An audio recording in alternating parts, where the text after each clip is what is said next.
Because I think the tiers for this are pretty simple because they're vibe-based. It's something like, how were the changes to your class? Great changes.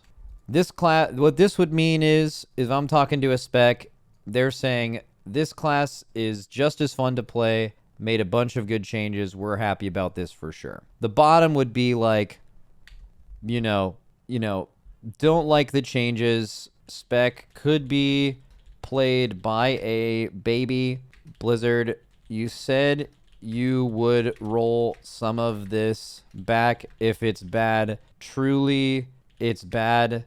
Please revert some of this. It's really bad. Send help. Something like that. And then, okay. And then this one, I mean, I guess this one's just like some good, some bad. But I mean, like, actually, every time you try to be more specific with tiers in a tier list, like, for example, if I tried to make this one some good talent changes, but, like, the spec has lost a lot of its fun, that's, like, too specific, right? It should just be, like, not a fan of changes. Like, not great, okay, and pretty good. This is how you feel. This is just going to be all negative feedback. See, that's what I'm interested in, because I don't actually think that's true. I think there's a fair amount of positive, which is being massively drowned out by things being negative. Not to say that those things being negative are like not valid, right? Like, it's possible some shit is so bad that that's all everyone's been hearing about, and like the one person that's like, hey, but this spec is like kind of good, everyone's like, shut the fuck up, this thing is fucking bad. You know, it gets crazy drowned out. So aren't most of the people you're gonna talk to hardcore players, so they hate simplicity? I mean, that's gonna be a hard thing today. Like, are there people I could talk to that are not capable of nuance, only look at the game one way, and are just gonna rate it really badly when the majority of people playing that class don't feel that way? That's possible. I'm gonna try to avoid that, but that might happen. Right? I would like to think a decent amount of people I know I can talk to are capable of a pretty good level of nuance, and most of them are content creators that hear a lot from people who play less seriously on their spec, right? But you are right. I mean, finding someone for this is pretty difficult. Also, there's a lot writing on it. Like, I know going into certain tiers, there are people who are, like, really nervous to do this because they're like, if I get this wrong, people are mad at me. If I say it's too good, they're mad at me. If I say it's bad, and it's bad, you know, I like mislead people, whatever. There's like a lot of pressure. This is kind of similar to where, like, let's say a spec needs a ton of changes, and someone comes on here and they're a glass half full person. They're like, you know what? It's pretty good. And then most people who play it are dooming crazy. First of all, they're gonna fucking shit on that person, which sucks. And then on top of that, they might all feel like Blizzard is less likely to look at this thing because you just said the impression of it was pretty good, and we all think it's really bad, right? So they, again, person ideally that I call should have alpha, but I don't necessarily think that's required. Like, you could be super tapped into all of the community feedback and have watched a bunch of POVs of it, and you've played enough of the spec to know how it would play, right? Because alpha right now, as far as I know, is like pretty fucking exclusive. Like, it's not easy to be an alpha right now. So, but yeah, I don't know. I would say probably, hopefully, like 10% of the stuff today is going to be someone's just fucking mad. But hopefully they're capable of looking at it in a bigger picture than that. And also, maybe some people are going to come on today and be super mad and be 100% right. You know? So, all right. We're speaking to Kyrasis about the state of Blood DK, and maybe he can speak about some more tanks, but I think usually it's just that one. Hello, how's it going? Hey, I need to turn you up. 1 second. Going amazing, thank you. Do you have alpha? I do not have alpha, but I'm working with about 4 people that do. Yeah, I know usually you're pretty tapped in and you know a lot of people and engage in a lot of discussion, which is good. And also, it's just insanely hard to actually be in alpha right now, which hopefully is fixed next week. I think they're doing another wave. But okay, so don't need to be super complicated with it. I know I haven't actually heard a ton about tanks personally. I know people are talking about like a massive simplification of the game, but I know they made some specific blood changes that I know, at least in theory, like the dev note sounded good.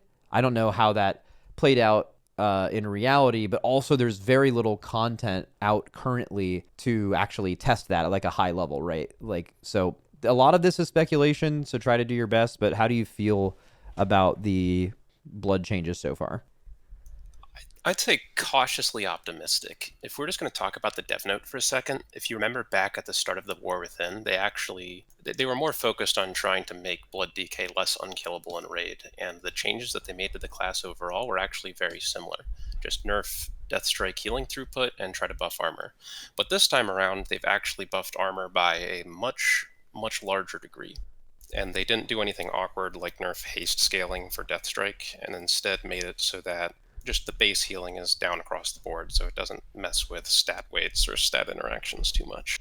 Okay. So they're trying to help Blood DK out in higher keys as opposed to making them weaker in raid. Their solution is relatively the same, but in this case, it actually looks like more of a net buff than a net nerf. But as it is with a lot of these things, it's hard to say what the net effect's actually going to be until you see how it plays in high-end content alongside all of the other tanks. Okay, what about there's a lot of talk right now about them like simplifying the game. There's people who have lost like multiple abilities or talents, things like that. What about that side of things? Just not about their direction for the spec, although that is obviously good information. Like, do you feel like the spec feels like it has less sauce to it, or do you think it's going to play largely the same? The core of it's largely the same. A lot of the things that they got rid of were abilities they added in Dragonflight. The obvious ones are the ones that they were kind of advertising in the dev note, as they got rid of Tombstone and Bone Storm. And outside of like a very brief period at the start of Battle for Azeroth, those were abilities that we always had, but they were never really used until they got a ton of talent synergies with Consuming Bone Shield. And for the most part, you were using it just for that. You really didn't care too much about what the ability itself did. They also got rid of Soul Reaper, which is something they gave Blood access to for single target damage in Dragonflight. I'm not even sure if any of the DPS specs really like Soul Reaper, to be honest, so I don't think anyone's going to be too unhappy that goes away. And that was a very obvious case of this makes your rotation more complicated for a little bit more damage. But again, it isn't necessarily making it more complicated in a way that makes the class more enjoyable, so to speak. Also, compared to other tank specs, I think it's fair to say that Blood Death Knight just had a ton of defensive cooldown. So them removing Lichborn damage reduction and Rune Tap, even though both of those were useful, it's like you're probably better off removing those than some of the core defensives that we had for a while, like Dancing Rune Weapon or Vampiric Blood. Though it should be noted, they, especially from starting in Dragonflight and going into the War Within, they've really made it so that Dancing Rune Weapon uptime has only been going up over time. And I'm ignoring the end of Shadowlands, where we had it 100% of the time with that tier set. Going into this expansion, if you ignore the Apex talents, which we can talk about, your baseline Dancing Rune Weapon uptime from actually using the ability is much lower. We're talking around like 13 to 15% uptime. Okay. Sorry, go on. I was gonna ask about the Apex talents as well. Like, what's your opinion about those just as a whole? The fact that right now they're just tacking a lot of things onto Dancing Rune Weapon, so I'm a little bit hesitant to just have Dancing Rune Weapon with all of these different bells and whistles going on with it. If you're familiar with how Sandlane plays for Blood, a lot of the bonuses surrounding Sandlane are just things that are amplified during Dancing Rune Weapon, and this just adds on to that. It makes it so the proc rate for like the first Apex talent that makes you do a free Heart Strike or Vamp Strike that does more than double damage, that like procs 20% of the time when you parry, that'll be more impactful in AoE than a single target, but that's still nice, and that's giving you more resources as well as damage. And the other two things that give increased damage and damage reductions, the next two ranks aren't actually all that strong until you have that final talent point. I said before that just from casting Dancing Rune Weapon, your uptime is probably about 13 to 15% with those casts alone, but that passive at the very end of the Apex talent tree, it's insane, potentially. That procs a lot. That procs 30% of the time anytime you use Heart Strike, Morrowind, Death and Decay. Oh, that's insane. Spending ability. Yes. That's like really high. If you hit a target dummy right now, your uptime of having any Dancing Rune Weapon out is about like 68%. That's insane. I feel like the last time that was true, even though it was obviously more controllable, was when they were like obscenely broken because of that. Obviously, they nuked the power behind it a little bit, but I mean, that at least sounds really fun. Yeah, now it's early alpha, so take everything with a grain of salt. Also, if you're familiar with the Sand Lane bonuses, anytime you have any of those like weapon procs out, it gives you like Gift of the Sand Lane, and it gives you like an Infliction of Sorrow proc that lets you do a ton of blood plague damage up front. Again, they'll tune the numbers, obviously. As for, I would just circle back and say, I'm not sure if the best answer to everything is to just make Dancing Rune Weapon more powerful, but it's an impactful Apex talent setup. You can say that at least. You'll notice even that the branch at the end of the talent tree, like Blood Mist and Sanguinary Burst, which just vent their abilities, that casts with Dancing Rune weapons. That's just another thing added to Dancing Rune weapon. Yeah. Okay. That was an insane. If I could replicate what you just did for every single spec today, I would do that. It's very, very helpful. If you were to try to narrow it down to, albeit there's probably a lot more nuance required than that, but 5 categories, with the top one being really good, one under that being pretty good, then mid, and then obviously the mirror of that at the bottom. Where do you think you'd put it? I would say pretty good with conditions, because while, and I think you may have talked about this before, sometimes they just come out with these dev notes and it's like, yes, I agree with this conceptually, but you really need to keep an eye on if you hit the right tuning at the end of the day with some of these things. Yeah, I think that's probably fair to say with like literally every spec today, because like you could feel some way about these and then actually do the content and then it's not enough, right? Or there's another problem. It's missing something. Like, and tuning could change. You could have an amazing talent and it's tuned like shit and you never pick it and then it's bad. It's bad for the game. So yeah, I think totally fine that it's optimistic. I think everyone today will have to be, this is purely vibes, and your vibes seem like cautiously optimistic. That's pretty good. A few more things that I'd speed run quickly, if that's okay. There was a lot of dead talents in the blood talent tree forever, and they pruned a lot of those, in addition to some that were just making the rotation more complex. And I think in general, just we have not gotten a lot of changes since Dragonflight, and any freshening up of the talents at all is probably a welcome change. Yeah. And if they were going to reduce complexity, targeting Bone Shield and making it a little less convoluted is probably an easy way to do that without hurting how the rotation fundamentally works for the spec, because those were a lot of like tacked on mechanics. And they've even gotten rid of a lot of the incentives they've added for standing in Death and Decay, because they added a ton of those, especially up by the end of Dragonflight, and they've really just kind of been slowly removing them, to be honest. Okay. All right, sweet. Thank you for your time. All right, thank you. All right, see you. All right, calling Automaticjak RQ. Yo. Hello. I know you're on alpha. How much thought have you given to like you're a healer content creator. I know you're a priest, but you pay attention to a lot of healers. How confident do you feel? First of all, do you know what I'm doing? Talking to me? No, okay, yes. A very good point. But like do you know what this tier list is? Yeah, like how happy or sad we are? Yeah. Yeah, how happy or sad you are based on the changes. I would like to put in some alpha gameplay. However, there's not a lot of meaningful content you can actually do, especially as a healer, right? Yeah. So, like, I guess more it's like, yeah, especially healers, just like total vibes based on the changes with 5 categories. How many healers do you feel comfortable talking about? I've everything but Paladin and Monk I've either played a bunch of or talked to a bunch of knowers. That is fucking amazing, because I have no one to talk to for any of the specs except for literally Mistweaver and Paladin. So that is perfect. That is exactly right. Okay, so we can start wherever you want from those healers. Okay, can we start with Shaman, since I think that's going to be like the hot take, or not the hot take, but that's like the one. That's the one everyone's been complaining about. Yeah, it's fine. Yeah, start there. So that one's definitely going to be in the green tier. Spec to be played by a baby. I was literally just talking to Thune, who's the Wowhead guide writer for Shaman for ever and ever. And he specifically, his words said, it's the Ret Paladin of healers, except with no procs or buffs to track. That's insane. Because I think a lot of people will say my class is just a Ret Paladin now, but I want to point out that alone isn't bad. Because Ret Paladin, while simple, is actually pretty enjoyable, has a decent amount of depth, and I think is a good example of something being not very hard, but also very good.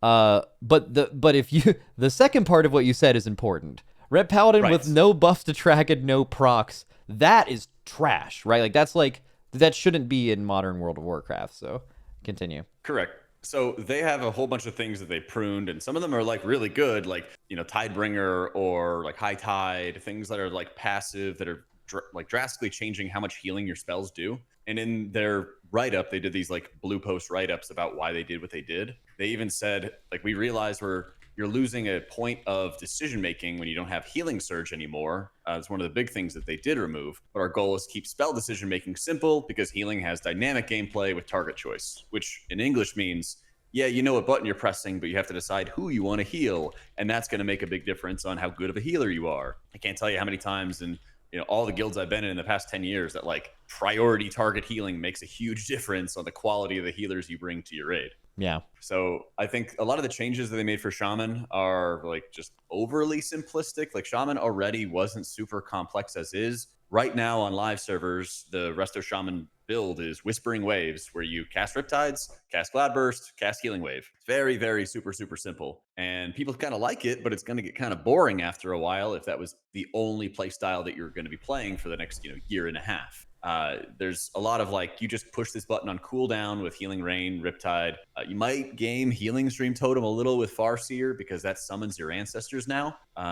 There's not really any way to manage any of your mana because you cast Healing Wave, you cast Chain Heal, and like, I guess you scale up how much Chain Heal you cast, and that determines if your mana is going to be good, I guess, right?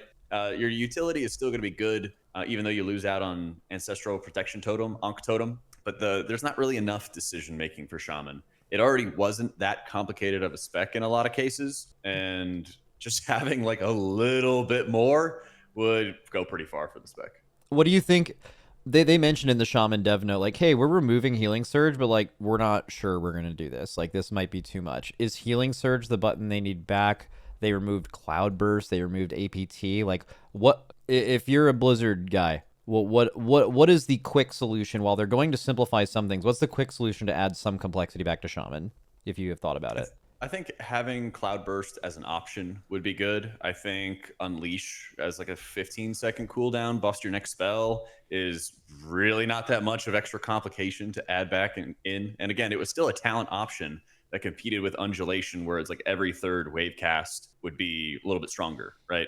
I mean, I think those are like two very straightforward ones. Maybe the argument is that like because they're UI restrictions, you may not be able to like see how much Cloudburst there would be or something, but like you could still track the buff. So you're like, oh, at the end of the duration, it's probably pretty big because I was casting healing spells. So I think at least adding like Unleash and as an option, adding Cloudburst as an option, choice note or something is going to be fine. Okay, cool.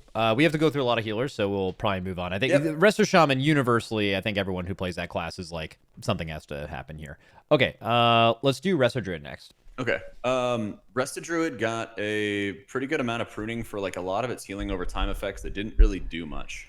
They got rid of like Cultivation, Spring Blossoms, almost certainly having this go in line with a lot of their focus on like UI management, so you didn't have 50 million different like HOTS to be tracking and focusing on. So I got a chance to talk to like Torty and I talked to Greg Seraphine about that a couple days ago, and they were like pretty cautiously optimistic. So I think that probably put it in like the okay, maybe like the pretty good tier. I think cautiously optimistic is probably pretty good. That's also the exact thing that he said to put it in pretty good. I think okay is like most likely going to be there's some very good things and there's some very like not so good things. I think if you're optimistic in any way, that would qualify as pretty good.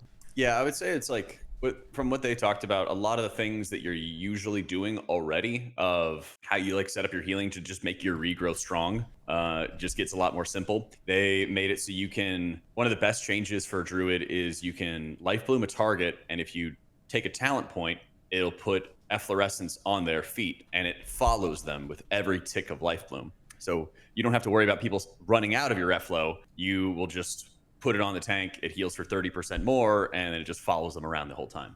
Yeah. They also rolled Flourish into Tranquility, so every tick of Tranquility will extend your active HOTS every single time. So you don't have to worry about like that being a button. Some of the downside is you don't have the second life bloom anymore out of photosynthesis. It just increases like the healing rate of your spells and increases like the rate of your blooms. So there is like a decent bit of pruning. There's some really insane things available at the moment. Instead of Grove Guardians being this button that you hit off to the GCD and you like micromanage, and Dragonflight, it was really good. These days it's kind of shitty. Instead, it's just procking off of, I think it's Wild Growth and Swiftmend right now. And those are spawning the Treants. So if you were playing like Keeper of the Grove, the more Treants you have, the more of all your other healing you do. And you could set up like a crazy amount of healing because you can also cast your Wild Growth and Swiftmend during your Convoke. So your Convoke can just spew tons and tons of Treants. It's just like an Entmoot coming out of nowhere. Okay. How do you feel about Kick being gone? Do you think the reason they did that is like they specifically don't want Resto Druids to have to worry about like shifting to different forms? Like, why of all healers they are the ones losing their Kick? I don't know. It's really weird because you have fluid form and you could just hit it out of form. It shifts you into form, you dash, and you're just you go in there and kick. It's a little bit strange right there. I mean, I'm speaking as a priest player, it's just like they get to join the priest in the mud of not having a kick. So yeah, that seemed really interesting to me. Like if it was let's simplify the game, we don't want just a direct going against what they recently changed in Dragonflight. Like, you know what, we actually don't want healers to have to think about kick. Like I know there's some really high level healers that actually think healers having a kick is stupid. Like they don't want to think about it, right? So I know there's some precedent for it, but the fact that it's only druids is just so interesting why they specifically chose that. The only thing I can think of is that it requires one more step than like basically every other thing, and that specifically crossed their threshold of like they don't want to have them think about that. Or there's too much going on already or something. I guess. Don't ask me to defend it. Yeah. But yeah, otherwise, like after talking to them, there's like some pretty insane functionality for a lot of like how your healing gets like ramped up. It seems like they're still kind of playing like the same style of, rejuve really good. Some of the downsides are those who really like their healing over time effects being strong in general. Rejuve feels relatively weak from what they were telling me. Wild growth feels relatively weak compared to just regrowth being ridiculous. You have some talents called intensity where like when your regrowth crits, it's 300% more effective instead of 200% more effective. You have another talent where is it? I think it's like your crits are also more effective for it as well. They changed around Soul of the Forest, Power of the Archdruid, and everything. So it's just going to be revolved around increasing your regrowth and like your where is it? It's prove Soul of the Forest cause your next rejuve or regrowth to apply to more allies. So it's not affecting wild growth anymore.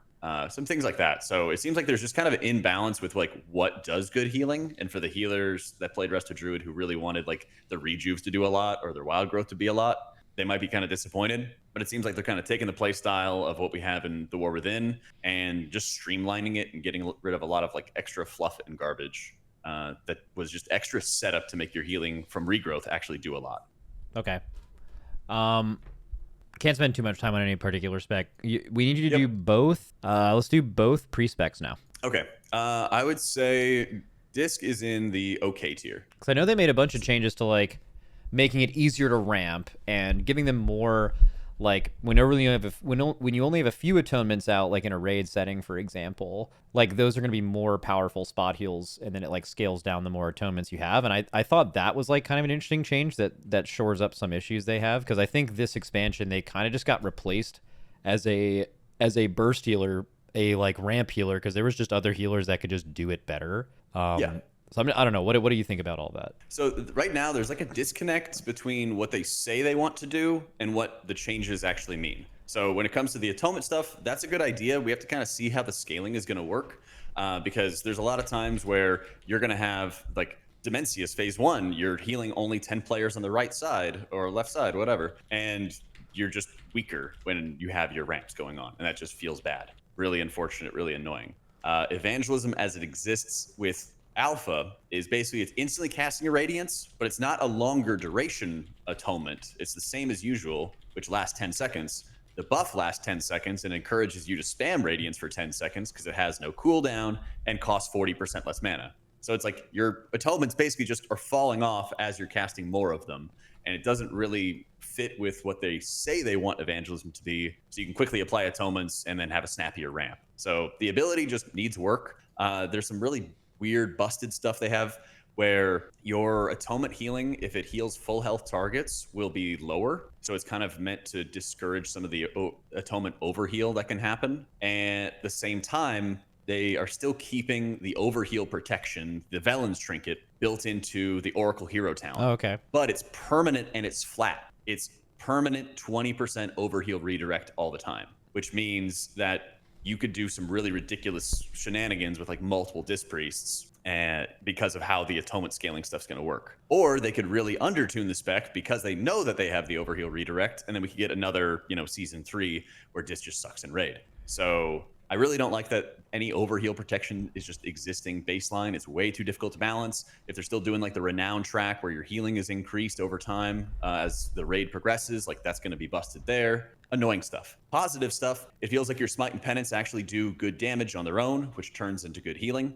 You don't have to set up. I think they got rid of 4 or 5 different modifiers that made your Smite and Penance do a lot more damage. And so they would do tons of damage in with all these buffs, and then they would do no damage without those buffs, and that felt awful. Yeah, it seems to be something So- they're changing across like basically the entire game. Anytime something Yes. sounds like what you just said, where it requires a bunch of modifiers to work, they just want it to work baseline. Yes, and a lot of the talents that are replacing it are like, this buffs your shadow damage if you play like more Voidweaver stuff, or this buffs your holy damage if you play more Oracle stuff. Like, those things are great. There's a really cool talent where the more you cast Smite, the faster you can cast it, which makes it really good for a Voidweaver style, where your Smite turns into a Void Blast and you're just like blasting Void Blast constantly. Super fun, and it's only a 2-second buff. 2 seconds might be too small of a duration, might need to be like 3 or 4 seconds, but it's really nice that you're not expected to maintain it all the time. Okay. Some like shenanigans they got to work out with like the Apex talent. It makes a powered shield that goes onto 3 players, and so it's like a proc that'll just go out onto 3 players. It doesn't incur a shield cooldown on powered shield either, and it's basically every other penance cast will be empowered and shield 3 players instead of 1. So it can be kind of busted. There's some shenanigans they got to figure out there if they want it to actually put powered shield on cooldown. Their written like goals sound good, but evangelism needs some workaround. I think it's kind of silly still keeping lenience for the damage reduction from Atonement. Yeah. I really don't like that they keep that around, because they also balance around it. Some specs like Holy Priest lost Symbol of Hope. So like, why are we keeping more of these like super insanely valuable tools that almost could guarantee a raid spot? Yeah. Lenience. I mean, even the nerf version of it is still really good. Yeah, insane. Just perma 2% damage reduction when big damage is happening. So it's heading in the right direction. They still need to do some more cooking. I like the ideas that they have. The implementation's not there yet. Okay, Holy Priest. I think Holy Priest is in a pretty good spot. Some of my complaints are basically going to be on tuning. But going back to Shaman, they talked about how target selection needs to matter a lot, and that's where a lot of like the skill for healers can make a big difference. So they got rid of heal, and they got rid of casting renew. Heal was basically just like, it bought you time if there was nothing to heal, but you knew you might want to get your Serenity Holy Word cooldown a little faster. You just kind of cast it as filler, or you damage. Renew was an awful ability to cast from the end of Warlords of Draenor to, I don't know, season 2 of the War Within. You just like did not want to cast the ability. It was dog shit. It was bad. And then they made an empowered renew talent, which added a cooldown to it and made it actually worth casting. But for the longest time, it was like a noob trap for almost like 10 years straight, when people would be like, hey, like, why is my healing bad? I'm like, well, you're spamming renew. Like, this ability sucks. So they finally bit the bullet, got rid of it, and it's now a passive from a couple talents. Like, a couple talents can proc the hot onto people. So that's a good thing. I think having any ability, even though it's iconic or whatever, but it was just a noob trap, is no reason to keep it whatsoever. They made a really good talent where you can choose to give up your Holy Word Sanctify, that's your AoE heal, and it makes your single target Holy Word 10% stronger, and it cleaves 4 additional allies within 40 yards for 15% of its healing done. So yay, it's one more button, but also, most importantly, this is a really, really good spell for 5-mans. Holy Priest really struggled to heal a lot of like burst damage in dungeons. Sanctify is really dog shit in dungeons right now, unless everybody's stacked in it. And so it's a really good way to, maybe a noob wants to get rid of a button, but more importantly, it really helps their 5-man healing. And any ability like Prayer of Healing, which usually reduces the cooldown of Sanctify, will now reduce the cooldown of Serenity if you take that ultimate Serenity talent. Alrighty. Holy Priest, good. Disc Priest, okay. So far outside of Resto Shaman, it doesn't seem like major dooming, because I did kind of want to get a quick take from you about like simplicity in the game and how that affects healers, because healing is already, at least in Mythic Raid, is like so hard. So like, and I think there was a lot of precedent for healers or healing to be a little bit more basic and simple, just in terms of like the way, you have too many cooldowns, there's too many defenses in the game. We've all talked about like what that makes your health bars look like. It's less spiky when they do stuff like this. Just before we get on to Prez, do you have any like how do you feel? Do you think these changes are aimed currently to do good at that? Yes, I think that there was a really big problem for overall healing, where if you had cooldowns, you couldn't help but win and deal with a problem. If you didn't have cooldowns, then your allies might just bleed out and die. We saw this not only in like raids, where people would say, oh, like, why did we die at this point? Like, what happened here? Or, like, why am I low HP or whatever? And we had to rearrange cooldowns. Holy Priest had a really nasty habit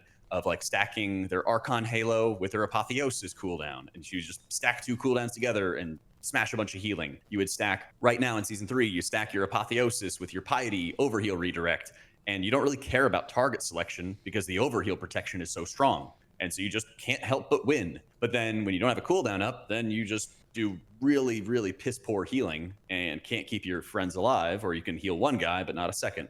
So reducing, I mean, like all of your healing is like a pie chart, right?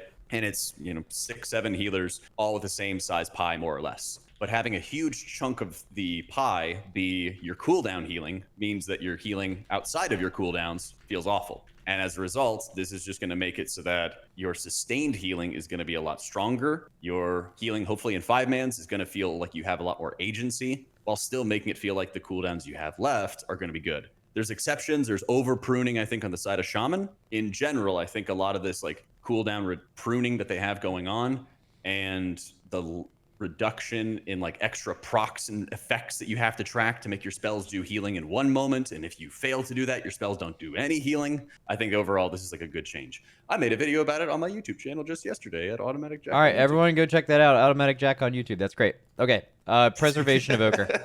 So I talked to Pres Evokers, and they are in the... Wait, let me double check. Yeah, I said pretty good. Or I asked them if pretty good was... That's really interesting to me, because I was actually worried for Prez, because I think Prez actually has a decent amount of stuff going on, and they certainly have a decent amount of buttons and things they can do if you're talented into them, and I thought that might be one of the things Blizzard goes after the most, which means they had a really hard job of what I imagine they did is probably bake a lot of things in together and try to simplify the class, which probably was the healer that maybe could have had the most simplifying done, and the fact that it isn't like Resto Shaman tier to me is pretty impressive. Like, what about Prez? It makes you feel good. Okay, so Prez probably has the most changes out of any of the healers in terms of just how they play the game. It's not like this is the best thing ever. There's still some issues with it. Like Chrono Warden is kind of just a dead talent tree from the things that we've seen so far, and from what I've talked about with like UT and Volks. There's some of like the big brain guys for Prez. Mm-hmm. Big thing is that there's a lot of really cool interactions that they've done to make Flame Shaper less niche, I guess, where it's super busted powerful in raids when everyone's super stacked and everyone's nice and tightly packed together, and you can get all your engulfs out going crazy. You can actually use the ability, and you can actually take advantage like the Consume Flame revamped effects in alpha in like dungeons now, which is great. They did prune Spirit Bloom, which is like the first thing that everybody like freaks out about, but it's now an Apex talent. And basically you have a guaranteed chance after your Dream Breath to empower your reversion, your healing over time effect, to basically cast a Spirit Bloom on your allies. And if you don't have enough people in range, it keeps stacking all of those Spirit Bloom hits into whoever is in range. So it should hit like 4 or 5 targets, and at that point it just like Giga Chad blasts one person. So the downsides, yeah, you lose out on Emerald Communion. The Lifebind ramps are not nearly as powerful as they were before. There's some talent options where you could potentially like spam out some Verdant Embraces really, really quickly. They also made a really good talent to compete with it, where you can send your Verdant Embrace out to a target, and it kind of sends a like clone of you to the target instead of leaping your character, which is really neat. Okay, cool.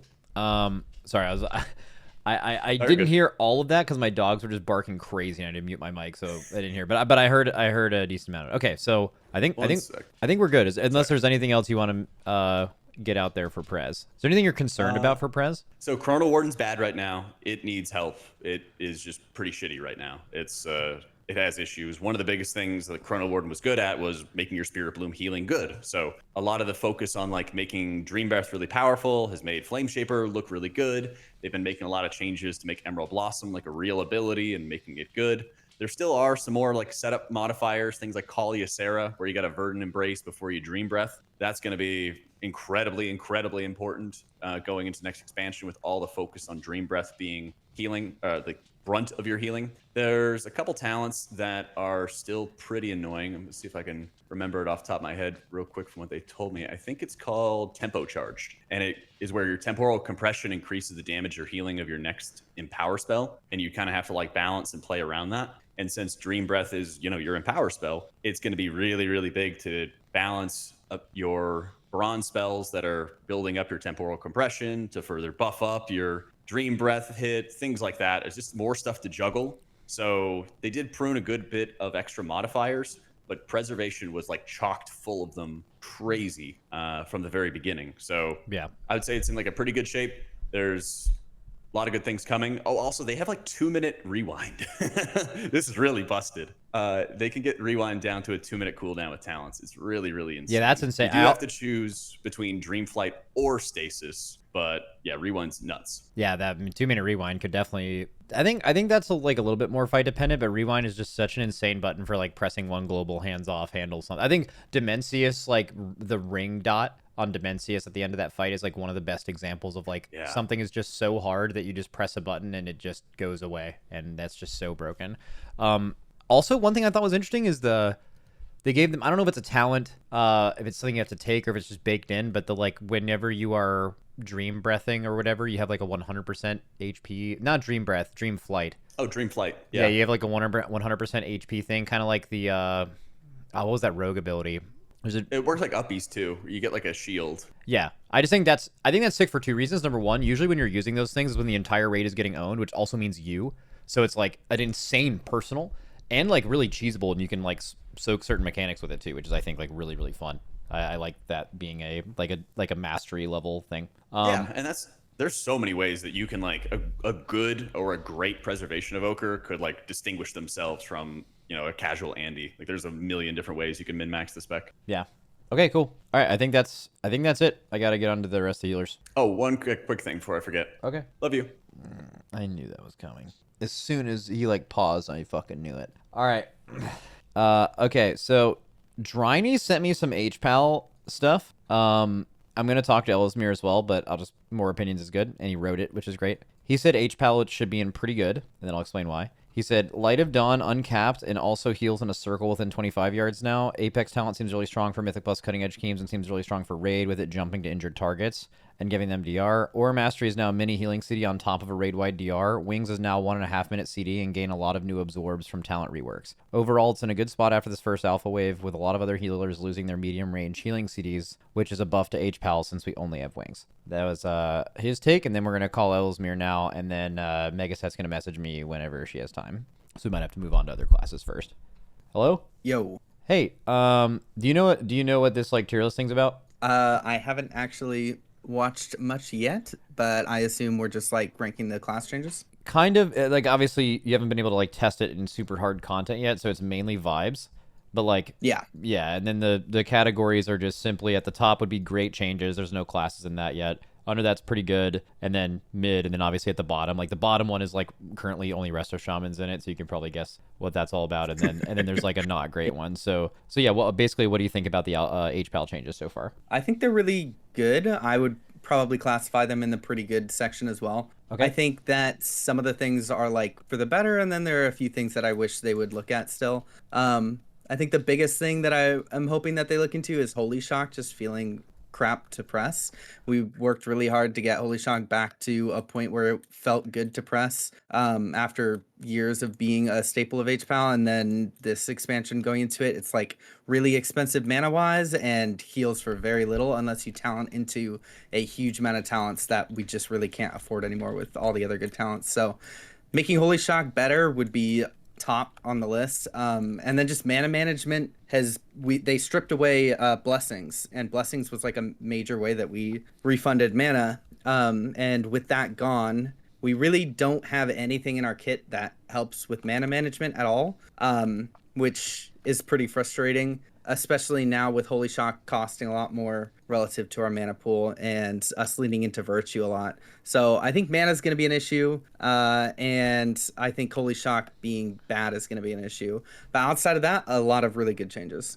Yeah, I mean, I feel like they have a lot of, like, something that Jack talked about with Disc was, like, he's interested that lenience is still there, because, like, it's just one of those things they're tuned around because it's something you can have that, like, has crazy value. I feel like pretty much everything about a few of the Holy Paladin changes, specifically, like, Light of Dawn being less melee-centric, and then also, they're, like, is it the hero talent, or the Apex talent that is, like, bouncing around free beacon and then giving the lowest person in your raid DR and stuff? Like, reading it, I don't know if it's going to jump around actively enough to like be super OP, but I mean that's just gonna have so much built-in value for spot healing and saving deaths, at least in like mythic raid progression, that I think is like really strong. Yeah, I think the beacon, the Apex talent is going to be crazy, especially for raid. I think it's going to be good in M+, but it's going to be really, really strong in raid for those exact reasons. I do think the Light of Dawn change was necessary. I've been asking for this change for a long time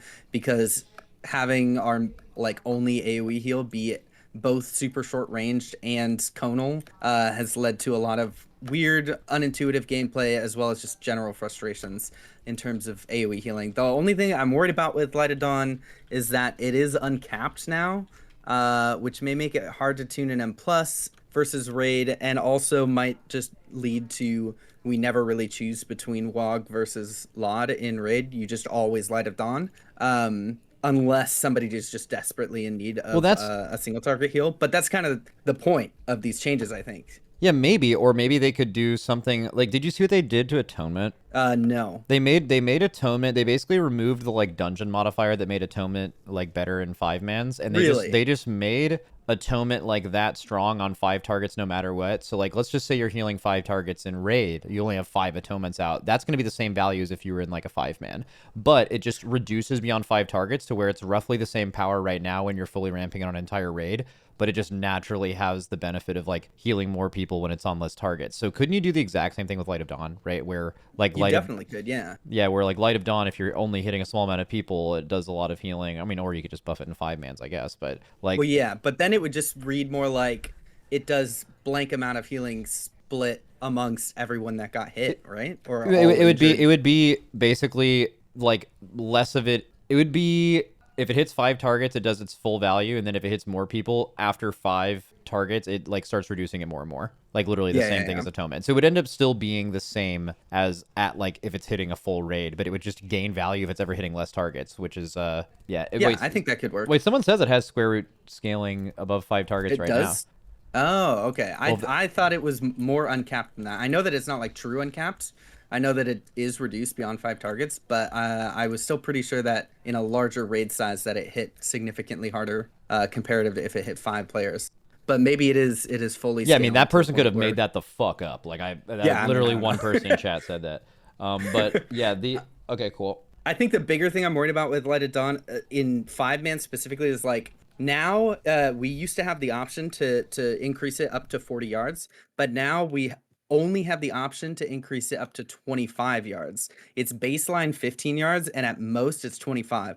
And to restrict a melee healer to only being able to heal in an AoE form within 25 yards, it's like making us an evoker for AoE healing, except we're also restricted to melee. So like there is no chance that you're going to be able to play melee healer and then pug and AoE heal with Light of Dawn in M+, because you're going to have, hunters, boomkins, and mages in the middle of nowhere, and our heals, we just have short arms now, which is really weird. Okay. All right, sweet. I think that's it. So you're happy with pretty good. I'm definitely think we're in a good shape. We have a good foundation. I'm excited. All right. Definitely a lot more people excited today than I thought, but it's not surprising to me that the classes that did seem to like get absolutely fucked, the noise is significantly louder for that than classes that are like, hey, this is actually pretty good. So I think there are a few like major outliers with Arsham especially that make the others just seem not as bad. Yep. All right, cool. Thank you. Cool. Thanks. Yeah, see you later. Love you. Smoked. All right. Calling Meg. Meg just got out of a key. Okay, we can speedrun this shit if you're still gaming. We're speedrunning. Yeah, so Conduit is like our raid hero talents, and that's the only thing we've gotten changes for. Class-wise, Conduit-wise, it feels like upper end of pretty good. I hesitate to say great just because we don't know anything about Master of Harmony yet. It hasn't had any changes. Is there anything fundamentally about Monk? Like for example, obviously you lost a fuse, but is there... Yeah, I'm worried about that. Okay, I'm not worried so much about losing defensives, but I'm worried about being only Fort Brew, because Fort Brew is not good. Yeah. It's like you lost the defensive, but the defensive you kept is like not strong. The bad one that I die through all the time. Yeah. Yeah. What about simplicity? Like, do you like everyone's saying like, oh, this stuff's too simple now? Do you feel that way about Mistweaver? Mistweaver needed simplification for sure. Like it had a lot happening, and we still have kind of a lot happening with Harmony, but kind of putting a pin in that because we don't know. Jadefire Stomp got taken away, and then all the abilities that we gained through that are still talents, but they're passive now and always active. I liked Jadefire Stomp. I thought it was fun, but it was definitely a pain point for a lot of people, so I understand the removal of it. Okay. Expel Harm and Thunder Focus Tea was an interaction that got removed, which was a defensive for us, and then Expel Harm itself was a large heal, and that is in a weird spot right now because it's at like the very top of the tree. So you have Expel Harm from like level 5, and then you replace it at level 6, and then it's gone because the talent just replaces it. Wait, what? With I don't know. It seems like a placeholder, like it's kind of a weird thing to have going on, but I think it's just like a temporary. I don't know what else to do with this, so put it there. Yeah, that makes sense. Okay. I mean, that seems pretty speedrun, unless you have some other major stuff you want to get off your chest. Specifically, I like the change that they made to Vivify and Shalen's Gift. On live right now, you have both of them at once. Vivify Cleave does absolutely fucking nothing, but they removed the Invigorating Mist square root scaling off of that. But when you are talented into Shalen's Gift, you no longer have access to Vivify. So Shalen's Gift has become our 5-man healer button, and Vivify is our raid healing button, so... Okay. There's one more thing. Don't you guys there's a lot of changes coming, I think, for your class too, right? Like, at least for me, I know I was playing Windwalker, and I think like half the class tree is like not implemented yet or something. At least on alpha. Do you have your Apex talents? Yeah, they're passive. Spirit Font way at the bottom there.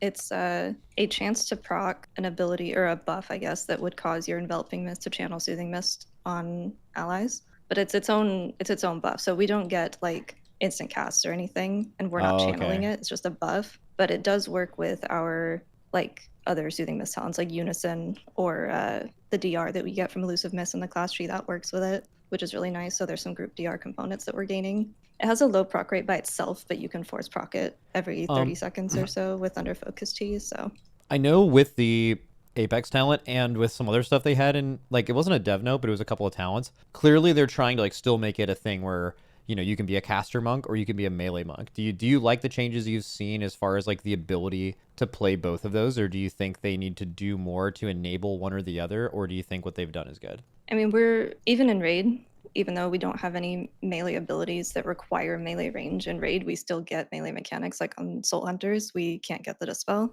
So I think that I really wish they would do a better job at getting that point. Sorry, I'm barking. I wish they would do a better job at getting that point across, that we are still melee, but I might piss people off. I don't want them to add more caster / range support for monk because there's plenty of healers that are already ranged. And if you want to do that, go play one of those. Yeah. That's definitely a polarizing opinion, because then you'll just run into people that are like, I actually like playing this class exclusively as a caster. Holy Paladins have the same problem. And then I'm like, why? There's so many that are designed that way. Go do that. Yeah. I mean, I'm a Fist Reaver enjoyer anyway, but same. It's like there's a bunch of DPS classes too that have like two very distinct builds with different levels of mastery, and like people just Breath of Syndragosa, Movement, Havoc, Demon Hunter, Sermon of Madness, Priest. It's the same thing. It's just you're just a healer. Okay. Thank you. That is all I needed. You can go continue playing the game. See you later. All right, that is all the healers. Surprisingly, I mean, so Resto Shaman is like, of all the classes in general, like of all the specs in the game, almost 40 of them, Resto Shaman is like the one that is people are saying that one of like 3 or 4 that I think people are unbelievably upset about. Not to say that they're wrong about that either. But generally speaking, the healer changes seem to be pretty positive, right? That is sweet. Okay, so let's. I don't have a ton of people I can talk to for tank right now. I'm thinking I might try to do that tomorrow. I think because I know there's a few DPS I need to get to right now that are about to like go to bed because they're European. So, and then get some, because we can get like Hunter, Warlock, and Mage out of the way pretty quick, and that's a bunch of specs. I just wonder what this is going to look like at the end of this. Like, I basically wonder how many specs total are going to be in this bottom tier. From community sentiment so far, the only ones I'm like almost positive are going to be there are like Fire Mage. Demo's polarizing. They made Demo a lot simpler, but I have heard a few people actually say that like they think it's a not bad version of simple. So jury's still out on this, but I know Demo got way easier. And then I think maybe multiple mage specs are actually here, like maybe Frost. I'm not sure about Arcane. I think Shadow Priest is one that people are like really upset about. But I'm not sure outside of that, from what I've heard, how many other specs would be in the like, holy fuck, this is bad territory. But we'll find out soon. Okay, calling Azortharion for Hunter. Hello. Sorry to keep you up so late. Hello. All good. Okay, so you can start wherever you want, but 300 specs, the idea of the tier list, I think you kind of get it, is based on just like vibes so far. Are you in alpha? I'm in alpha, yeah. Good. And then, I mean, even if you weren't, like, I'm sure you're very involved in a lot of the conversation, but I'm interested in seeing what did Blizzard have in store for hunters during the alpha? Well, I think a big theme is simplification, especially of BM and survival. I think most of the positive stuff is not really spec specific. I think they did some great things for hunter overall. I was sort of thinking as I was writing my notes, if there was a hunter icon I could put on the tier list, I'd probably put hunter overall as pretty good. And then we can sort of get into the weeds with the individual specs. So just speaking hunter generally, Hunter's Mark, obviously, big change there. I think it basically locks in hunter for a raid spot, virtually all conceivable scenarios. It's one of the best raid buffs in the game. Like its for power sure. level of raid buff is you are literally never sitting Hunter's Mark ever. There's no way. Unless so, I guess you're doing a boss at no, I mean even if a boss went from 50 to 0 or whatever, that's not even a thing anymore. Yeah, it's just one of the best raid buffs. Even in dungeons, I feel like priority targets dying 3% faster. Like one global for 3% HP, even on bosses, has a lot of value. Yeah, that is good. Yeah, being able to put it on good targets is just often there's no priority target. Having it on bosses is good. I still think, I don't think there's anything necessarily stopping them from having it been 2 to 3% crit buff or something. I think that would have been thematically appropriate. And I think it would have ensured sort of it would have been equally good in both Raid and Mythic Plus. I think it kind of sucks that our Raid buff is limited to a specific mob in Mythic Plus at least. But yeah, in Raid it's definitely fine. And presumably you could have multiple hunters do different bosses in a council fight or something. Yeah, actually, very good point. Split raid fights. No, I mean, Silken Court, for example, how much value is another person? Basically, how bad is Hunter's 2 target damage that doesn't make up for the fact that the other boss will be losing 3% of its HP? Yeah, and now adding the fact that MM2 target is actually kind of insane, Yeah. So yeah, overall, I think it's good. I still wish it would have been 2 to 3% crit for Mythic Plus, but it is an improvement for sure. There are also some defensive buffs overall for Hunter. We're getting around 2% global max HP, and we already have quite a high health pool, so pretty happy with that. It costs some talents, but we can pretty much afford that.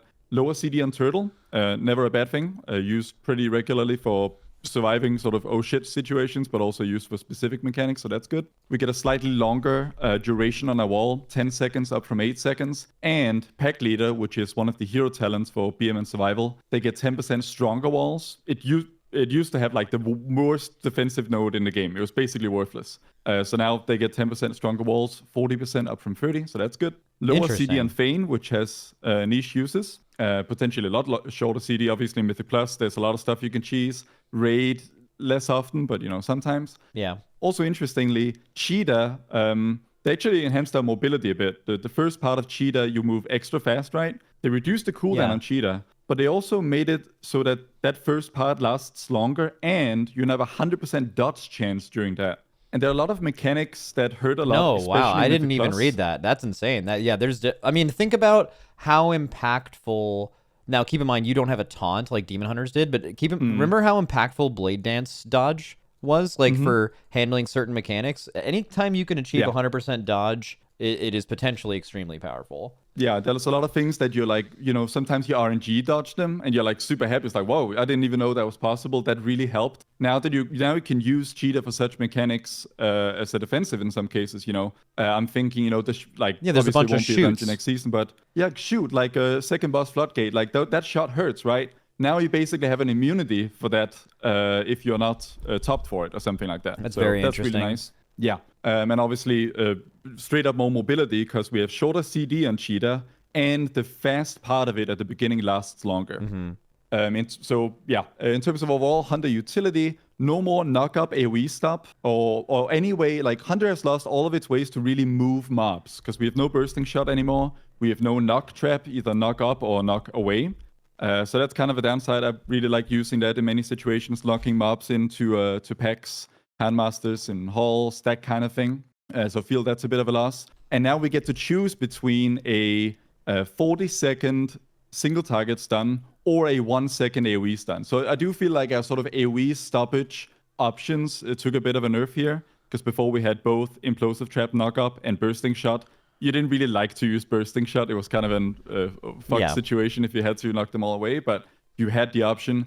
Now you're basically just limited to 1 minute. You get a 1 second AoE stop. And if they're DR'd, well, go fuck yourself. So I think that's a bit of a downgrade. But yeah, overall, I still think the Hunter class overall, like the baseline kit, is getting improvements. Now getting into the actual specs themselves, some caveats. No Apex talents for BM MM on the alpha. And there are 2 NYI not implemented capstones for MM. And those could be just about anything. It's kind of hard to say.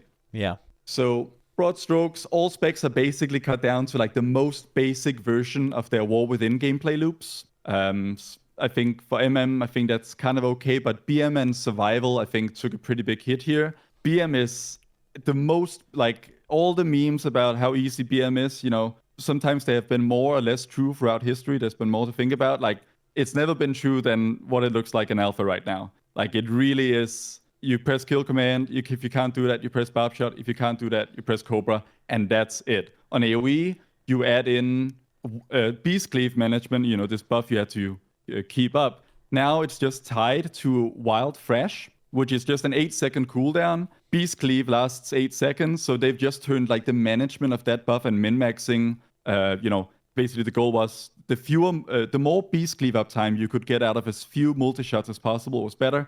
Now you just press the button on cooldown and you're covered. That's all there is to it. A relatively unpopular point of BM min-maxing on AoE is like multi-dotting barb shot. Yeah.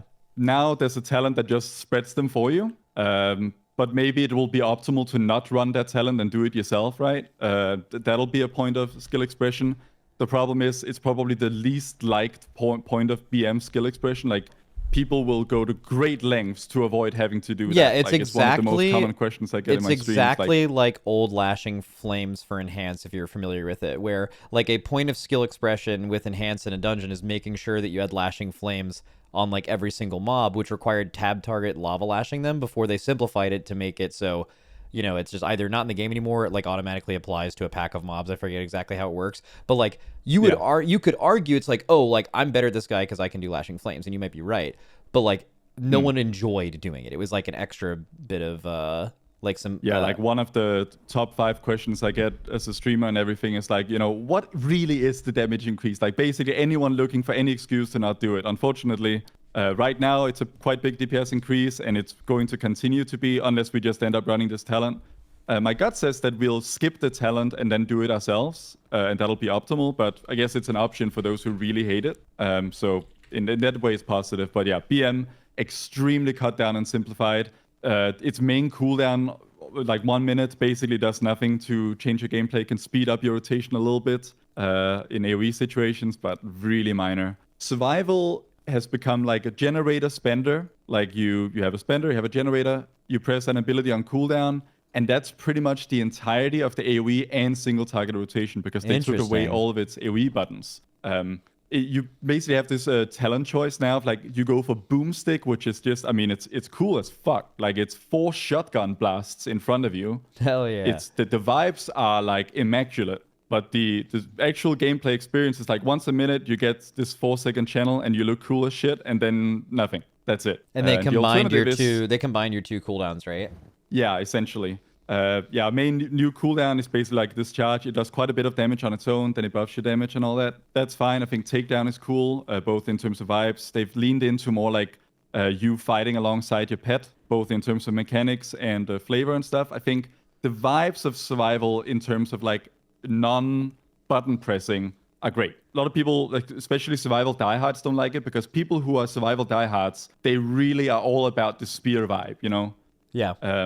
So in trying, I guess, to maybe attract a wider audience to it, they've maybe turned off some of the people that have been diehard for it so far. Well, what's interesting to me is, again, as someone who I haven't played Hunter in a long time, but from what it sounds like Survival is just going to be melee BM Hunter, right? It's a very simple few button rotation where it's all about you and your pet. And it's just in melee instead of range? I think in terms of gameplay, it kind of feels like that, because also you have kill command. But I think in terms of the vibes, you know, you have this new Flame Fang pitch. You throw down like a firebomb. You can throw it on buildings and like it looks like you're setting fire to them. That's pretty cool. It's ground targeted and everything. And that's sort of the opposite choice to the shotgun blast. So cool vibes, but it's like you're really just pressing generator spender and a button on cooldown for like a minute. Then you get to press these cool buttons and you have fun for 5 seconds, and then you're just back to kind of being bored for a minute. That's what it feels like to me. Okay. Yeah. Marksmanship is pretty much retained in terms of like, and I think most people like play marksmanship. It's quite fun. You feel quite bursty. Your cooldowns are impactful. You have a few things to think about, and obviously movement is a big part of it. The biggest news for marksmanship is that they massively increased the expected cast time on aim shot. So it's just straight up less mobile. Then they, of course, they've buffed aim shots damage to compensate. And I think this will be sort of, I think personally, I think it's okay to distinguish, because marksmanship was really mobile. It wasn't quite BM, but it was like, during cooldowns, you were almost fully mobile. And I think they're leaning more into the slow sniper vibe, and I guess your feelings about that will just depend on whether you buy what they're selling. Yeah, I mean, I can get if you're Blizzard and you have to look at the whole scope of hunters and what they offer you. If you already have either a melee or a completely mobile range spec, it makes sense that the third one feels different from that. But also, if you're an MM enjoyer, you can look at it very simply as, I don't care about what the balance of all this is. I'm an MM player, and the reality is my aim shot total damage is the same. It's just my gameplay is worse now because I'm less mobile and I'm casting it more, and that can obviously feel really bad, right? That's exactly right. And also, when you have a much, like this sort of huge mobility disparity between the specs, obviously tuning becomes, before when they were... Like, MM has to do quite a bit better on paper to be better in practice, right? Because it'll probably lose at least some damage from these long aim shots in hectic, difficult raid fights. Mm-hmm. But obviously, MM has the execute niche, which is now exclusive to it, so that's pretty powerful. I think it's also by far, well, maybe survival can get there too, but it's the burstier spec, so it has burst execute. It feels a little bit like, and I hope I'm not insulting any BM players, it feels like they want to make MM a little bit the big boy spec. Like, it has a little bit more going into it. There's the mobility stuff to consider. Burst windows matter more. Execute stuff matters more. It feels a little bit like that. So okay, so you've talked about all three specs. You wanted to rank Hunter. If you could rank Hunter as a class, you're like, it could be pretty good. But now you have to rank I'd say individual pretty spec. good. And I guess since I don't have that, I guess I'll just drag the other specs up a little bit in consideration of that, because I don't want to be doomer about Hunter. Because I think overall Hunter is improving. I just think the specs, especially BM and Survival, are being simplified maybe a little bit too hard. Okay. So I'd probably put BM and Survival in probably not great. I think just the pruning went a little bit too far in terms of gameplay. A lot of the things that people found fun about it, kind of vibes. I think the vibes are good of Survival. BM is, if you like BM, you like BM. But the raw gameplay, pretty mid in my opinion. I think MM is probably staying closer to what it is. I think what you think about the increased cast time will just kind of be up to what you like, so I'm not really going to consider that. I think it's okay. It's not really improving in a major way. It's not really taking a big hit in a major way. If you like MM now, you like MM in the future. But my worry is that if you like Survival and BM now, it's not a given that you'll like it going into the future, because they've just taken away a lot of the things that you're currently min-maxing. So that's sort of the logic behind those placements. Okay. All right, great. Thank you for your time. And my pleasure. Good night. Love you. I'm so back. Let's do... So we can do Moonkin or Warlock. We could do Moonkin, Warlock, or Mage. We've been generally pretty positive. Do you guys want to talk to Mage? Let's just get into it. Fuck it. let's just talk about Mage. Hello? Oh, good morning. Yeah, good morning. Has your wrist healed? Your arm, no, whatever it's still you in broke? a cast for another 2 weeks. But you've played Mage on Alpha? I mean, it's one-handed pretty easily now, but okay, you can play any class right now on live one-handed. You don't really need the mouse to turn, but I just like exaggerating. Okay, cool. So this is probably maybe the most polarizing class as a whole. So I'll let you kind of start with whatever spec you want. But have you watched any of this? Do you know kind of what the bit is? Yeah, I watched a bit. Okay, cool. I kind of know the bit. I think my biggest thing with everything is I'm not a fan of making things simpler. I mean, that's the whole reason I don't play Classic or Classic at all, because I mean, just the rotations are maybe 4 or 5 lines that you have to look at, and I think they're kind of all Mage specs are going down to that a little bit. But I think that's their goal, is what they want. So I think it's not too bad if you look at that perspective. Well, okay, yeah. So let me just stop you right there. It's all of this is subjective. You could find 2 players that both play Mage, and one of them is let's just not even say kind of newer to it. They could kind of want that, and you are clearly like of the opinion like, hey, I play this game for mastery, and there's much less of that now, so I am simply having less fun. This is certainly your opinion. You can put this wherever you want. However, I think it's important to have some nuance, and also can hopefully somewhat represent how most Mage players feel about stuff like this, because you can simplify something and it can be good, and you can also simplify something and it's way too simple and it's not good, right? And it's important to distinguish between those two things. Yeah, exactly. That's why I'm not going to be like, I think a lot of people are expecting me to be really harsh just because I personally don't like it, but I can look at it like what they're trying to do and appreciate it. But I think we can start on a good note, actually. I think I put Frost in pretty good. I think interesting. I've been playing Mage for like 3 years, and I don't think I've ever logged on Frost and been like, wow, I'm having fun. Me and Fired Up were basically hitting the dummies at all 3 specs the last 2 days. And I think Frost is the most like fully fledged out spec out of the 3 so far. They basically reworked it completely. So you play around, it's exactly like Bursting Source, if you know what it is from Unholy. Yeah, I know Bursting Source. You build up freezing stacks to 20, and then your Ice Lens explodes them. And there is like min max to it, and it's like feel like it's fully fledged out actually. So I mean, I like Frost. I had fun on Frost for the first time in a couple of years. So really, you don't feel the loss of Icy Veins. You weren't a Glacial Spike enjoyer. Like pure single target. What does it play like? Pure single target. You're basically, I mean, you're just stacking up your freezing stacks, exploding with Ice Lance, and then you're using Ray of Frost. But there's a lot of, I think the part I like about it is there is min max to it, like not overcapping freezing, getting the most CDR out of all your spells, because there's a lot of cooldown reduction in different ways with like through Hero Talents or Ray of Frost. So I think I like it because it's the most fledged out and the most min max to it. So that might be why I like it so much. Or not like it so much. I like it for the first time over not liking Frost, you know? Yeah. Also, I think a lot of like Frost mains don't like it, but oh yeah, I mean that makes sense. And I think that is probably true for anyone that is a pure one spec diehard. It's going to be hard to look at your individual spec not relative to every other class and just see what you're losing, when you have to understand that every single class, maybe not at the same rate, is losing some stuff. So you have to basically weigh what you're losing versus what other people are losing, which is really it's actually pretty hard to do that. Yeah, at least until you see it in practice. Okay, so Frost plays pretty good. Also, like they made it so you can have like 2 stacks of Ice Block now instead of having to like fuck around with Cold Snap. Yeah, I guess we could talk about defensives because they pruned. Oh, that yeah, I guess we should Mage get would into be that. like the. I mean, Fired Up's. I know you didn't like Fired Up's name, but it worked. Like, I mean, it kind of worked. They basically removed all the defensives that were on the GCD. Oh so yeah, yeah. It's gonna feel awful losing. I mean, it's not gonna feel bad at all. I'm just like complaining because I have 6 defensives and I only have 3. But Mirror Image was a huge defensive. It was 20% DR for 40 seconds. G Invis was 60% for 3 seconds. They removed both of them, but it's just insane that you had a 20% DR for 40 seconds. That's like completely unrelatable to like every other defensive in the game, except for like maybe Earth Ellie lasting a minute and giving you some max HP. But like it's also like a minute and 20 cooldown. Like yeah, it's like absolutely 60% insane. uptime on it. It was sick. But now, I mean, still defensively, you're going to be fairly fun. You're not going to die as a mage. It's still probably the best of what I've been looking at. They beefed up Barrier. So Barrier is like a bigger cooldown than it was, and it's a 30-second cooldown. That's so half the GCD. So Fired Up's ecstatic about that one. Yeah. And then you still have Alter, which is basically a full heal if you use it right, and there's skill expression there. And then Ice Cold is still Ice Cold, but it's a 2.5 minute CD now.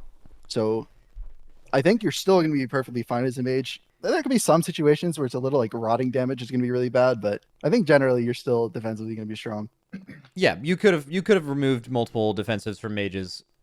Currently, you could pick basically any 2 you want besides Ice Cold probably, and they will still be, you know, maybe not the tankiest class in the game, but they wouldn't be squishy, right? Which is probably the point. Yeah, it's still going to be good.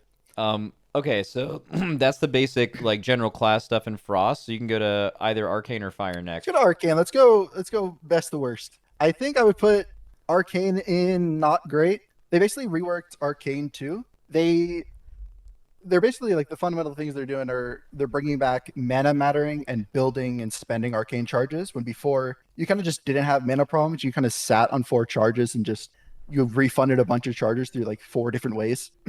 So it's going to be, you're just generating a lot more and you're spending mana and running a lot more, which I personally don't like because I want to be not running Oom. I want to be casting my spells at full charges, not building. But the weird thing they have is they have like 8 arcane missile talents, and it still feels bad to press that button for some reason. I think is like the biggest issue with the tree, in my opinion. Because if you have 8 talents, buffing up one button, and then it still feels bad to press, I think something's going wrong there. Does it feel bad to press because it's like, okay, so are the 8 talents all like really uninteresting? Or like, let's say they're all interesting, it's just the base power of arcane missiles sucks. Like, could they buff arcane missiles by an amount to where those talents are now interesting and it is an important part of your kit? Or does it feel like shit to press and it feels like it doesn't fit into what you're trying to do? It's kind of a little bit of both. Like, of course, you can just make it do 10x more damage, and it's always going to feel more fun to press because it just does more damage. But majority of them, I want to say half of them, just are increasing the damage of them. But then you have some where there's actually a really cool talent where they try to make it interesting, than where instead of arcane missiles being a generator, it's now a spender. So it consumes your arcane charges, but it's really weird doing it. Like I tried like probably every build on arcane, and it's just competing with barrage as a spender. So you want to hit missiles as a spender, but you also want to hit barrage as a spender. So it's just competing with barrage as a spender, and barrage is more fun of a spender because I don't know, it hits harder, it cleaves, it just does more than missiles. So that's the only thing about missiles that's the downside of the missiles thing. Okay. It's just competing with barrage. And I think also arcane was just one of the specs that, at least if you were to look, I look at things through this lens of like how hard specs are, is how likely is some player in our guild, which is a very good player, to log on a mage alt and then play arcane. Like, how well are they going to do in split runs of farm or whatever? And like, it seems that people can pick up fire pretty quick if it's an alt, but like arcane is always something that is required like a little bit of extra mastery from a mage player. So I imagined it would get targeted the most with any kind of simplification changes. How does the like general rotation feel for arcane compared to like what it has been with all of the ways to like reduce cooldowns of shit and the way to get your charges back and stuff? Like, do you still feel like there's levels of mastery to it, or do you think they like kind of nuked it pretty hard? I think they definitely went aside like nuking it a little hard. It's definitely way more intuitive to where I think if like someone made an alt, they would play it like, I want to say 95% effective. Like, you have clear casting, you hit missiles, you have max salvo stacks, you hit barrage. If not, you're generating. That's basically like the dumbed down version of it right now. And then, I mean, especially for AoE, if there's any AoE involved, the best build right now, you actually only hit 2 buttons outside your CDs. You hit barrage when you're 4 charges, and then orb to filled charges. And you kind of just do that for 5 minutes. So the AoE, it's extremely easy. Single target is a little more nuanced, but I think it's more intuitive and easier and dumbed down to where you could easily figure out how to play it. So you just end up putting it not great. Fire mage. Yeah. I mean, this one's definitely, I put it a tier below Resto if there was, but I mean, okay. I thought about this a lot because I was wondering why it felt so bad. And it's because going into midnight, you didn't have many buttons on fire to begin with. And then they just pruned the buttons in fire that you just played around. So if I'm so do the example of a raider. If you logged on alpha right now and I coached you how to play fire for 5 minutes, you would play it 99% effective. It has 3 buttons, including its rotational, cooldowns, mini CDs. It's just 3 buttons. Wait. Sorry. Did you say it has 3 buttons, including cooldowns? Everything. It has 4 if you include meteor, but you only do that if you're frostfire. So technically 4. Holy so it fuck. has fireball, fire blast, pyroblast. Man. Combust. So 4. Combust. Sorry. So combust 4. So unless you think that they went too far on accident, like whoever made this decision just did more than they thought they were doing, what they accomplished is way different than what they said in dev notes or something. If you're just assuming that didn't happen, maybe because they didn't change that much about Frost and Arcane, they just changed a lot, but the changes weren't like this class is a baby now. Maybe they just wanted a mage spec. They basically just had a decision, like, we're going to make one mage spec extremely easy for newcomers that want to fulfill the fantasy of mage or people who felt overwhelmed by mage. Because all mages, I think, definitely one of the higher skill cap classes in general, at least from what I can see. And there's always, you could just gap people more on mage than most other DPS specs. Do you think that, like, it's that? Like, they were just like, okay, one spec has to be easy. Or do you think that, like, from what they said versus what they did, they actually just went too far and got it wrong? I think all the changes aren't out for Fire, because it really feels like it's just missing a core mechanic to play around. Like Arcane and Frost basically got fully reworked with a whole talent tree and all the changes and pruned at the same time, so at least added stuff. I think Fire, it changed its talent tree a lot, but it's all passive changes and it only got pruned, so it's just missing something is the best way to put it. Okay. Yeah, I mean, so maybe something we need to go at in the future. Plus, it also, some people in chat mentioned, like, Frost has always kind of seemed like the Mage spec that you would play, even though Frost definitely had levels of mastery to it. But, like, your basic Frost was, like, supposed to be pretty easy. So, like, I wonder if that's not what they were trying to do with Fire. It's also Fire is, I think, a lot of mages that I know is like their favorite mage spec. I also wanted to ask you, actually, do you regret naming yourself something not more related to like mages, so you could potentially also have an Apex talent named after you, like Fired Up did? Dude, I'm actually okay. I'm really happy for him that he got it, but also, I mean, I need a talent named after me. That was crazy. Yeah, dude, that's fucking I think sick. he deserves it a lot, but where is it, bro? It's I definitely want one. It's yeah, bottom left, Fired Up. Fuck. All right. Okay, so mage as a whole, what's your vibe if you were to rank the class? We're not actually doing that, but just for the sake of argument. Yeah, I'd say okay, not great, in between those two. I think Fire. I honestly think it's only way down because of Fire and Arcane a little bit, but Fire is just, I think they're adding stuff to it and they haven't added it yet, is what it feels like. So maybe the tier under Resto Shaman isn't needed, and it's just being dramatic because they plan on adding some stuff to it. But yeah. Okay, sweet. All right, thank you for your time, my king. Yeah, love you, king. Right. Bye. I'm calling. Let me see if Kalamazi's still around.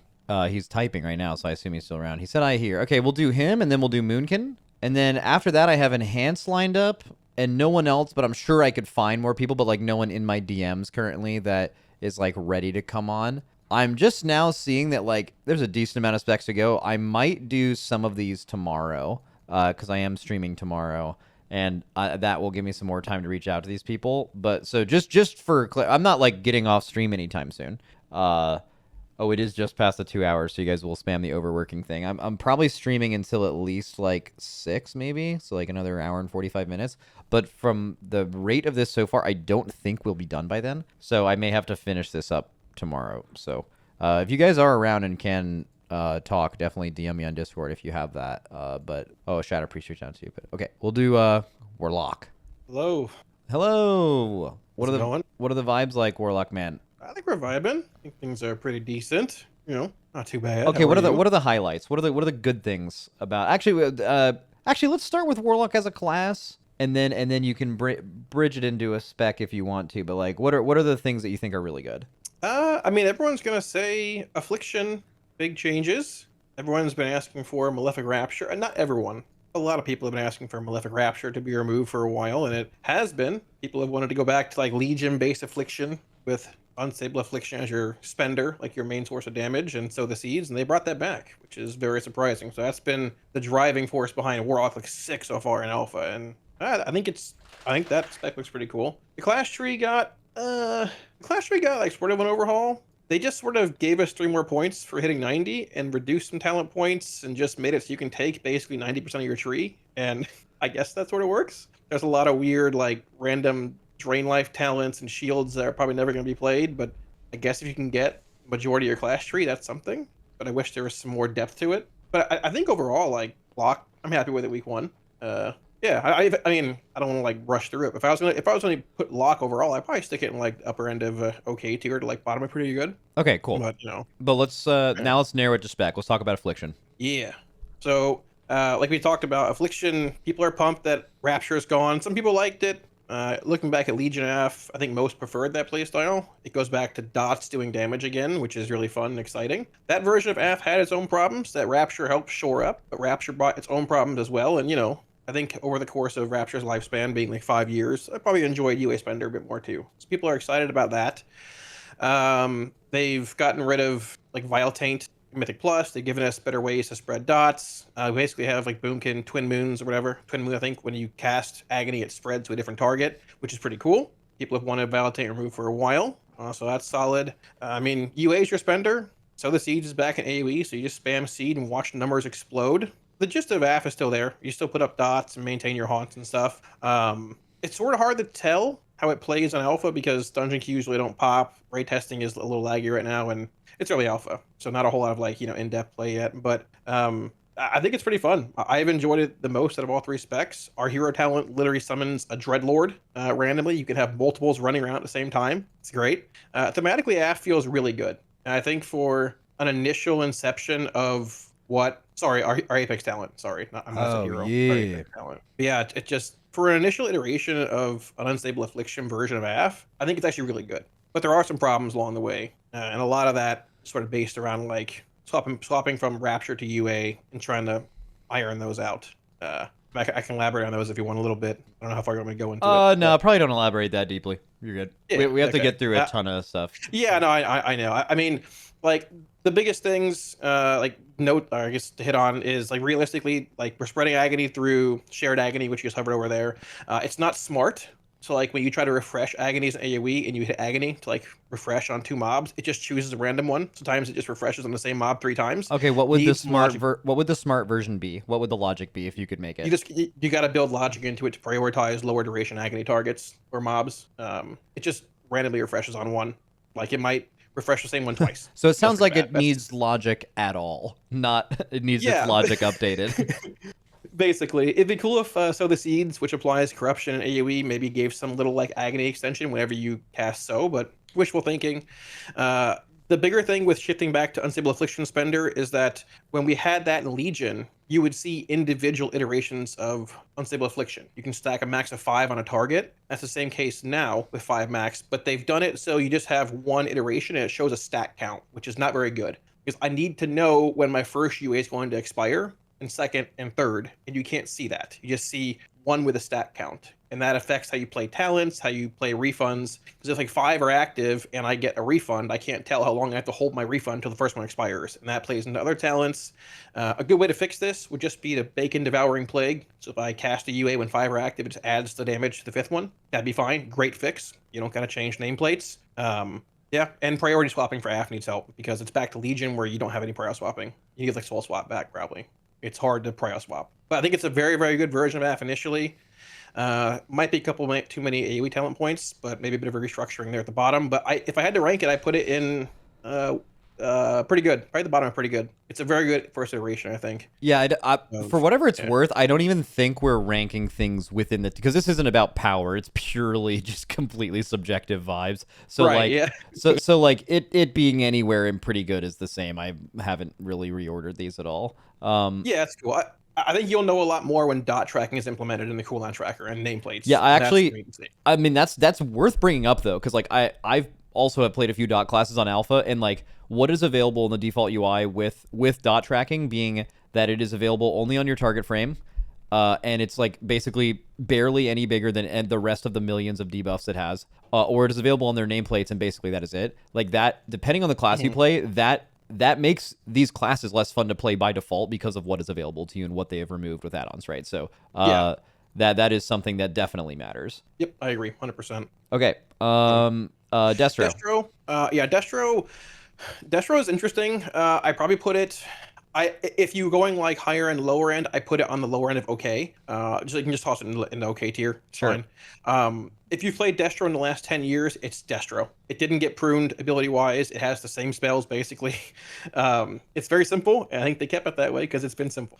I think the first half of the tree, 2/3 of the top part, is solid. There's some new talents like Lake of Fire, which is under Cataclysm on the middle right section of the tree. The edge, which is actually really cool. Different visual would be great. The downside is that it's a stationary round effect. The tank's going to pull it out of all the time, but it's actually really strong. But it's like Firestorm on a half-minute cooldown. But it's pretty good. I was hoping like it'd be like a red Defile kind of ability. It's hard to see, but maybe look more into that. There's a lot of talents that build around Rain of Fire and its mass AB profile, and like the capstones going below that into the bottom. I think the biggest area of concern for destruction is the capstones, though. Like the bottom left, bottom right ones. They're just realistically not that great. The one Avatar Destruction on the far left and the bottom used to be in the middle. It would just summon an Overlord whenever you spend 15 shards. Now it's over there, and the one above it, which is Soulfire and Dimensional Rift, summons an Overlord when you hit them. Soulfire, it's taken 10 years for it to become a really fun spell we want to hit. It's a 45-second cooldown. When you hit it, generates a shard. Long ass cast, not really fun to hit. It has a talent on live right now that reduces the cast time of it to like instant cast when it procs. You can throw them randomly when you get procs. Super fun, super cool. That was removed. We finally made it fun in Wolverthin. Now we're pulling back on it, making it miserable again. And putting my Overlord behind a spell I don't want to hit in the first place feels bad. Or Dimensional Rift can summon an Overlord, which is like the hybrid node with Soulfire. But Dimensional Rifts are on a half-minute cooldown. You have 3 charges, but they're all RNG, which one you open. And only one of them summons an Overlord. So you can high roll 3 Overlords at once, or you can low roll and not summon one for 10 Rifts. And it's not consistent. It's just sort of clunky. I think we should just put Overlord back where it was, take 2 or 3 talents on the left side and build it around Rift. Put Flame Rift in there, put like Rift resets in there, buff the damage, find some way to put Soulfire back to where it is on retail, make it fun, and that's that. Besides that, a lot of passives for capstones. There's like just Chaos Bolt damage increases, mastery increases. There's a world where Rain of Fire is being cast in single target again. Every expansion it happens and it's back. Likely, possibly. Not getting into that now, but is what it is. And yeah, I mean, the main concern is the bottom capstones of the tree, I'd say. Our Apex talent summons literal Sargeras Titan Death Beams, though. It's super sick. Like, our Apex talent is so cool. So did you hit on all 3 Apex talents? Because it sounds like the Affliction one's also sick. Yeah, I mean, Af and Destro are both sick. Like, they're passive for Destro, but it just shoots down Titan Death Beams that explode and Shadow Flame damage. Whenever you cast Chaos Bolt, Rain of Fire, Incinerate, gives you a chance. It's just passive, but it's super sick, like, visually. Nice. Yeah, and the bottom right talent is Channel Demon Fire, just really fast. They need to add the extension back to that for Immolate or Wither, or no one's going to play that thing. Same thing, left and right capstones need to be fixed. Maybe some more stuff. But if you're going to rank it, I mean, I think it's okay. As a baseline, feels good. But capstones need help. Demo time. And Demo? Demo is very polarizing. You're either going to like the changes or not. I thought the changes were really cool when I first played it. Thematically, they've done a lot to elaborate on Demo. And there's a lot of cool thematics. There's basically permanent Doom Guards, a Shadowbolt Volley, a million different demons. But when I've gotten into single target rotations on dummies, I am a Shadowbolt simulator for 50 seconds out of a minute, basically. A Shadowbolt spender, it's very empty. Imps used to last, I think, 12 seconds in combat, and they had energy, which casts a certain number of firebolts. Now they last 40 seconds, and they just last forever regardless. Tyrant's still a minute, so Imps last 55 seconds, basically, out of a minute, because Tyrant's a minute, and he extends them. And you have a max of 9 Imps. Once you hit 9 Imps, you can't summon any more. For basically, I mean, looking at cooldowns, a minute. Besides that, you're just casting Shadow Bolts and a spell that consumes 3 shards and does a little laser beam. You cast dogs every 20 seconds, like Dreadstalkers. You're basically a Shadow Bolt simulator for 90% of your rotation. That sounds fucking terrible. It's really thematic and really cool because they've baked like Vile Fiend into your Dreadstalker cast, and that's super sick. But we've lost like 3 buttons. We lost our Grimoire Felgar, minute and a half cooldown. We lost Vile Fiend as a button to hit, and we lost Demonic Strength. Bro, if you are casting Shadow Bolt for 90% of your spells, that is fucking terrible. I like TBC. You don't like it? Yeah. It's like there's a spender that you spend the shard you generate from Shadow Bolt on, but it's just a little death beam you do. It's like a little green laser in your back to building shards, Shadow Bolt or Demon Bolt. Dude, and that's basically it. This kind of makes I really wonder. I had a theory earlier that, I mean, I kind of just fucking made it up, and it's probably not true, but like that they basically looked at the triple DPS specs and they had a meeting on which one of those specs is going to be just unbelievably fucking piss easy. It was like a classic spec. And they just decided one of them was going to be it, and it's Fire Mage and it's Demo Lock. And this is not like them making a mistake. This is them just as a form of design. They are like, one of these specs is going to be able to be played by a newborn baby. And that's the good way it's going to be. And yeah, I mean, maybe that's what they're doing. I mean, yeah, your Apex talent summons a 3rd Dreadstalker, which is cool, and a Soul Keeper. But I mean, like, I think thematically they put a lot of cool visual abilities into it, but my buttons I hit don't really feel very rewarding. It's like I'm hitting Shadow Bolt a bunch. I'm not summoning my army of demons, like by summoning my 20 imps anymore. I get 9 and I'm done for 50 seconds. And that feels sort of bad. So, I mean, I don't know. They have to restructure a handful of talents, maybe bring back just normal Hand and Gul'dan stuff, which is probably the way to go about it. I think if they did that with what else they changed, it'd be a lot better. There's other abilities they can bring back, like Valkyria's Consumption and stuff, which doesn't make any sense to you, but other, like, you know, minute-ish cooldowns that feel exciting, because I did a video half an hour ago on it. I just hit Shadow Bolt for basically a minute straight, and it was like, I missed my imp, my Legion of Pets, you know, so I think it's really tough because it's definitely easier for newer players. I probably put it on the front of not great, but some people are gonna love it. Yeah, this And is it's yeah, really tough. this seems really yeah, because okay, having something be easy isn't necessarily bad. I've been saying that. Like people use the Ret Paladin example always, or I guess it has been in the past, like BM Hunter. But like again, maybe you were being hyperbolic, but like literally standing still, cannot cast while moving, casting Shadow Bolt for 9 out of 10 buttons you're pressing. I promise you that almost everyone actually doing that, not again, it might have been hyperbole. You are playing that for fucking 5 minutes and logging off. Like that is just trash. For current standards, right? Even, you know, like people are like Fellowship simple. Bro, if there was a Fellowship class that casted a single target Shadow Bolt 9 out of 10 casts, you would not, that would be the class you don't play, right? So yeah, I don't know. This is going to be one of those things where like some people are going to be like, that's exactly what I want, great changes, right?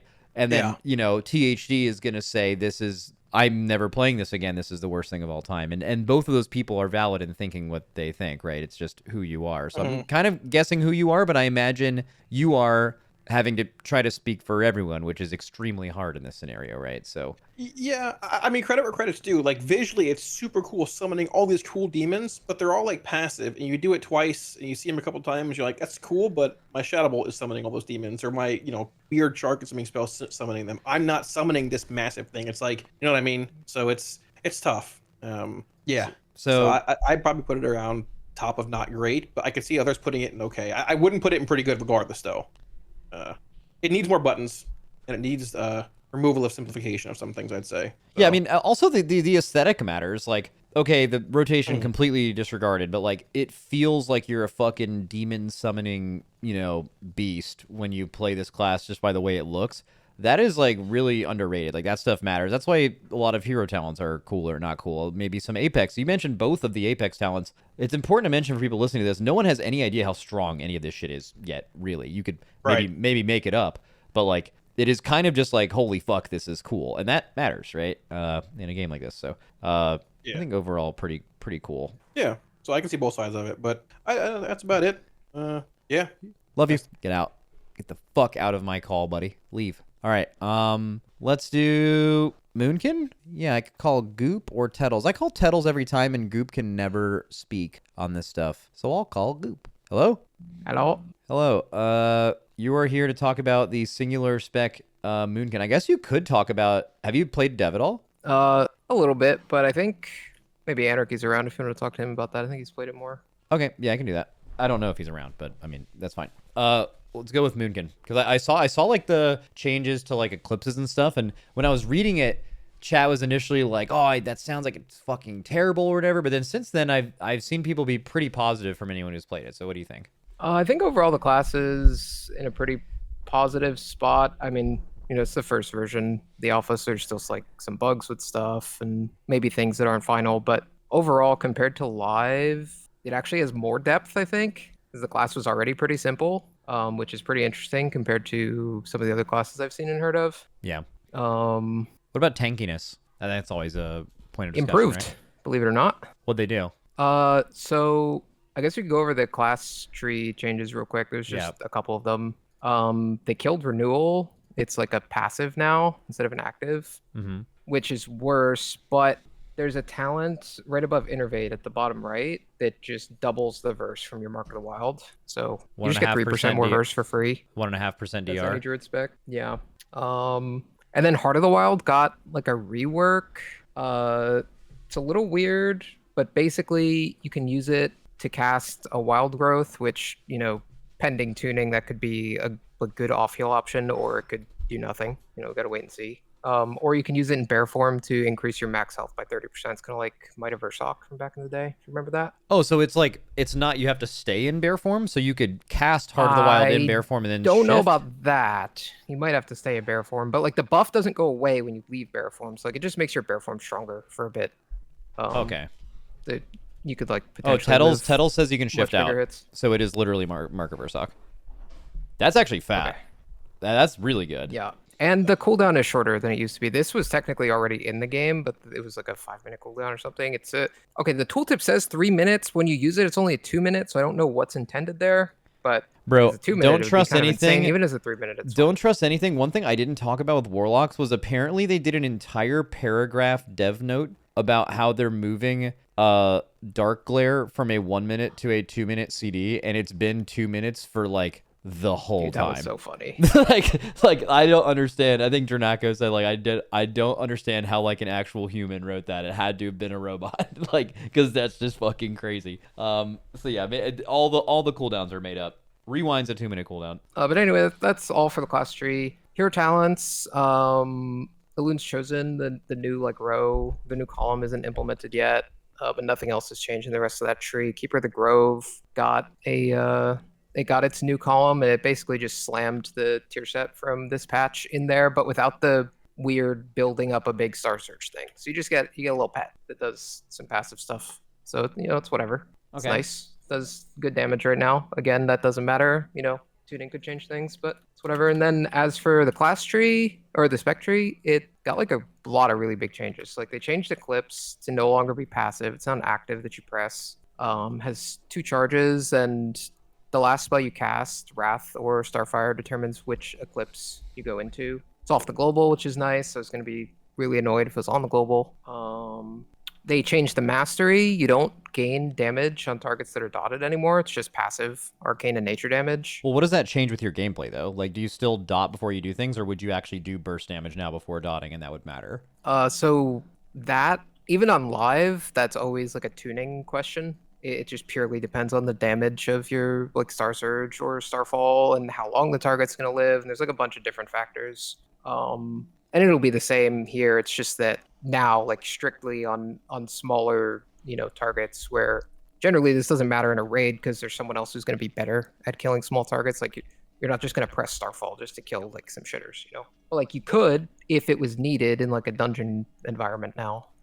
You'd be better at that, which is a welcome change, because like a big problem with the spec has always been its ramp up time, casting 2 spells to get into Eclipse, and everything has to be dotted or do 0 damage to it. All that is gone now.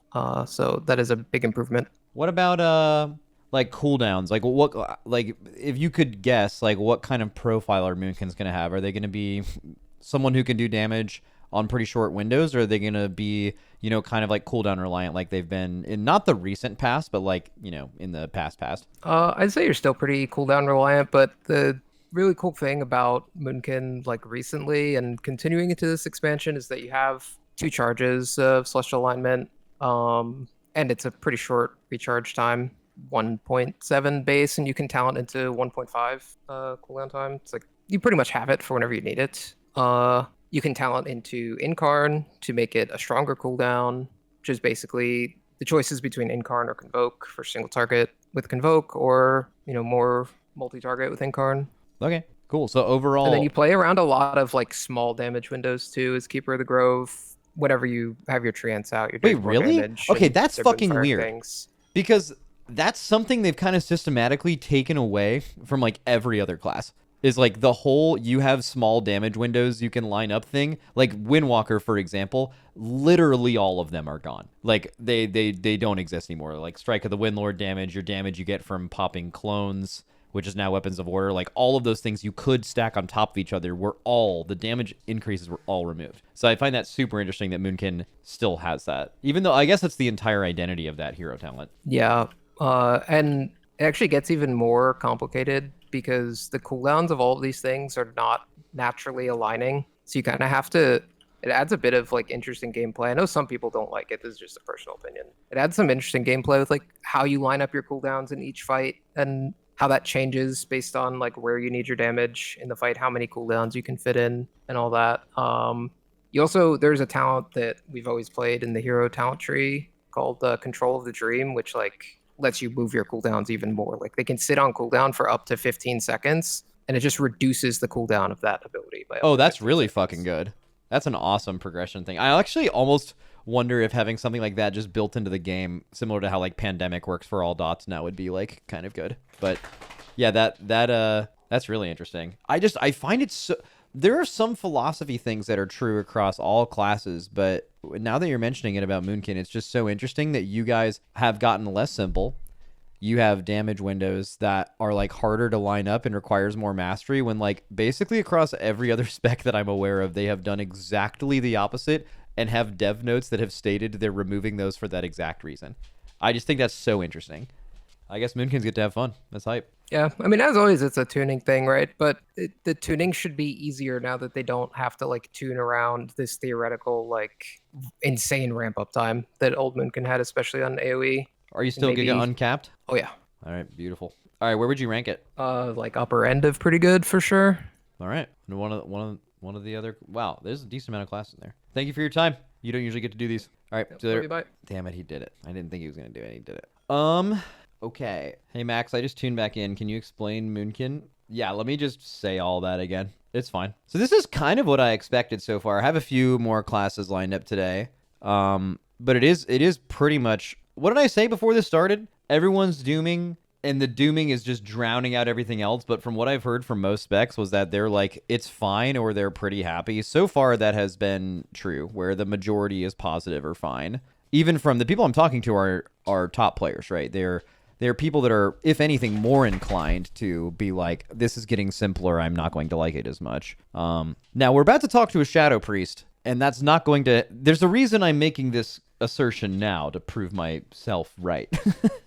Because we're about to add one down here, I think. But although actually, I mean, it's still not... I mean, if you remove healers, which for some people that is actually how they look at deciding which class to play, because healer isn't one they're going to play. It still is like pretty across the board now if you're purely just looking at DPS, right? Because like most of the pretty good spots are healers, or half of them.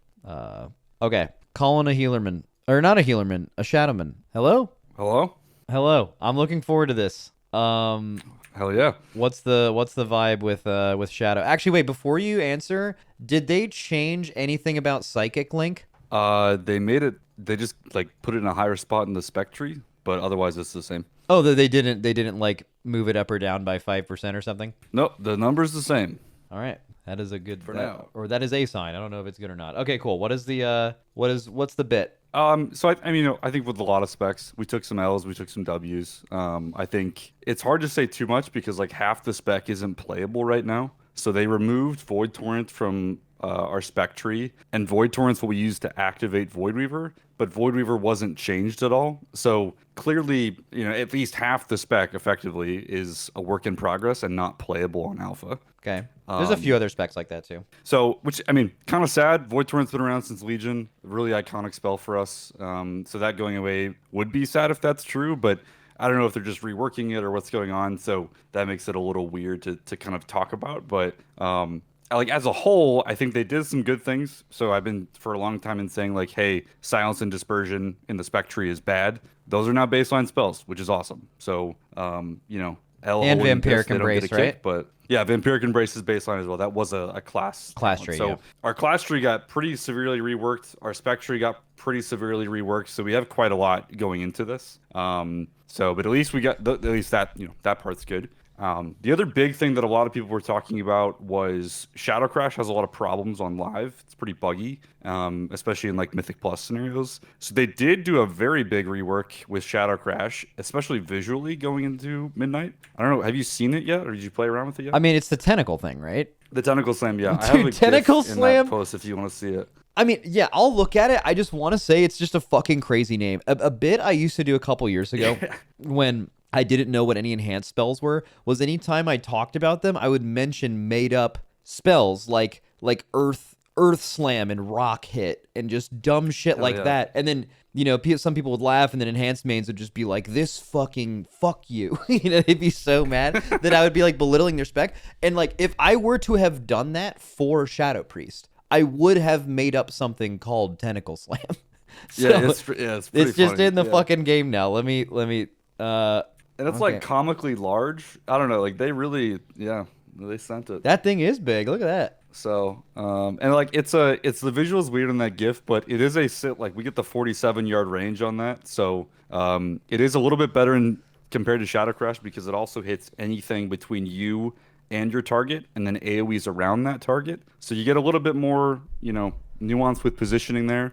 They did remove our ability to precast it, or like we don't have that reticle Yeah, anymore. you have to do it on target something with it. Yeah, okay. But it is faster, so it's a whole second faster to get your dots out than Shadow Crash was. So, clearly they heard the feedback and they were giving that.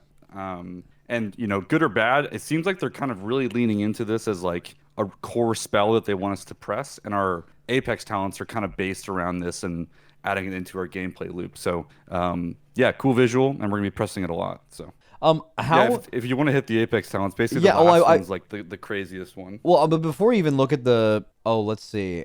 Oh, wow. Oh, so you're going to... Well, okay, in the past, though, you were not wanting a ton of the idle things, right? It was like they were capstones, but maybe this is like I'm really dating myself here. Like, this is a while ago, and they've made them good now.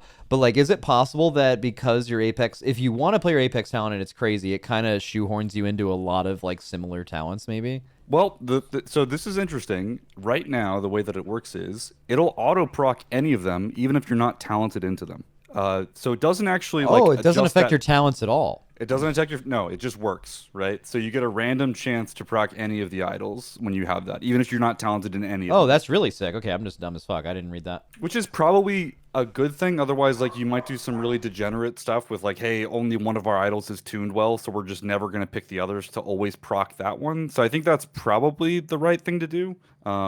But yeah, we have this kind of crazy loop with like Tentacle Slam spawns apparitions, triggers an idol, and like all this stuff. So yeah, it's kind of wild. Okay, well then what's the bad? What's the bad? What's wrong? Basically what they haven't fixed yet. So again, this is why it still feels work in progress-y, right? So nothing with our mobility got touched. Maintaining dots in AoE is now much worse than it is on live because they removed Void Bolt. They did remove Dark Ascension, so they're kind of unifying our cooldown around Void Form, but Void Form is like a shell of what it was. And the biggest thing is they removed Void Bolt, which kind of lowers the amount of buttons that we're pressing rotationally. But that's how we sustained our damage in AoE. And Tentacle Slam is only ever dotting 6 targets. So, and the biggest concern I have, if you looked at the first dungeon pool, best example is like Algathar Academy first pull. We're just fucked. We have nothing that will do anything there. So we need something. They either need to put Void Bolt back, add some kind of dot refresh into the game, do something with like apparitions in our dot extensions or something, because otherwise anything mass AoE, we're just not playing the game, basically. So mobility, maintaining dots to kind of, Void Form gameplay could use some help. The other thing that I'd say, and I think Kalamazi brought this up earlier, we like desperately need to see some stuff with like the UI for like tracking dots. There's a lot there that like is left to be desired. Like we rely pretty heavily on like, hey, do you have Vampiric Touch on all of your targets you care about? And the base UI just doesn't handle that very well right now. I giving a lot of feedback. Hopefully they have time to fix that, but that's also a pretty big downer for us right now. Yeah, across the board, dot specs, UI. Yep. UI is not good enough for dots at the moment. Okay, so where would you put it? Let's see. What are your tiers again? I think I gotta do not great somewhere in there. There's like a couple things. Again, there's some cool stuff they've added, but it's just not all tying together yet as far as the whole game goes. So I think I'm probably there. Again, it's still really early alpha, so I think we're just at the point now of like, hey, let's give feedback. Yeah, it definitely sounds like there's a lot of good. So definitely sounds like there's a lot of good. I think they're cooking there. They got the hint of like, hey, old guide idols are fun.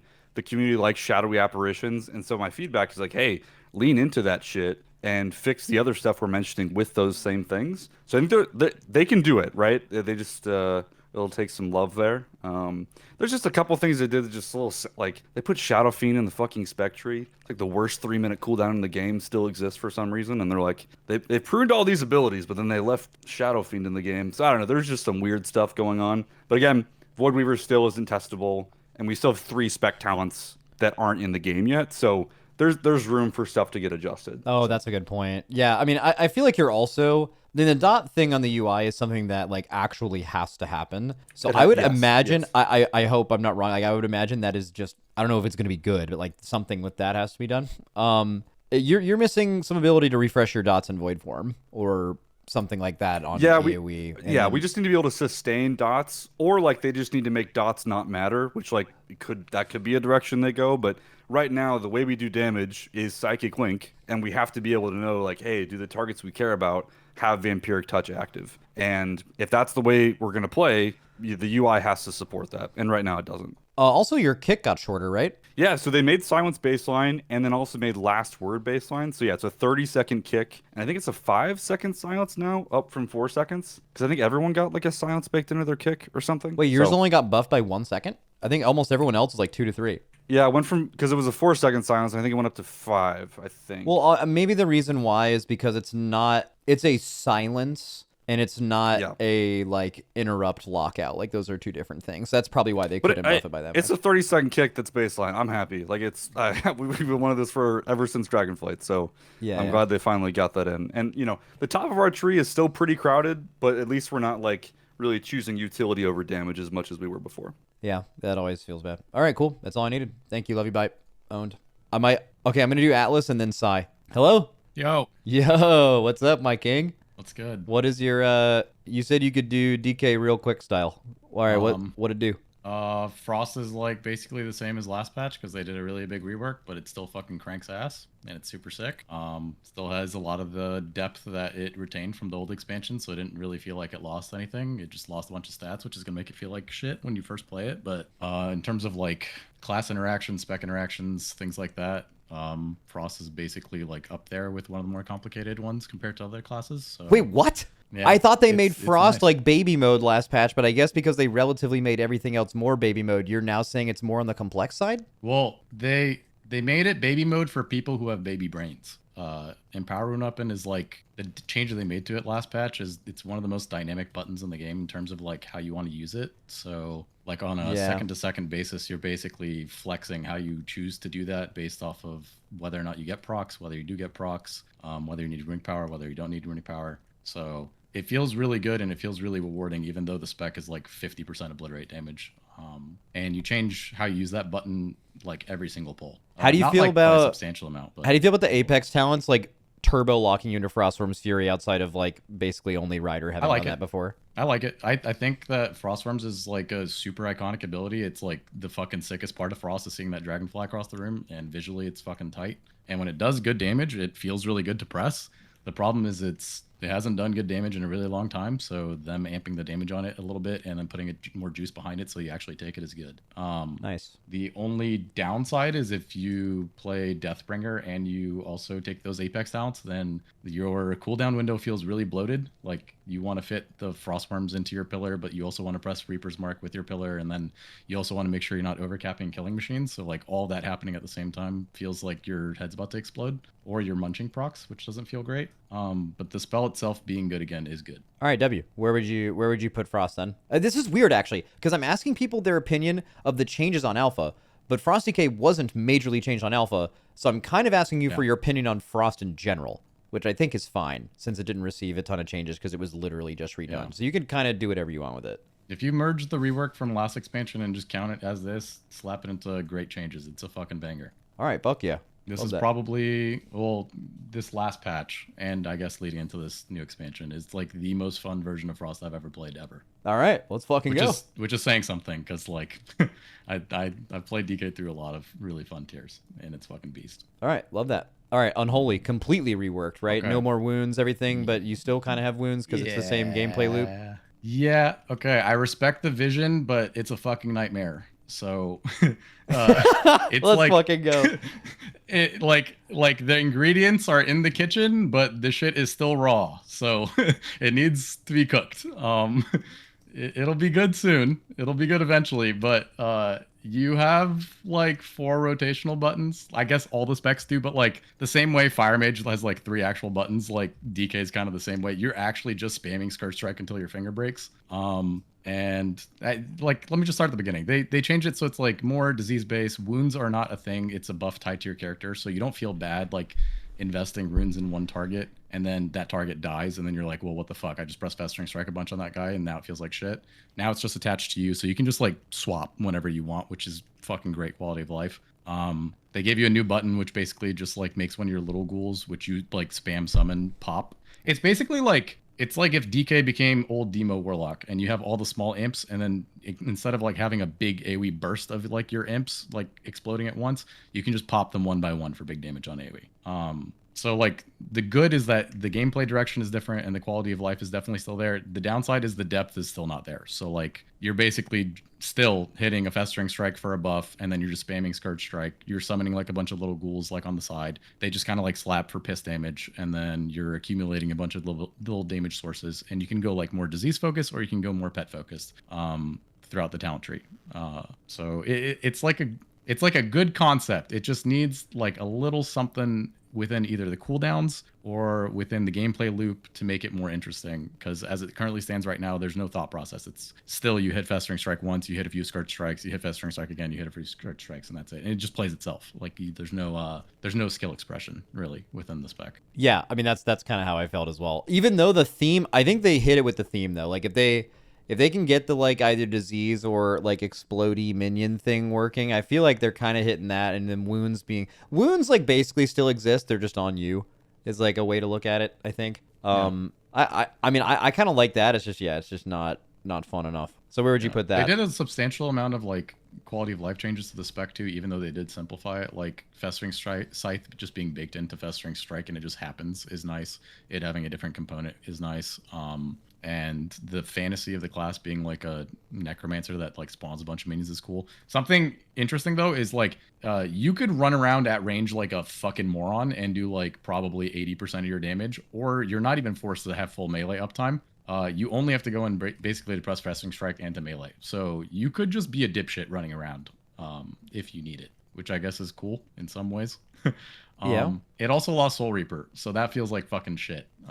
I wish that they kept Soul Reaper or leaned into it a little bit more so it stood out in some way, shape, or Yeah, form, it's but the right one now it that doesn't seemed really like have. it made sense for Unholy, and then they gave it to Frost and it felt clunky, and they gave it to Blood, but it just should have retained its identity with Unholy maybe. Especially because like also Execute was their identity through other means, so like they kind of lose a little bit of that niche as well. Yeah, like Frost has an opportunity cost for ever pressing it, so it feels bad. Blood, it's like not as impactful, and you're again some level of opportunity cost. But for Unholy, you basically lost nothing for pressing the button, and it felt good to do so. So they should have leaned into it more, and made it do more damage. Okay, or, in my opinion, make it do something with the kit. But yeah, before you rank Unholy, I actually want you.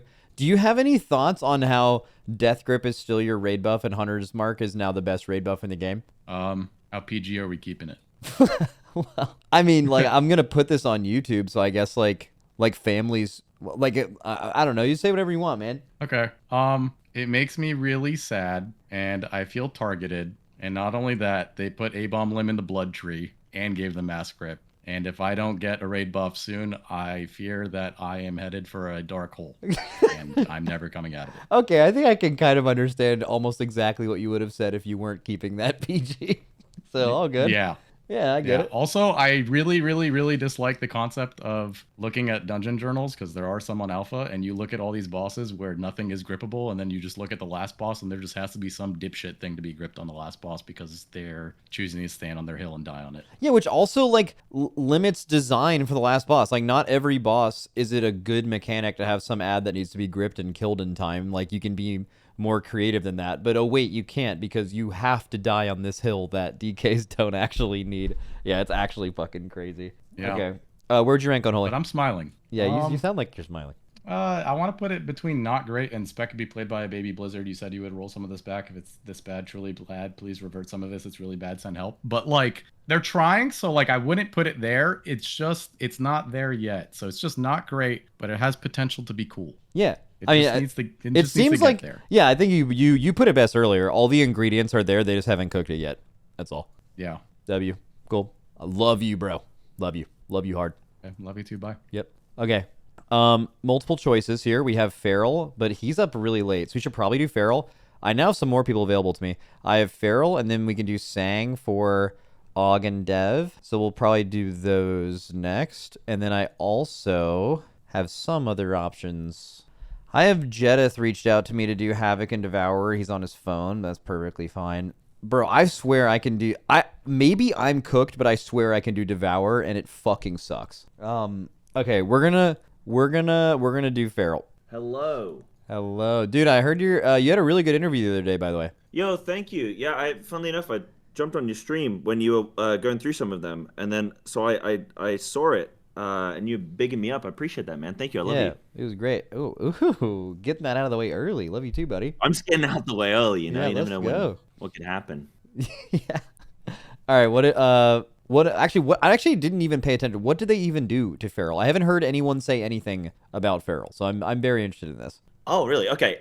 So they've kind of, you obviously snapshotting. You used to play Feral back in the day, and I'm sure some people in chat might know what snapshotting Blood is. Talons is But gone. yes, Blood Talons is gone, but we're still retaining snapshotting. So in terms of like Blizzard pruning things back and simplifying things, we are still retaining snapshotting. So it's not like all doom and gloom. I've not been so upset that it's gone actually, which is weird because I was actually a big supporter of like keep Blood Talons, keep it. But now that it's gone, I actually haven't missed it. So I'm in like a weird spot with that where I want to play stuff out and see if I do end up missing that down the line. But for right now, I have actually been okay with it. But they removed that. They removed like our Adaptive Swarm, which was like a thing that just improved our bleeds. And it was like an extra maintenance like dot that we had to track every 30 seconds and stuff. And there was like a little bit of math that you'd have to do in identifying the right targets to put that on.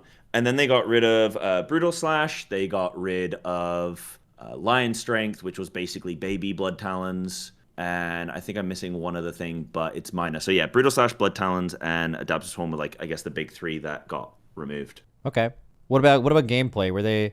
Do you feel like a baby when you're playing the class, or do you feel like it's basically what you've played before, but obviously no Blood Talons? It feels. I mean, they've added a couple things, which is interesting. So we're probably a spec that's pretty. I think like they've kind of like Unholy DK, where like they've got a vision, I guess, and they've added in some stuff. They haven't just removed things and then gone, right, where do we go next? They've given us like AoE Feral Frenzy, which is pretty cool, down at the bottom of the tree, sort of in the middle, like left side of it. But they gave us AoE Feral Frenzy, which actually has some really interesting mechanics to it, which I don't know whether to spoil that on stream or keep that for myself. What? But well, I don't know, man. You like sandbag and stuff, like WWTD. Bro, no. Okay. And then we've got Chomp, which is also down at the bottom of the tree. It's a choice node with Lunar Inspiration. But Chomp is pretty interesting. So you can only use it when you're low energy. So you can't use it during like Bloodlust or any like cooldown window because you have too much energy. But it hits really hard. Yeah, it's a big number. So that's kind of interesting. How that's going to work. And then they've added in, so on the right-hand side, Hunger for Battle, which I think could have some really interesting gameplay, particularly in Mythic Plus, depending on how some of the design is, but also potentially in Raid. Like, Feral, I think, struggles in fights where there are adds that you need to swap to, but they die very quickly, whereas this talent might help us in that kind of scenario. It's not going to make us, like, exceptional in that scenario, but it's at least going to give us an option to take there, because whenever anything dies, that stacking damage increase gets refreshed. I mean, so that's like definitely fucking fat. If you run into a situation where you have a boss where you pop your CDs and you're already well tuned for single target and you can basically buff your damage window by 25%, that is extremely strong. That is very good. Yeah. The only problem is that you do have to make a couple of talent adjustments to really unlock that. Yeah. I guess like you'd also have to take Primal Wrath, but you could probably get away with just Primal Wrath and that. But then there's another talent, which next to Berserk in the middle of the tree, one down to the right. So up one now from where your mouse is. I'm on a little bit of a delay, actually. Yeah, Blood, hold on, let me read what it is. Blood Spattered. So that's also potentially pretty interesting as well. That can also couple nicely. Like, that'll definitely be a Mythic Plus talent. But that could also couple nicely with the Hunger for a battle, where you're dotting some adds up and then you're going to be doing more bite damage to your primary target. So that could have some potential raid application depending on how they design the bosses and stuff. So I really don't know what the raid design is going to be like. But for Mythic Plus, there's some cool potential AoE funnel, shitty ads that are going to die quick kind of potential there. What was the question, by the way? You asked me like... Well, I mean, I don't really remember what the feels. question was. It was just like, I think it's interesting that they're leaning into funnel for Feral. Also, I think Chomp is actually really significant because there's a few classes in this game, almost all energy based, that actually do have some scenarios where pooling makes sense. There's been times in WoW where they've like gone away from that and they just want every class to be you're pressing a global every second, no matter what. You never have to think about pooling. Maybe Feral is currently like that. I haven't played it in a long time. But playing something that, giving you a talent that specifically incentivizes you to not do that, right, I think is very interesting. I think Chomp is like one of the most interesting talents I've looked at in a while, where they're basically wanting you to go low energy just to use some ability that, I mean, 900% attack power is a fat ass fucking number. Like that it's really hard. I've been using it, and it's been doing like at least the amount that a bite does, maybe more. So I think even more than like Ravage and stuff, which is like empowered by. So it's been hitting really hard. Obviously, it's a 20-second CD, and you can't use it during cooldown windows, which kind of sucks. Or you have to use it at the end of the cooldown window, I guess. Your end of your cooldown window, or maybe you could like snapshot or no, Tiger Sphere gives you energy, right? Yeah. Yeah, that cooks it. And then if anything's dying, so like I think you'd only play that in raid, because if anything's dying and you're playing that Hunger for Battle talent, and you're getting energy back when things die, so like you could kind of get a little bit screwed with Chomp. But yeah, it's a very interesting talent. It's kind of like you can have one marshmallow now, or if you're a good boy, you can have 2 marshmallows later. And that's what Chomp is. You know, you get rewarded for the pooling, which is teaching people a good skill, which is pretty cool. They've also given us, they've given us 1 minute 30 Incon, which I think is neat, because we have been asking for improvements to Incon to make it. Really? Go on. No, I mean, sorry, I didn't mean to fully cut you off. I was more, basically I had this theory the other day where a few years ago there was a bunch of classes that still had 3 minutes. And there was even like meta was like 4 minutes, for example.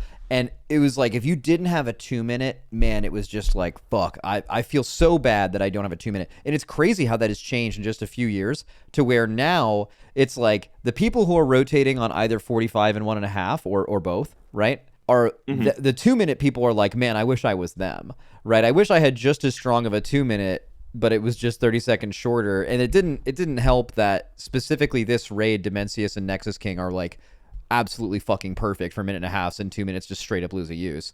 I just wonder that now they're even more going into that. They're like literally changing. I think this is the second class I've talked to today that has had their 2 minute change to 1.5. It's very interesting. Yeah, and it could, I think that could particularly work really well with the OTC. I think Wildstalker's better designed for like Convoke potentially as well, but I don't know. I don't know if like, again, it's going to come down to number tuning. We're not at that stage with the alpha, and I think that's obviously, I know your chat's probably aware of that, but important that people understand that like we don't know how everything's going to work based currently, because like number tuning hasn't happened yet, right? But maybe Incon could end up being really good. The problem with Incon is I don't think it's too fun to press, because you press it and then you're just sort of like just doing normal sort of stuff generally. I mean, technically with the DOTC, you can like so on the DOTC hero talent, if you switch over to that, at the bottom node, there's a thing called Claw Rampage. So you actually do this like interesting cooldown window. So in that, your Shred, Swipe, and Thrash have a 25% chance to give you your Ravage, which is like your main core ability proc. And then in AoE, that's basically guaranteed, because you have a 25% chance per target. Mob. So if you're swiping, thrashing, then you're basically guaranteed Ravages. So with Incon now being 1 minute 30, it also lasts an extra 5 seconds. You get 20 seconds of just this like swipe, ravage gameplay, which is like potentially pretty good. I don't know, like we've lost Frenzy Band, which might reduce some value of like Incon and stuff like that used to give our combo point generators like a bleed application. So we've lost some things, but we've also gained some things, and it is going to shift up, I think, some it's definitely going to shift up Feral's gameplay. I think right now the single target raid build is kind of boring. Like you apply your bleeds and then you're basically just shredding and chomping whenever you're low energy. And I just want to really quickly, I did misspeak when I said chomping rewards pooling. That was like wrong. Like it's actually rewarding you spending energy. But I just missed. Yeah, that's fine. Okay, you have to rate feral changes. That's your job. What are you doing? Rate feral changes. I think pretty good. Like it feels pretty good. They are diminishing snapshotting a bit, but like it's still there. So you can't just be like, oh, they've completely babyified it. They've added in some cool new things. There's some interesting talents that I want to see how they play out. AoE Feral Frenzy is pretty sick. It's pretty fun. Oh, have you not seen the visuals for Feral's Apex talent? Oh, No, I know the Unseen Strike stuff sounded kind of... Wait, does it look sick? It looks sick. Cats like appear on your mobs and they like jump and like maul mobs and stuff. Do you have like a GIF of it or anything? I don't have a GIF. Do I have a clip? I can maybe send you a clip. I'll DM you one and then maybe you could just show it. Yeah, I'll show it later. That's fine. Maybe. But it's pretty cool because the AoE Feral Frenzy also like cats appear and they just like maul and stuff. So that's pretty neat. But like I said, there's some interesting AoE application with the AoE Feral Frenzy, and I don't know whether should I talk about it. Talk about. What do you think, Matt? Sorry.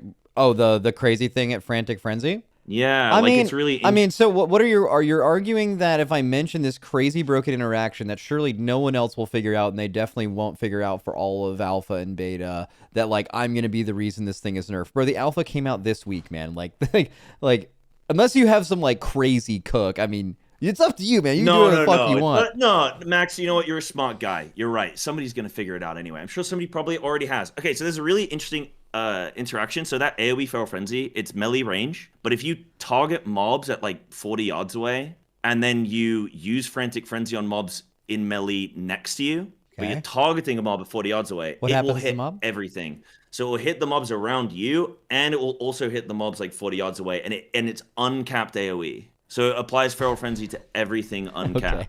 I mean, clearly, like, that's just, like, so clearly fucking bugged. Like, that's not even, like, some crazy interaction. That's just, I mean, actually... So if I'm targeting this mob over here, this is gonna frenzy everything. But, like, I don't know. Maybe they keep it in. Well, that's the Feral Frenzy.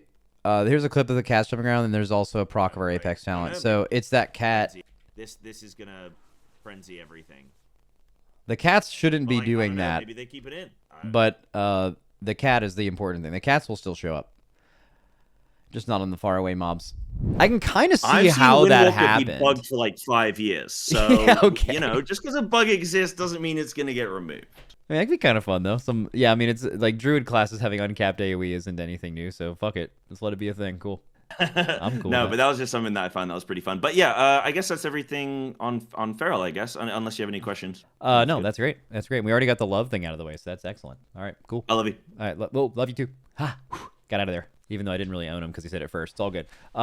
So we have Sanghelios to talk about Aug and Dev. Sang! Yo! Hello. How many mounts do you have? Hi.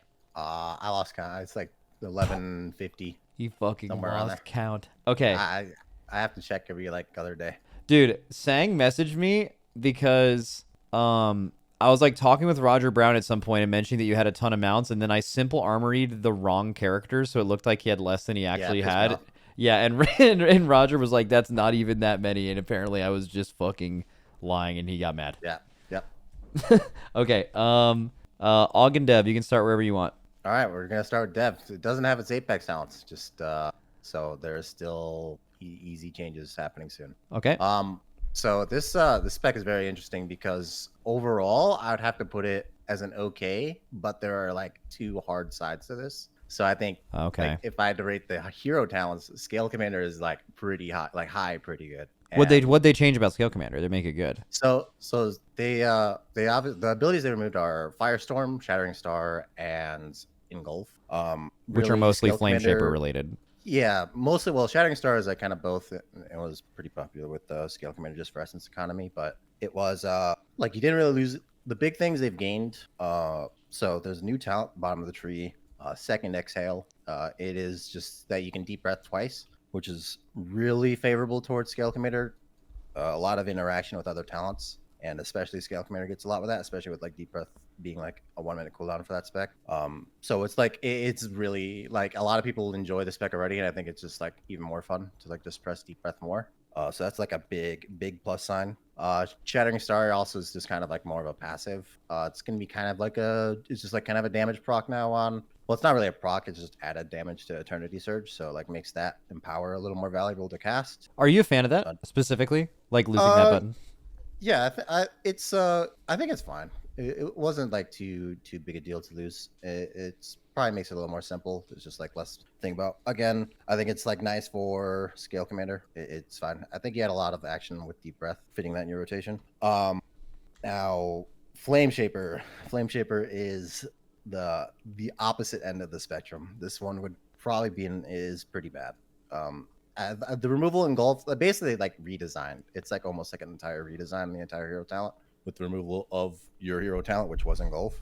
Yeah. It's just now 2 charges of fire breath, and honestly, it's weird because fire breath is like a very interesting button, especially with the talents and the flame shaper tree, that it almost makes it more complicated because now you have 2 charges to play around with, and they interact quite like weird with each other. Like if you use them back to back, like there's talent, the Scorching Embers, you take often, where like based on your empower that you cast it at, right, like your red spells do more damage. Obviously you lost a red spell, but you still have like Consume Flame. So it makes it really interesting because like now you have to like, you know, you can do a weird interaction where you rank 1 to get like the duration up, and then you max rank it and you get the 40%, the like max rank duration. So it's like, it's honestly almost more complicated.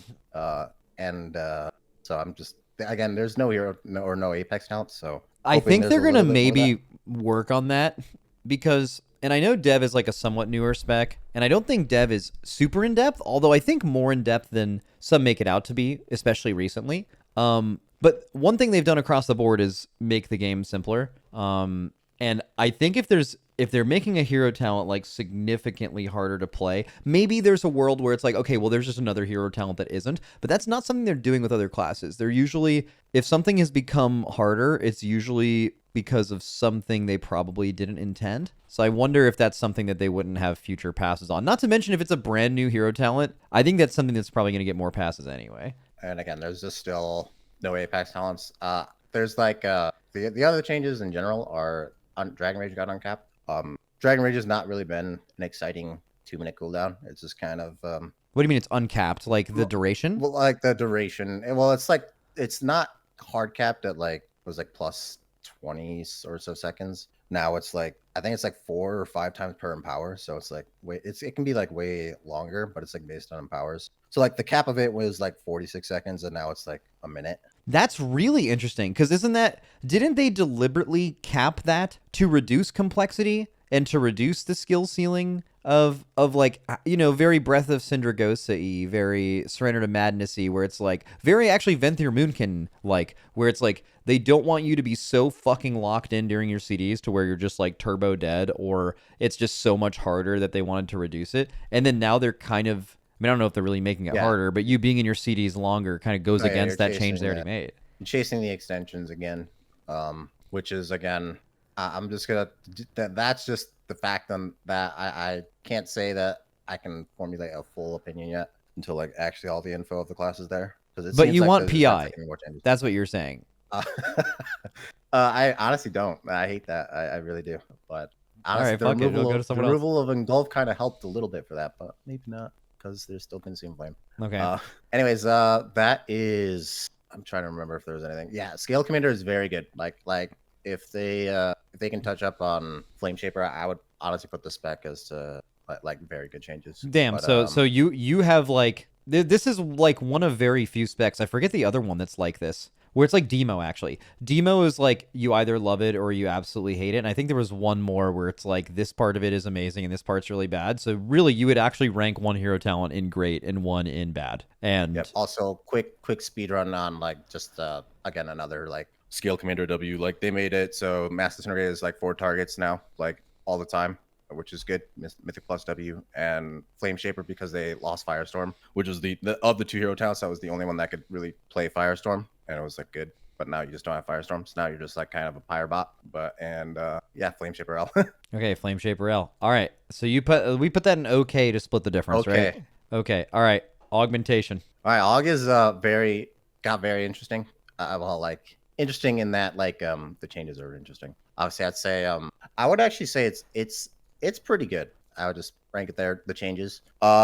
Big thing is they've really made it simple. Like nice, not stressful to like buff people. I'd say there's like definitely people that are all fond of like that was like their gameplay, right? Is to like buff people. And also the bad side of that, which is kind of very interesting, is with Ebb and Might now just basically blanketing your entire group. So either, you know, your other 2 DPS in a Mythic Plus, or, you know, your however many DPS you have in a raid, heroic raid or mythic. It just kind of splits it.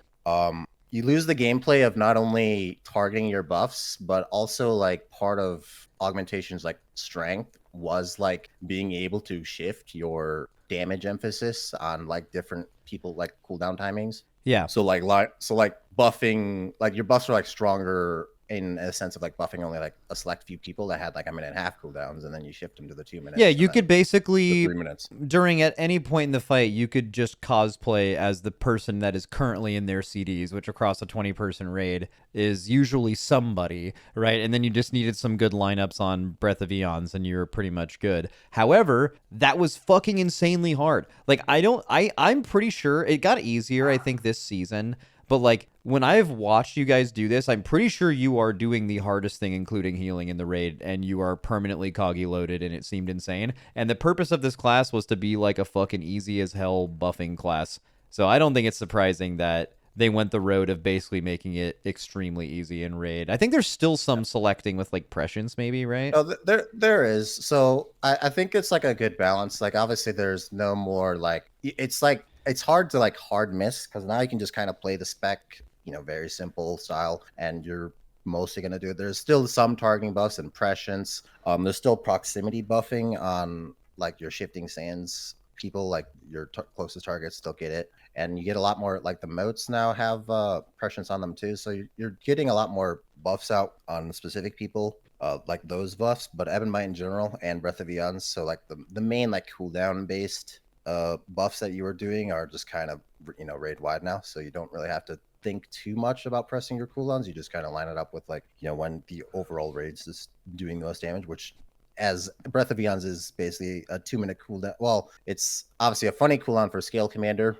and like closer to like a 1.5, 2 for Chrono Warden. Yeah. So honestly, the tuning of the spec ends up kind of being just overall, like in terms of its buffing, like, just how strong like your minute and a halves or even your 1 minutes if you're like Scale Commander. So it's a very, very interesting. I think it's very good changes though. So like overall. Oh, also Ebonmite, maybe this was already the case. It only works on damage dealing allies. You cannot buff healers and tanks at all. Yeah, I mean that's been the case. Okay, so like I was just thinking like, oh, it's raid wide, so like maybe healers will get it, but actually there's zero effect on that. What was I gonna ask? What about the Apex Hounds for Aug? Oh, yeah, they're pretty strong. It's basically just you summon like a clone of yourself and it just kind of does spells. I don't know the tuning of the actual spells it casts, but the important part is that it buffs your like Ebonmite by 100% while it's active, and it just gets extended like after you Breath of Eons, so it gets extended when you normally extend Ebonmite. So it kind of just makes Breath of Eons a lot more powerful, and frankly, you can extend it to kind of crazy durations. I wouldn't know if you'll get to the point where you can have multiple of them out at once, in which case it kind of like is a big ramp. If you have one out and that's 100%, and then you get the second one out, it's 200%. But that sounds like something that probably won't happen. Yeah, I mean it's pretty powerful, kind of passive talent, and adds power to your cooldown. I'm trying to see what else here changed about Aug. I think that's about it. Yeah, I mean I think they like just did like one talent shuffle. I remember I think they made blistering skills like a little more passive. I think Ignition Rush got moved up. That just made you cast faster, and they just replaced it with the talent that. Or added the talent where you just get pressions from your moats. Everything else looks mostly the same though. All right, W. And you already put them in pretty good, so I guess we're good. Are you happy about Evoker in general? Like you still think the class is overall like retaining a similar amount of complexity? It's not like doom and gloom. This is a different World of Warcraft than what I've played before. I think it's great. There's still like changes that I'm hoping like keep like just like slight changes with like Dragon Rage maybe being a little more of a powerful button, or at this point like the spec is almost like your cooldown is whatever trinket you're wearing. But other than that, I mean I find it like it's still very fun, especially Scale Commander. It's like very you're just flying around beaming things, shooting beams, a lot of colors coming from you. All right, hell yeah. All right, thanks, buddy. Yep, love. I'm out of here. Okay, let's finish with Enhance, I think, and then call it a day, and we'll finish the rest of these tomorrow, if he's still around. Probably is. Hello? Yo, what's up? Hey, I'm excited to talk to you about Enhance, actually, because I think when I read that they were just overall, like, kind of reducing complexity, the first spec I thought about was like, well, if there's a melee spec where it's that, at least in terms of, like, buttons, which is also something they're targeting, that that could involve enhance. And then I looked at some brief changes and I saw the amount of like talents they removed that are things that I've thought about for so long, and I haven't gotten around to actually playing it and seeing what that would feel like. So I don't know what does it look like currently for enhance? I know you've had the alpha, but just like what's the vibe in the enhance community right now?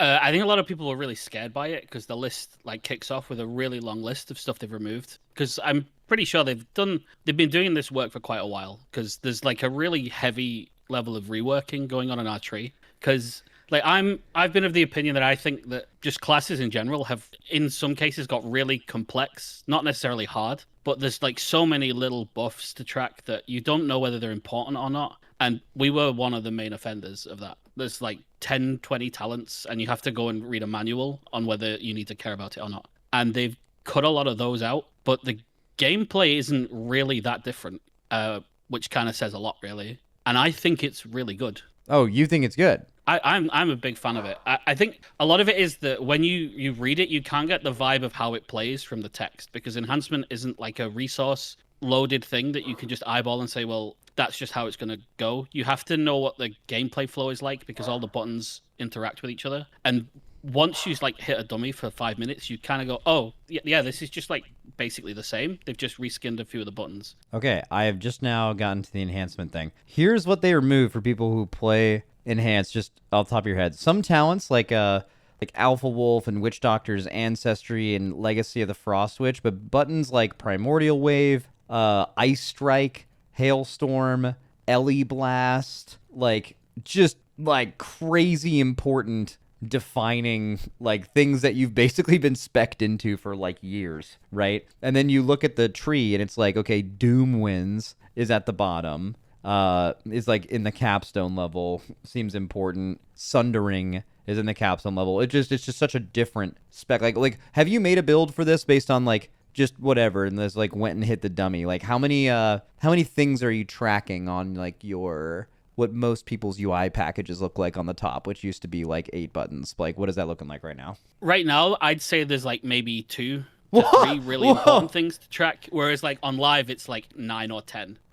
What? Like the game just gives you what you need to know. Like instead of you having stacks on Lava Lash, you get CDR, so you don't need to track it. It just happens. Like there's nothing hidden about it. It's really obvious. It's really intuitive when you play it. Okay. The changes that they did at the bottom, Doomwinds is now like they've made it so that we can either be a 2-minute or a 1-minute cooldown, and that's basically what that section is down there.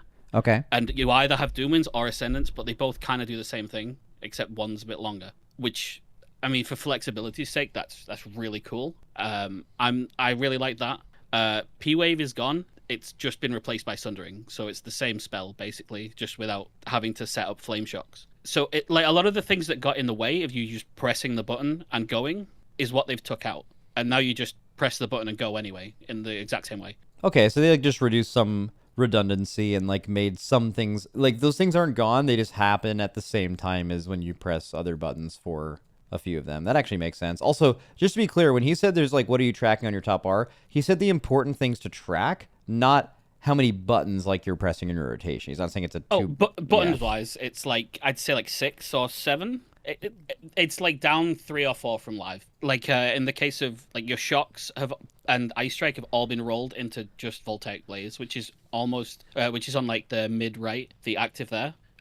Like that's basically the only thing that has been removed. You're still tracking Crash, Lava Lash, Storm Strike, Doomwinds.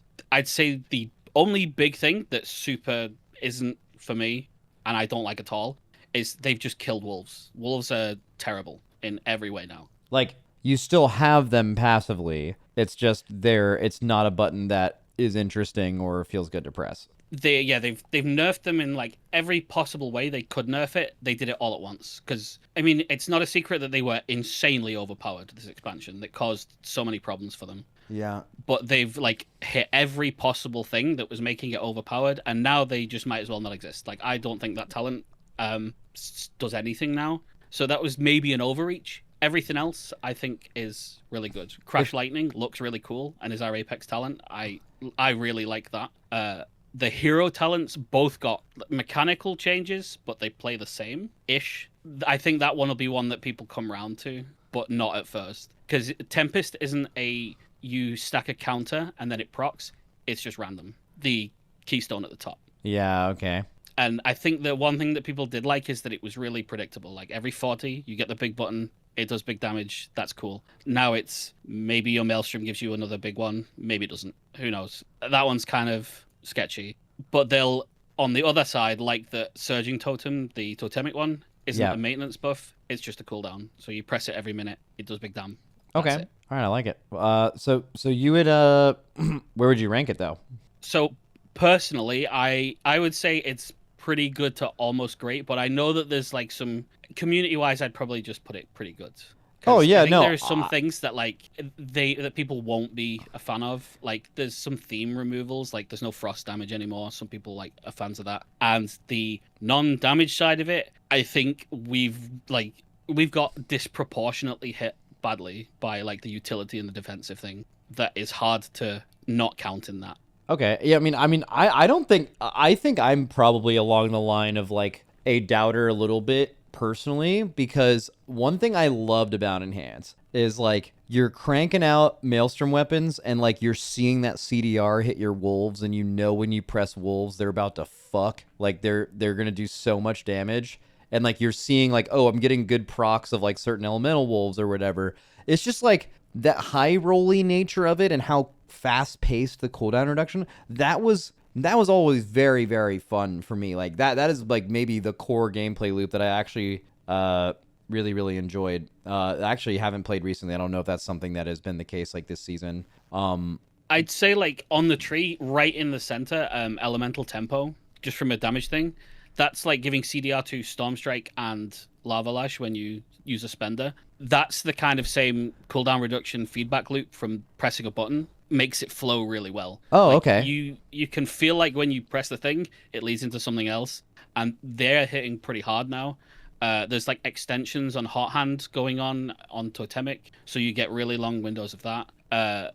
And your Doom Winds and Ascendance windows are really strong still. So okay, like so them removing that's wolves so cool. was probably more like what they did with some classes was they were like, there was too many damage windows things going on and we wanted to reduce that, and that was just where wolves were a casualty of that. I don't know if I'll always like that, but it kind of makes sense that it happened in the scope of what happened to everyone else. So the only other thing though, I think defensive wise, we got shot more so than others. So you lost Stone Bulwark Totem, but what did you? Yeah. What else did you lose? Did you lose the kick DR? We have the kick DR, but it's only one stack now. That part is good, but them taking away Stone Bulwark and instead reducing the cooldown on Earth Ele as the replacement spell, the Earth Elemental has like a 50% chance of killing itself as soon as you summon it. So if that's our two defensives, we basically just have shift, I think, now. Yeah, that's not awesome. Because I guess when it first came out, the narrative was kind of, well, they're like nerfing defensives in the game, and they certainly have nerfed a decent amount of defensives, but it was definitely targeted at a few classes rather than like across the board. And Enhance, it was like Mage, Enhance. Is there another one that lost some key defensives that I'm not remembering? Monk lost Diffuse. Oh yeah, Monk lost Diffuse. Well. Okay. So like Monk is kind of its own thing, but like Mage could lose two defensives, they're fine. Shaman, I don't know if they can lose a defensive and they're like totally fine. I don't know if they go to like being squishy, because also Ankh is like crazy OP. But they, I just don't know if they needed to lose one. And Windwalker losing Diffuse is also like, Diffuse is like really, really strong, but also their only defensives they have left for DPS and healer evokers are like, it's one of the weakest. Like Shift is way fucking better than Fort Brew. Like way better. Shift is really good. I think it's not so much like losing it is really bad. It's that replacing it with Earth Ele that is, I think, really unreliable in like 50% of content. Because in Mythic Plus, Earth Ele is not staying alive. Is not a good trade-off generally, but we'll see if they like hit other specs. Oh, they did hit more. Sorry, I forgot. They baked Netherwalk into Blur. They Druids actually got tankier. I know they lost Vigil and Renewal. Druids are actually tankier than they were before. Warriors pick between Die by the Sword and Ignore Pain. Rets, you use a single defensive, but it uses the other one, I think, for free if you take a talent.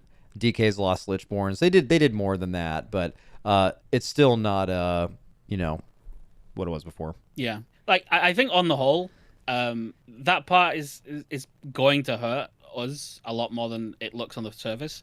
The loss of CC that we had, like we don't have Storm anymore, or the knockup, that's gone. And we can't double stun totem anymore.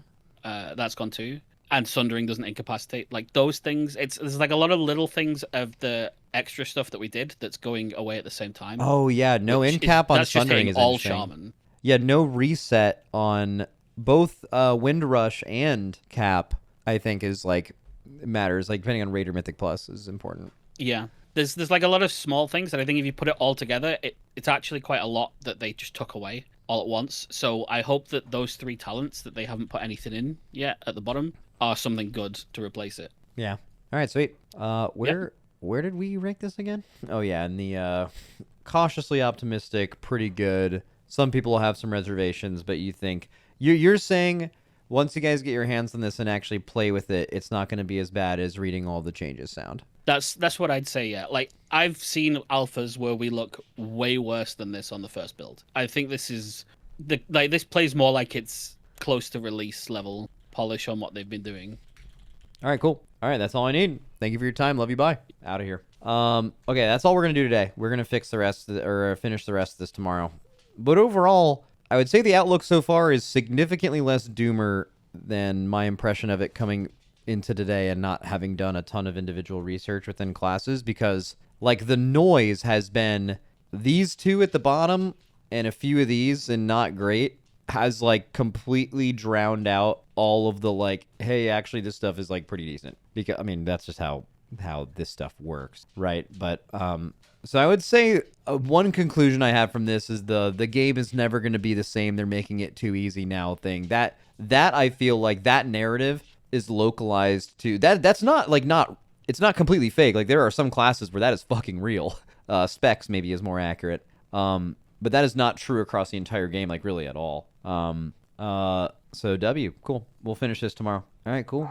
I will see you guys later. Tomorrow, actually. Love you. Let's do this. Let's get this tier list going. So we made a little tier list yesterday about how the general vibes of your class changes have been in alpha. The majority are pretty good. There's only one great changes, although the caveat for this is like it's kind of combining the changes that happened last patch, because there weren't a lot of Frost decay changes because they literally just reworked it. So this is more of just like how they feel about Frost in general, just in the history of the game. They thought this was like the most fun version of Frost they've played. This is not power at all, because anyone who's telling you how powerful anything is totally making it up. And then, yeah, it was a bunch of good conversation. I'm surprised to see Unholy so low. The idea with Unholy was very simple. It was all of the ingredients are there, they just haven't cooked it yet. Like the class fantasy is good, the Apex talents are good, the direction is good with the wounds basically being on yourself instead of on your enemy. It's just that it just plays like shit until they cook it. I feel like I think we could move every spec down a tier and it would be 10 times better, not gonna lie, says someone in chat. Based on what? Just like, that would correspond better with my level of Doom. I don't play all of these specs, but I hate WoW. And there's just no way it's good. It's gotta be lower. And we still don't know what set pieces will give us, so maybe it'll be poggers for some class. I'm gonna go ahead and guess that at the beginning of this expansion, your tier set bonuses are going to be no better than like 2-piece Blade Dance does 10% more damage, 4-piece you're in meta you do 5% more damage. Like it's good. The tier sets upcoming are going to be the most basic thing you've ever seen in your life. But that's not new. That's just what they do at the beginning of expansions. Because there's so many things changing, they don't want to use tier sets as necessarily an avenue for change, because the game is changing so much anyway. They can be more basic and they don't want to overwhelm people. Does this tier list take into account the removal of weak auras? Nope, this is purely based on your class changes. He said, yep, I'm ready. All right, we're talking to someone named Rook. He is a goat. We're talking about Windwalker, which I actually really care about, so I'm going to be locked in. Because I've played it in, like, probably more than anything else on Alpha so far, and it does feel very similar. But they obviously removed a bunch of the damage modifiers, but I'm interested to hear more from someone who pays more attention to me. What's his Twitch name? I don't know. Someone will figure it out. Hello? Nothing much really. I'm trying to catch your vibes about Windwalker based on the changes they announced so far. Do you think you can help me with that? By the way, I'm on the monk server, so anyone who sees that name, that's me. Mickey. But Okay, yeah, cool. I'm the monk who's played the most on alpha so far. In Windwalker tradition, I wrote a extremely long forum post of feedback, so got that going. Okay. I think basically, as you've seen, like a lot of Wait, first, before you go any further, yeah. You just like self-proclaimed yourself as the person who has played the most Windwalker on alpha. That goes crazy. How do you know that? I mean, only like 3 of us in the Discord got it, and I know I've played more than the other 2. So all right, Jesus about Christ. it. So I'm talking to a fucking expert. I can fuck with that. Okay, so Sure. So what do you think? Yeah, I mean, like, you see a lot of the other specs, and they're more complaining about simplification in terms of like button cleanup and like empty bars and that kind of thing. Yeah. And we didn't get hit that hard on that front. We got hit super hard on the other side, which is the damage amp windows and playing around those kind of things. Yeah. Where to the point where I think we only have 2 damage amps across the entire spec right Wait, now. what even are they? Are they like literal Zuen damage? has a little one. Empowered Tiger Lightning, that's second half of the tooltip. Oh, okay. And then Fatal Touch in the class tree, I think they just forgot because it's in the class tree. It's bottom row, that one. Yeah. Which is a weird one. I mean, going into War Within Alpha, I remember thinking like, hey, this is weird that they added a million little damage amps. So, seeing those cleaned up is like fine.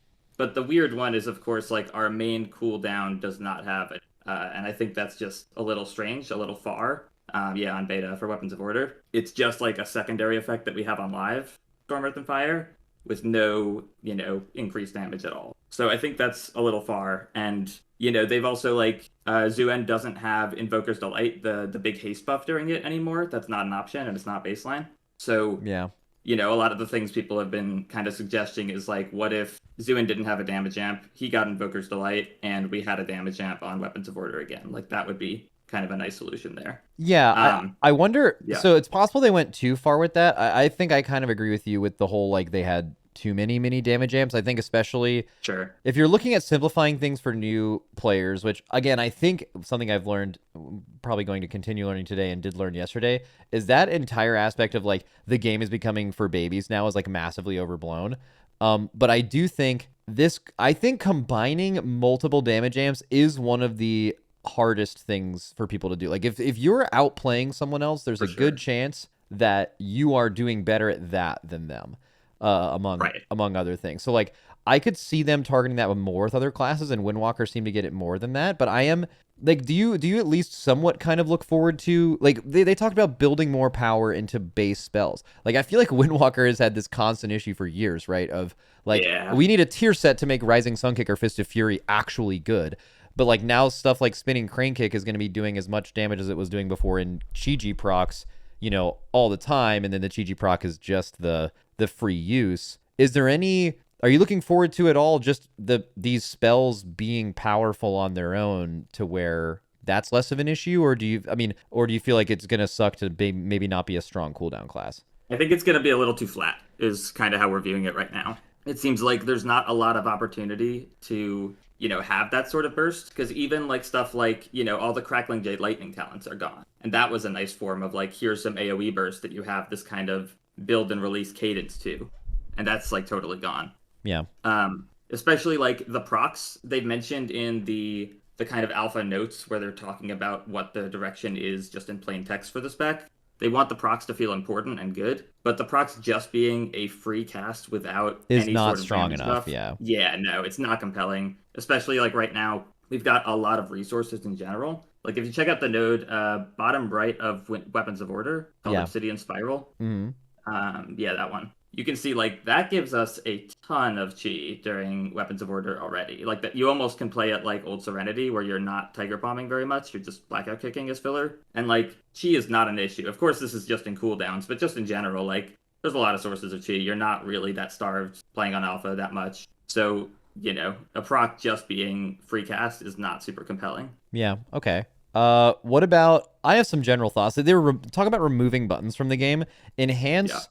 If you were to picture an old UI package that basically everyone's UI looked the same, but like their top row has the buttons that have cooldowns that you care about. Like a Windwalker one would look something like you see Rising Sun Kick, then Fist, then Whirling Dragon Punch, then I forgot the fucking name of like Strike of the Windlord. Strike of the Windlord. How the fuck did I forget that? And then you have clones, then you have your Tiger. Right, that. Okay. Yeah. Windwalker, as far as melee DPS, was probably second in terms of how long that bar was. You think that's accurate? And then Enhance was certainly the longest. Yeah. Okay. And Enhance got cleaned up a little. And Enhance got cleaned up crazy, and I guess they combined or choice noted Whirling Dragon Punch and Strike of the Windlord. But I wonder if it's still they didn't. I'm not saying they should really go farther because I'm someone who loves Windwalker and I love that part of it, right? And especially with the fact that their mastery is the way it is, you kind of need multiple buttons that you're playing off of. But I don't know. How do you feel about that? And they didn't get rid of like slicing winds, for example. Like what's your slicing winds take? Slicing winds is a whole other can of worms here. Like I think first on the button part of things, like we definitely had a lot, but I don't think it's bad that certain specs have more buttons than others. And I don't think that we were to a point that it was like too ridiculous or you're running out of keybinds or anything. And I'm sure some people disagree there, but like the combined choice node of Strike and Whirling Dragon Punch is definitely sad to see, because I don't really think we didn't even take both of them that often. Like in the current tier, you're usually taking one and not the other. So it's not a huge deal, but I would be shocked if that one changed, but it would be nice to have the flexibility to, take both when needed there. Yeah. But anyway, slicing wins, like that is, I'm, shocked to see that one staying around as is and getting support nodes and most importantly, becoming mandatory for Conduit right now.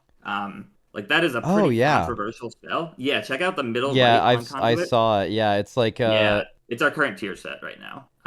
But yeah, middle right is Slicing Winds activates Heart of the Jade Serpent, which is kind of this buff that you play around in Conduit, where your cooldowns are super fast and Fist of Fury is super fast. It also is very unintuitive. There's like 3 sources of this buff, and 2 of them refresh timers, and one of them overlaps with the other 2. Very weird. I also think that like Windwalker, among other classes, has a history of having your movement spells doing damage. Like obviously there was the Chi Torpedo for Dam.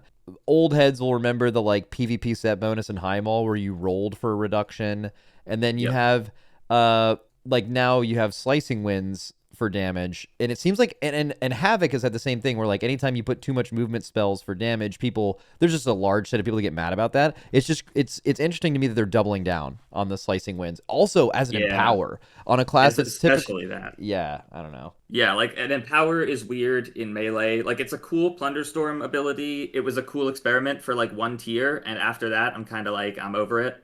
And this is again mixed in the community. I would say more people dislike it than like it. But yeah, replacing Flight and Serpent Kick too, so you lose like a more consistent kind of form of mobility. Not that you use it a ton in PvE, but it's a fun spell to have. Yeah. And also just like in our live tree, we kind of have 3 capstones that are like active things to play into. Being the Crackling Jade Lightning stuff, Slicing Winds, and Jade Fire Stomp. And like of those 3, I'm shocked that the one that gets removed is the Crackling Jade Lightning, which is probably the best received. It's popular right now in the current tier, and people like playing with it in general. Slicing Winds has been weird overall. Jade Fire Stomp, sure, they got rid of the active version of it, and they made the passive actually a lot more interesting. This is probably the thing that has changed, my opinion has changed the most on playing it in alpha, is Jade Fire Stomp, or Jade Fire Fists, I guess technically now, is actually pretty neat.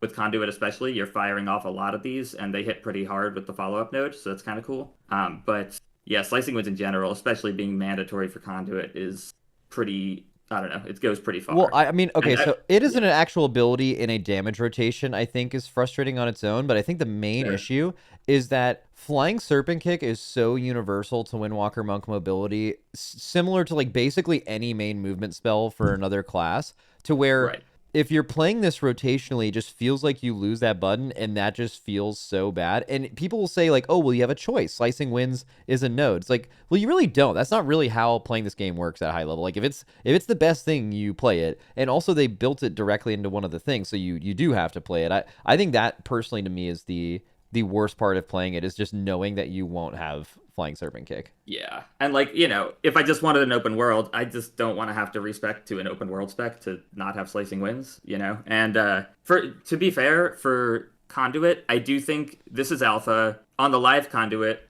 we actually have a choice node where you can opt into playing Jadefire Stomp as like a conduit kind of enabling thing. And no one has ever taken it, of course, but it's there. And they were smart enough to say, this is maybe an ability not everyone likes. Let's make it a choice node. Yeah. I would not be surprised at all if this conduit one with Slicing Winds becomes a choice node in the future. I think that's like a pretty safe way to keep it around if they want to keep it and make it, this opt-in kind of thing. But as you say, if it's best, you're going to take it anyway. So What do you think about the Apex talents?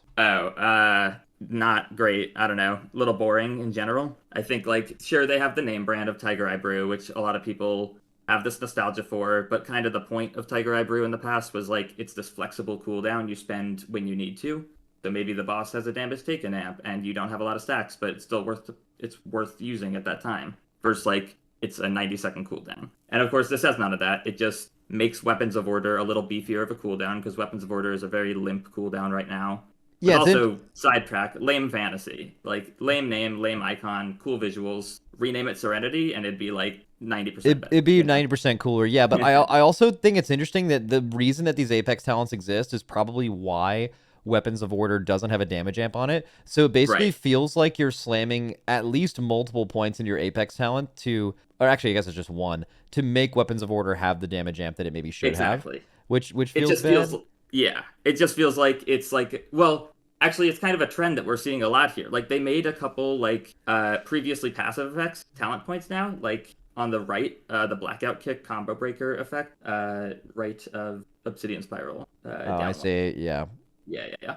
That used to be passive. They're kind of taxing us a lot in terms of talent points right now, which is not fun to see. And I think Tiger Eye Brew is basically a talent point tax, saying your cooldown does something more than just this G reduction effect, and it's lame to have an Apex talent that just feels like tax that you have to take to make your cooldown do more. And it plays into another thing they said in the alpha notes is we don't want you to be doing more damage just by damage amps. We want you to be critting more and doing more crit damage, which is a weird direction to take, I would say. Especially after they just made they just made haste make sense for the first time in a while, to where you actually want to use these different stats, and now it's okay, we're giving you a massive benefit to playing crit. I guess you don't have to take those talents. You could just take one and then just take some Spectre points, but I don't know. It's also, it's kind of a third one of those, because War Within said, you want haste now, and we said, okay. And then one of the War Within patches said, your mastery is increased by 80% or whatever it is, so you also want mastery now. And we said, okay. And now they're saying, you also want crit now.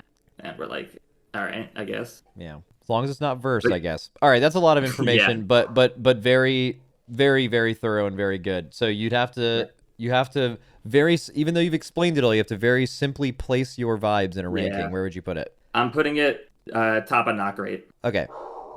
I think that's fair. I think the community, we did kind of pull people, and I think a lot of them are seeing oh, actually, we didn't mention this. I gotta mention this. Storm, Earth, and Fire is gone. No pets, hooray! Except they added a pet to Shadowpan, and they added a pet to attack. So one step forward, two specs back on that part. It's the bottom node of Shadowpan. Oh wait, so casting this, it's just kind of a random NPC who melees and casts one. They could introduce a pet and it not be as historically bugged as Storm, Earth, and Fire.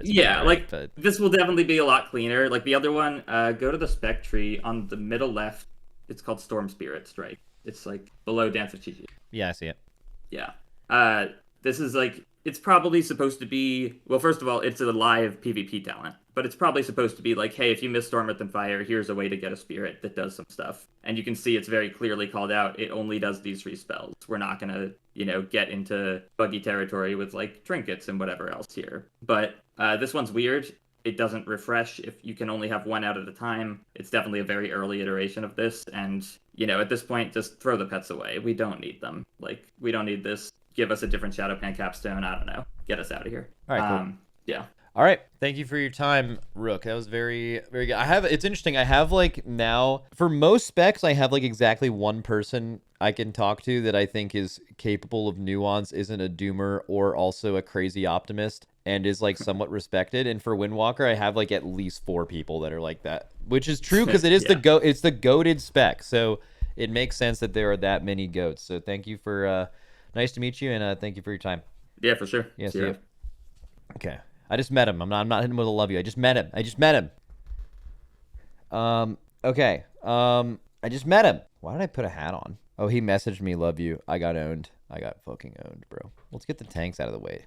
Wait, are you doing MDI time trials? No, what the hell? Bro, now you're accusing me of doing MDI too? That's actually insane. I mean, dude, every single time you say you're not going to do MDI, you just do MDI. Yeah, but that hasn't been true all the time. Yeah. Holy... Oh, these are cool. Oh, how many good MDI teams are there? I would say 4. I mean, it's kind of like, the expected. Like, is it mandatory miscount method? Yeah. And it's the liquid. Usual culprits. We've got a liquid team. Oh my god. Yeah, those guys basically filled Perplex's shoes. Boomy, my goat. Okay.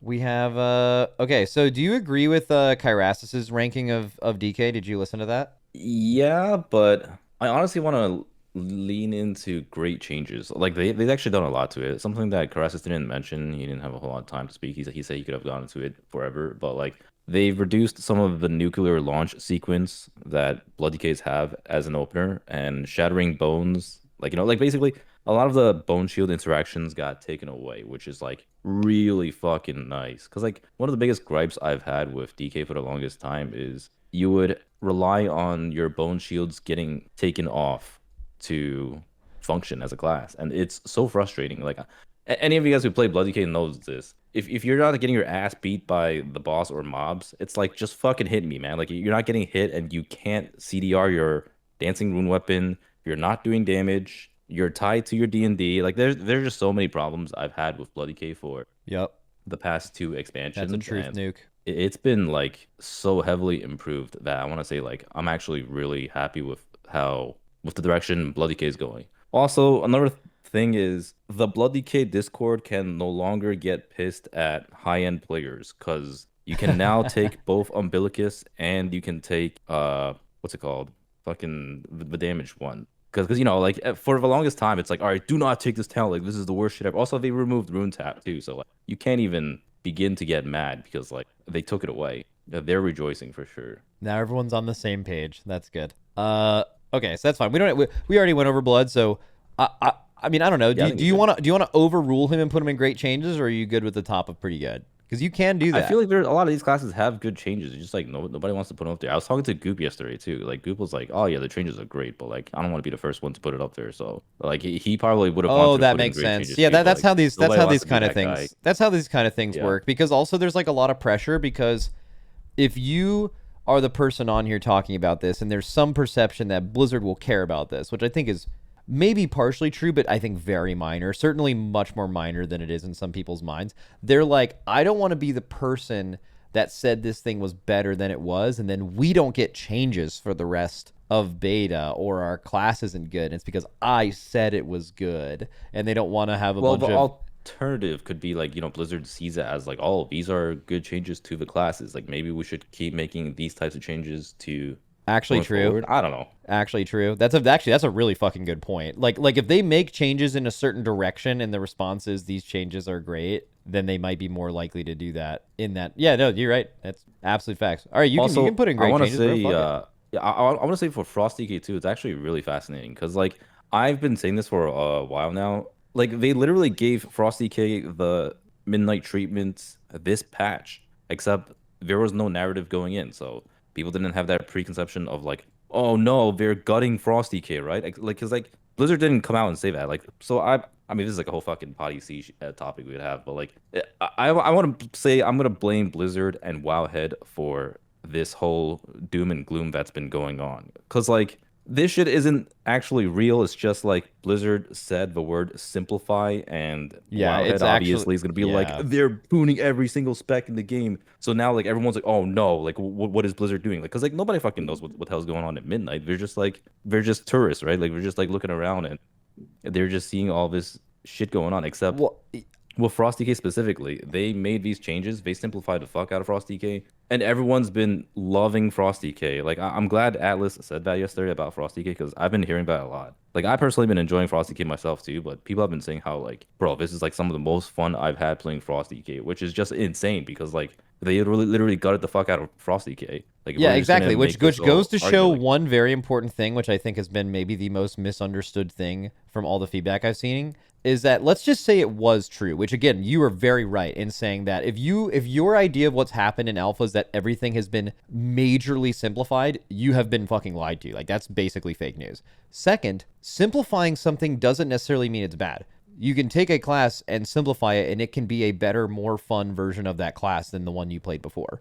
But I feel like some people have an equivalency between simplifying and like not fun, boring. But I think part of it, you mentioned part of it is Blizzard's fault and part of it is Wowhead's fault. Here's part of it. Okay, let's say everything is the same, except for they specifically didn't do Demo Lock, Resto Shaman, and Fire Mage, to where there's nothing exactly to point to. Like them saying we're simplifying classes and then some people validly pointing out that there are classes that are literally like 2 buttons now.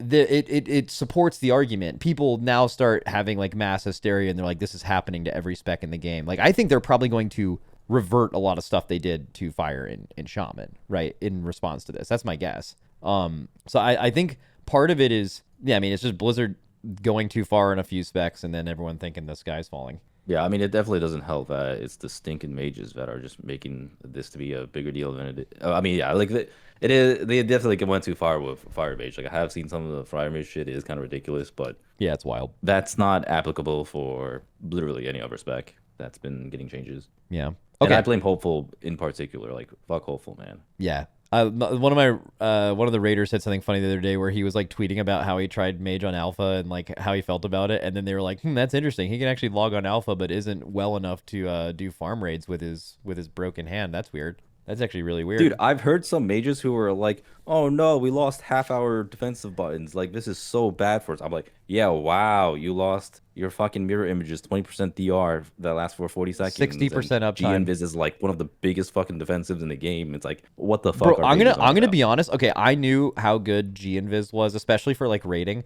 I actually didn't know how good mirror images was. I didn't know it had a 60% uptime on a 20% DR is fucking illegal. That is so good. Like, compare that to like Bark's. I mean, it's still defensive too, because like it still eats shoots and stuff, so it still has defensive components. It's just not as broken as before. That's just so broken. Okay, yeah, I mean, mages will be fine. Okay, let's actually talk about tanks. So that was a nice little aside, though. I might even put that at like the beginning of this YouTube video, so you can just cook on that a little bit. But let's start with any tank you want. You have full free reign. Where do you want to start? Okay, let's do Guardian, since that's like, you know, it's crazy because I haven't played Guardian this entire expansion, but you know, that's considered my tank. Yeah, you're the bear.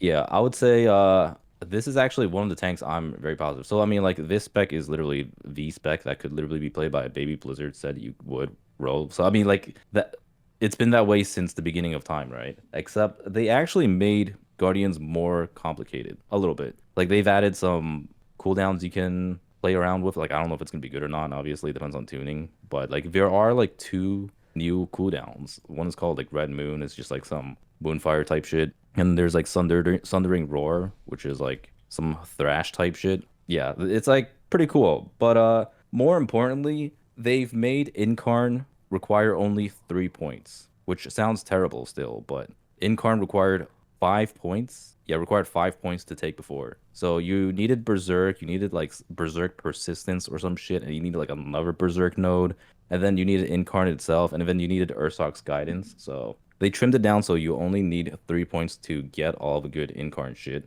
which is like a pretty big deal. You can actually now pick up a lot more points, because they didn't touch Guardian for the longest time. Guardian was like one of the specs that suffered from the whole beginning of Dragonflight problems. Like, you remember how there were a bunch of specs that had fucking 3-point nodes, 2-point nodes, and like you had to take all this bullshit just to make stuff functional?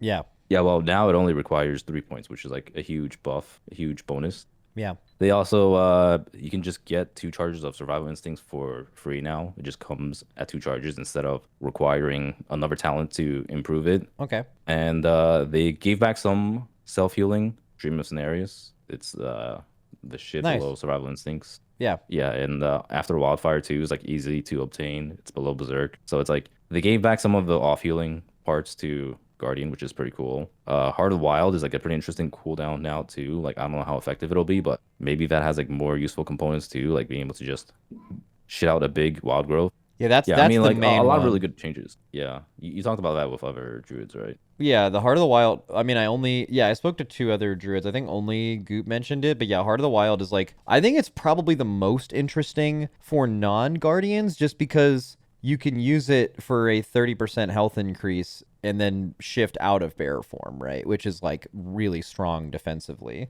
which I think is probably 90% of the use of this button. But would be really cool is if the non-shape shifted Heart of the Wild was actually like a fat ass off heal, right? That would be really cool. Yeah, it could be really sick. But yeah, like they also just made the class not as rage spammy, because that was one of the problems with this class. Well, I mean, it depends on who you ask, but like a lot of people consider this class to be like too APM heavy. It is one of the highest APM classes where you're just mashing the same few buttons over and over. So that's like a good change in the right direction. Yeah, I mean, overall, like I think Guardian is looking much more interesting. You can take a bunch of nodes in the bottom. You can take a look at some of them too. Like there's one of them that just makes Mangle have 2 charges, and when you maul above 80 rage, yeah, it's the middle left. Oh yeah. Yeah, so like that's kind of cool. Yeah, there's a bunch of like cool new stuff. There's like a Waking Nightmares, like some proc that lets you spawn like a shade that'll just clone your thrashes. Oh, yeah, I like the red moon. Yeah, I don't have to hover over all this shit. It doesn't matter. I'm just looking around them. Yeah, and you can take a lot of your defensive points without really sacrificing a whole lot. So I mean, the class has just been improved in almost every way. All right, where would you rank it? I mean, it definitely sounds like great changes. So all right, holy I can't fuck. see anyone that would be upset about this. 2 tanks If out anything, of the way. The class is getting more complicated too. 2 tanks reviewed, 2 tanks in great changes. W tanking. Yeah, I mean, those are the 2 tanks that I felt like needed the changes the most, Guardian and Bloody K. Cause like those classes have been down bad forever, and I'm just like glad there's been changes for those specifically. Okay, Prot Warrior next. Prot Warrior didn't really get a whole lot. I mean, they already did changes to the class this season, so it's like the same as Frosty K for the most part. They did add a couple really good things for the class. They made Intimidating Shout uncapped. It was a 5-target fear. Yeah, like that is massive, especially for M+. And there's that new talent, Battlefield Commander, where it reduces the cooldown by another 15 seconds. And it's like a bunch of other effects, like Rallying Cry now gives you 5% leech, 30% move speed. So the class just has a shit ton of utility now, which is like so strange, because like for the longest time, warriors were known for being the Zug class, right? Like the class brings no fucking utility. You just bring it for like Battle Shout and does damage, whatever. Except now it actually has a ton of utility. You have Uncapped Fear, Shockwave. You have Disrupting Shout, which is basically AoE silence for 6 seconds. Yep. That's super OP. Yeah, and you've got Rallying Cry, which is like somewhat real now. That's kind of a huge W for the class. And I mean, like, yeah, there's really not a whole lot of change because they've already changed this class. There was one other big thing. I forgot what it was. Oh, didn't they come up with Violent Outburst. Oh, what's Violent Outburst? So Violent Outburst was like a tier set from a while ago. I don't remember which season exactly, and they made it into a talent.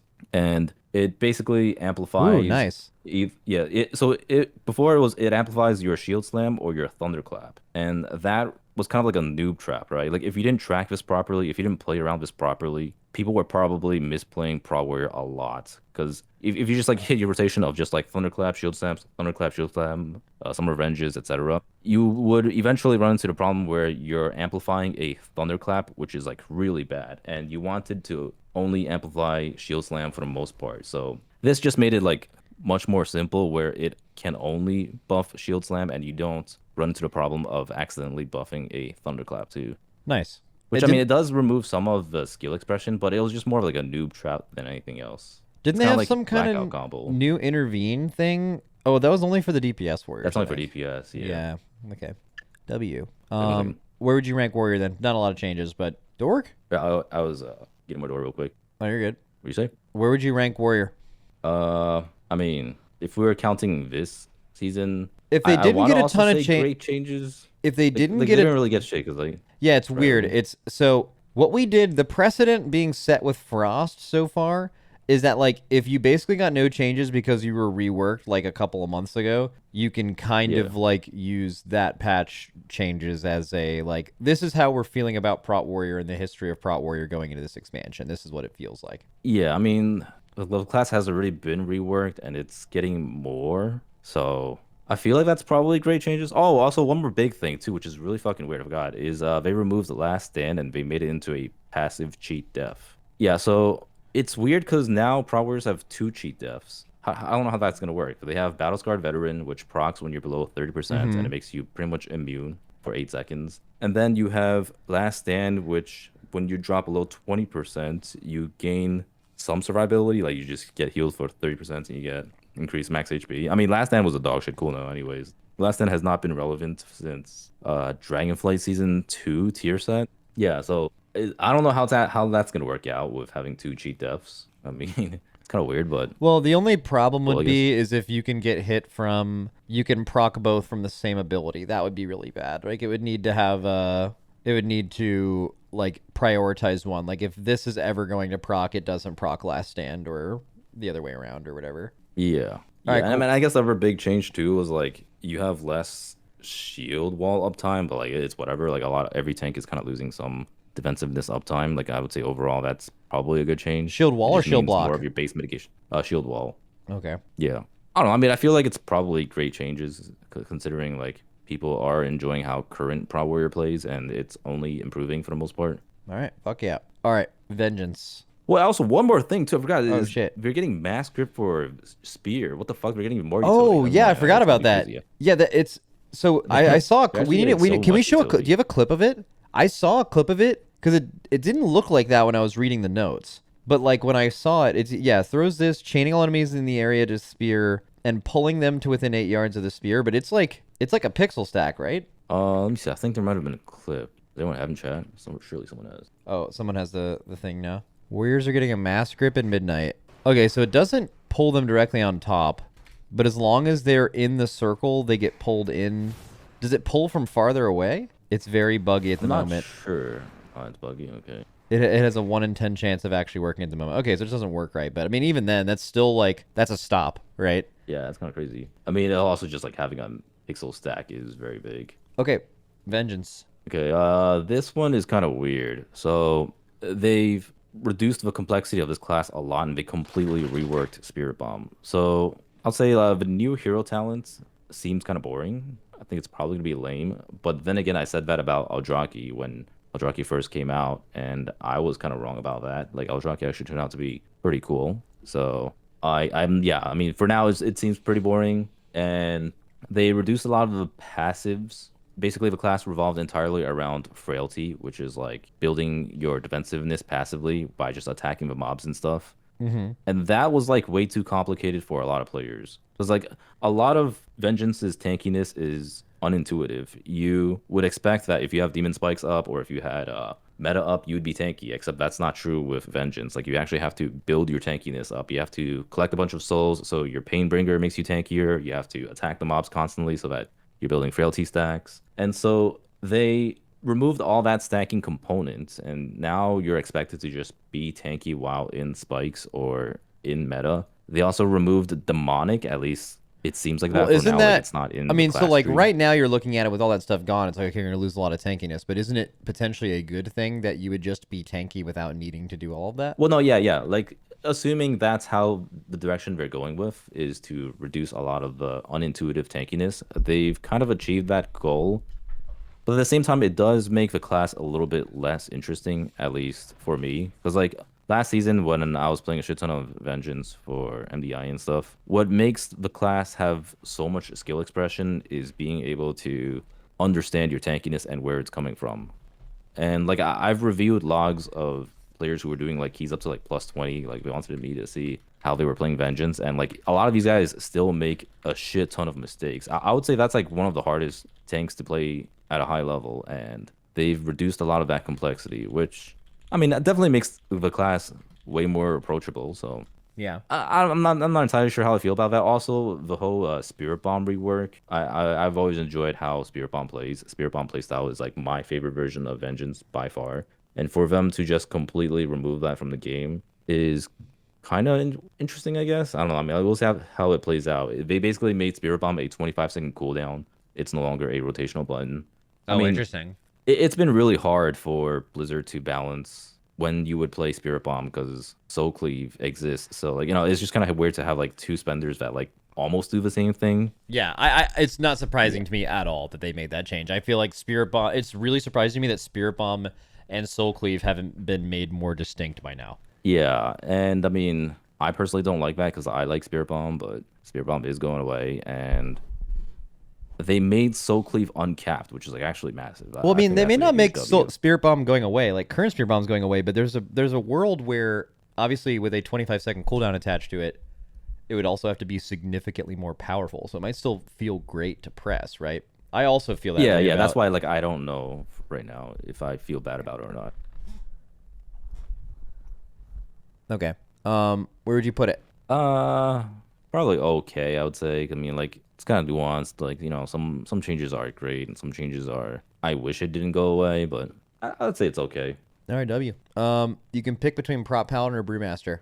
Ooh, let's do Brewmaster. Okay. I'm a big fan of Brewmaster stuff. So they've changed a lot with Brewmaster. Brewmaster, they took away pretty much all of their defensives. The only thing they have left is Fortifying Brew. So you're a tank with literally one defensive. But that's how it was back in BFA too. And that was kind of cool because like that was always Brewmaster's kind of bit where you're just a fucking beast. You just are passively tanky. And I would imagine we're also buffing Stagger because Stagger is, well, Shuffle is getting buffed, but I don't know how much that is because of you're entering a new expansion. You would have to have Stagger be a little bit better. Yeah, so they made the class a lot more like BFA, like I've said, which is kind of cool. I like how Brewmaster has always just been the tank that just has mitigation at all times. But that doesn't necessarily make the class easier. Because I would say Brewmaster is the hardest class to min-max for tanks right now due to Shadowpan. And like Shadowpan has a lot of interesting mechanics. And they've reduced a lot of the button blow, which is a huge problem with Brewmaster. They removed Rising Sun Kick. That ability is dog shit. It's literally just a filler button that does damage. So like after you're done using your main buttons like Blackout Kick, you've spent your energy, you put your Keg Smash on cooldown, you just press Rising Sun Kick because it does damage. Like, wow. So that's gone. That's really good. I would have liked if they removed Rushing Jadewind too. Rushing Jadewind is also some fucking beans. Wait, you have to actively press Rushing Jadewind still? Yeah. Oh, interesting. Yeah, Rushing Jadewind is kind of lame, in my opinion.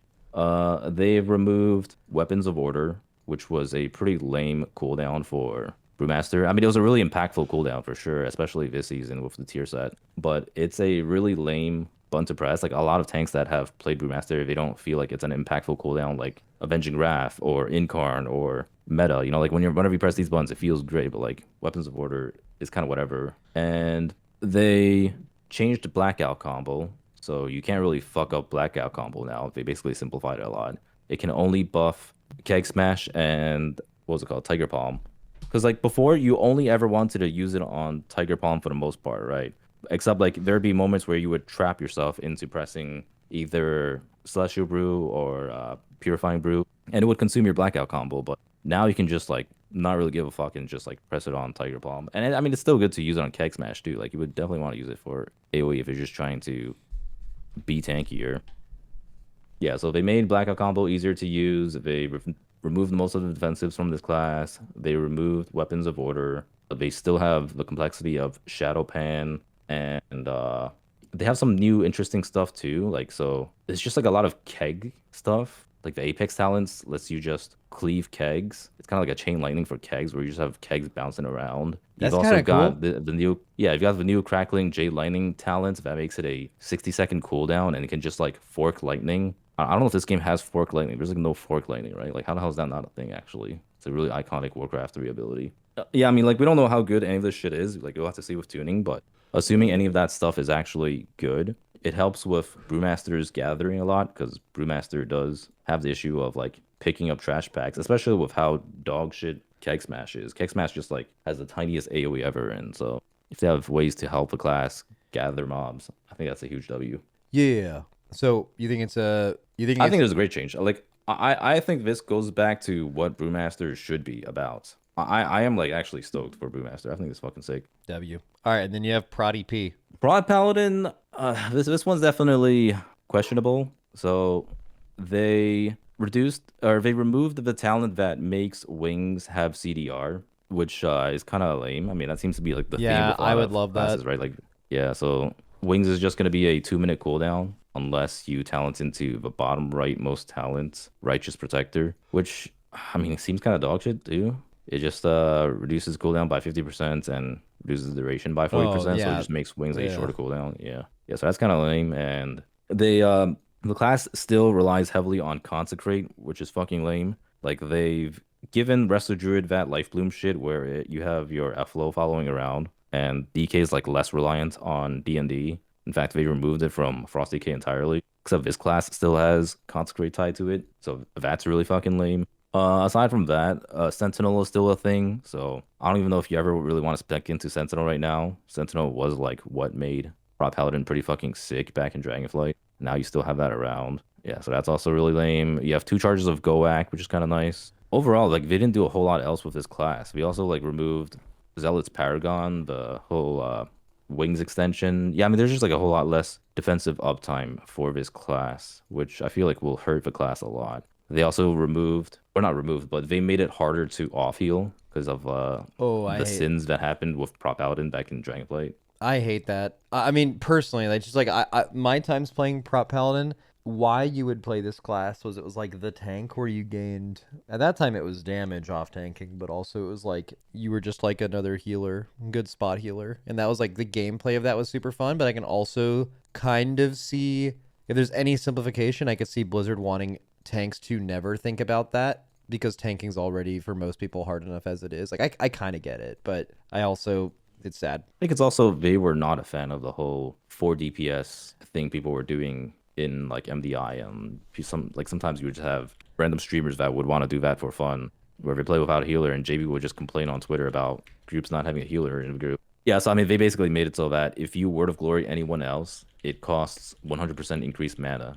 Except if you use it on yourself, you refund it. So they don't have that issue anymore of running And aside from that, they removed a lot of the passives to this class, kind of similar to Vengeance, where you had to like Avenger Shield to get your Bastion of whatever the hell it was called up. You would have to, like, you just had all these like little defensive interactions with all your buttons that you had to understand or maintain, and they took away a lot of that, which I think is actually a good change. Like I thought it was really annoying just trying to maintain all these different things to be tanky. Like I'm sure people have seen clips of famous tank streamers that would play Prop Paladin and they would just run into a pole and just get absolutely one shot before actually pressing any buttons. So I think we're trying to take away some of that from Prop Paladin, where you don't need to be as reliant on getting all your defensive components up. Yeah, so I don't know. I mean, I want to say it's like probably not great changes to Prop Paladin. Definitely could do some work on Prop Paladin, but not great. It's not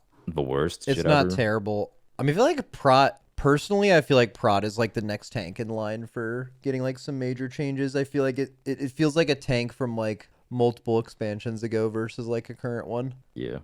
Yo, thanks for the tank feedback, big guy. My slime. All right, see you later. Owned. Hello? Ahoy. Ahoy. Tell me about Arms Warrior. Do you really like Slam? Like, do you like hitting Slam as an ability? I haven't played Arms in a really long time, but I know that Slam is very controversial in that usually most warriors are like, I absolutely hate using Slam. Are they like doubling down on that? It evolved a lot. It hit like a wet noodle for a long time, and then they added like 4 more talents to try to make it do damage. And it seems this time they want to use it, so it modifies Mortal Strike. So that's like the main change is like you're just slamming rotation. You're in the it's in for the single rotation. target. Yeah. There's now 4 talents for execute, which is kind of obnoxious. They could easily consolidate a lot of those. They changed sweeping strikes, so it's not duration based. It's now like charge based. Okay. And they also separated deep wounds. They got rid of our mastery. Our mastery is just like a flat damage increase to 2-handers. So like, Okay. while you have a 2-hander equipped, you deal damage. That's it. Okay. They made it so execute applies deep wounds, natty, and then there's a second talent for deep wounds in the bottom left that makes it so only Mortal Strike crits and Cleave crits apply it. Okay, so didn't they also give you guys like crazy ass sweeping strike shit? They did. They changed quite a bit of that. Like for collateral damage, there was this, like how you played in prior seasons was you would stack up a whole bunch of hits for like a really nasty cleave. Now they've made it so it stacks only to 3 times, but because of the charges spent on sweeping strikes, it just constantly is feeding and resetting every like 3 buff. Like- so no longer like big cleave, just okay, cleave does like more damage, yay. Wait, that's how it is now? Like Cleave does more. The way that I read it was like, okay, assuming Arms, and this isn't always the case, is tuned within like the average single target of everyone else in the game. It looks like you're doing like pretty close, like what, like 85% of your single target on a second thing almost permanently. That is there's no class that has better 2-target cleave than that. So like that. Oh yeah, that sounds fucking crazy. For philosophy, they really doubled down on that, and they're like, we want arms warriors to be like the champions of 2-target cleave. Yeah, that's by the way a really powerful niche, because it's something that exists. Like, a lot of people think of 2-target cleave, they're like, okay, Silken Court. And it's like, yes, obviously that's an entire boss of 2-target cleave, except that I think that boss is actually, this is a tangent that doesn't matter, but like more damage amp focused actually than like 2-target cleave. But you 2-target cleave when you're burning down an ad that needs to die. That happens on like a ton of fights, right? That's not something that's limited to exclusively some kind of like shared health boss thing. So I think that's like, if you're an arms warrior and you want to be valuable, at least in a raid setting, I read that change and I'm like, at least for me, my job, we need to have like 3 or 4 warriors prepared basically for every tier going forward, because there's just going to be a boss that has something like that, and they're just absolutely going to be the best class in the game on it. Oh yeah, it's always satisfying. If they had like one major gripe for arms, it's that we lost Avatar. So Prot and Fury got to keep it, but Arms lost it, so it feels kind of doo-doo. They're really emphasizing on Warbreaker is the icon, but it's renamed Colossus Smash, so they at least got rid of that being like a choice of like, oh hey, look, CS now, AoEs, yay. It's just default now, so that's good. Mm-hmm. The interesting interaction, the choice node below Colossus Smash, you can see broad strokes. Yeah. Tell me what so it does. Colossus Smash gives you 6 charges of sweeping strikes, so they're going for like the charge dynamic for sweeping strikes, which is fine. Like, you're going to go through all those charges before the 30-second duration's over with, right? But the complication is, and I'm sure it's just a bug right now, if you hit your Warbreaker going into a pull, it's going to use your sweeping strikes cooldown. So how it currently plays is you go into a pull spending sweeping strikes, make sure you spend enough charges that you go down to 6, and then you pop your CS. Okay. So that feels kind of doo. But again, something that's just a bug. All right, so there's also some other stuff, right? This isn't like arms specific, but how do you feel about like the rallying cry, the uncapped CC from like your shout now, I know there's like that weird intervene thing. Just maybe talk a little bit about the like utility, like the utility changes. So again, assuming it's like not working as intended, for interposed, basically like AoE intervene, which seems really solid. It has a targeted selected location, but you still need to have a friendly ally selected. So I feel like you'll end up using it like in a melee, like trying to soak some hits for the raid, but you almost never would use it in like range, right? Unless they're like super grouped up. Yeah, when I read this before, it was a little confusing to me as far as how it would actually work. Has anyone mathed this? Because like it seemed like it was the way that I read it, and chat was telling me I was wrong, so I might have been wrong, was that it was basically going to cap out when you take like 20% of your HP. And if that's the case, this is going to do like fucking nothing. It's like absolute piss. It's completely useless. Like that's not going to meaningfully ever do anything. It's basically just for movement. And then in which case, why would you not just intervene? Right? It's like the same thing. Why did this get added to the game? Right? I wouldn't have minded it if it was like a second heroic leap, but then warriors would have been too busted with mobility. Like I saw it, I was like, yay, a new ability. And I was like, okay, well, who cares? Champion Spear getting changed is kind of nice. Its interaction is kind of funky, as you guys already discussed earlier. Yeah. It's like it can pull in, but it's like there's like a 3 yard. If it's within 3 yards or within X amount of yards close enough to your spear, it's not going to pull, right? And then it only pulls off an enemy the first time it runs out instead of like constantly looping back in, at least from what I tested. Yeah. I'm really excited that what warriors provide to a dungeon or raid is that I can give them movement speed instead of like, maybe having Bloodlust for Mythic Plus. Okay, this is purely like a Mythic Plus thing. Like yeah, totally. Like a 30, is it 30% movement speed on Rallying Cry? Like that is so like. It also applies to Piercing Hell. So Piercing Hell also gives you movement speed increase. So it does the 70% slow as well as 30% movement speed increase to allies. Yeah, like I can just tell you in a raid, you would never assign one of those things for raid movement, I don't think, because usually you're just like purely covering it with wind rushes and roars. But, we recently just had a raid where you ran a lot of those things, and that was also including the fact that shamans could reset their wind rush. And that is no longer a thing, right? So, like, are there going to be smaller points where... Does it hit everyone in the raid when you use Piercing Howl? It has if you go in for Battlefield Commander, its range is 24 yards. Okay, but it hits everything within 24 yards. It doesn't hit hits like everything. 5 targets. Yeah. Okay. Yeah, so that's at least kind of interesting because usually there's a lot of micro movements in a raid where having something like Roar, it's not like it doesn't meet the threshold of like we need to assign a Roar here, but having speed will reduce deaths, and assigning warrior stuff to that is potentially, I may be underrating it basically. Like I think it could maybe have some use in raid. But yeah, so basically warrior utility increase. Yeah, and I'm happy to see at least 5% leech to rally. That's pretty huge. Yeah. At least it's something. Well, it's but so on a single target raid boss, you're never going to assign a rallying cry because you're giving people 5% leech. I guess unless there was like some crazy damage amp, I believe leech still works with like damage ampy type stuff. But I think on AoE you could. Like I think leech and AoE is quite good. I also think leech obviously for healers at all times is like pretty solid, but that wouldn't deviate from when you would want to press rally anyway. So I think it's more like in Mythic Plus, rallying on like a massive AoE pull that does a ton of damage to you actually sounds like it would be like pretty fucking good. Oh yeah. Just going into like the arm single target stuff, if you go on the spec tree, look for Exhilarating Blows and the Master Tactician and soften up below it. Okay, yeah. So Master Tactician, they're really basing off of you just having Tactician procs, so getting overpower charges. And there's a choice node for it, which one makes it so slam if it doesn't crit, then it guarantees a crit if it doesn't proc it. The other one is doubling the proc rate of it. But the really interesting thing is Master Tactician, when you get it reset, then you get 10% damage, but it's only for 4 seconds. So you can't like double stack modifiers, ideally, within like a 2 GCD to really reap the benefits of that 10% damage increase. If it was increased to 6 seconds, it'd feel a little more valuable, but it seems like it's just, okay, cool. Instead of a wet noodle, it's an al dente noodle hitting. Sick. But it doesn't like feel interactive.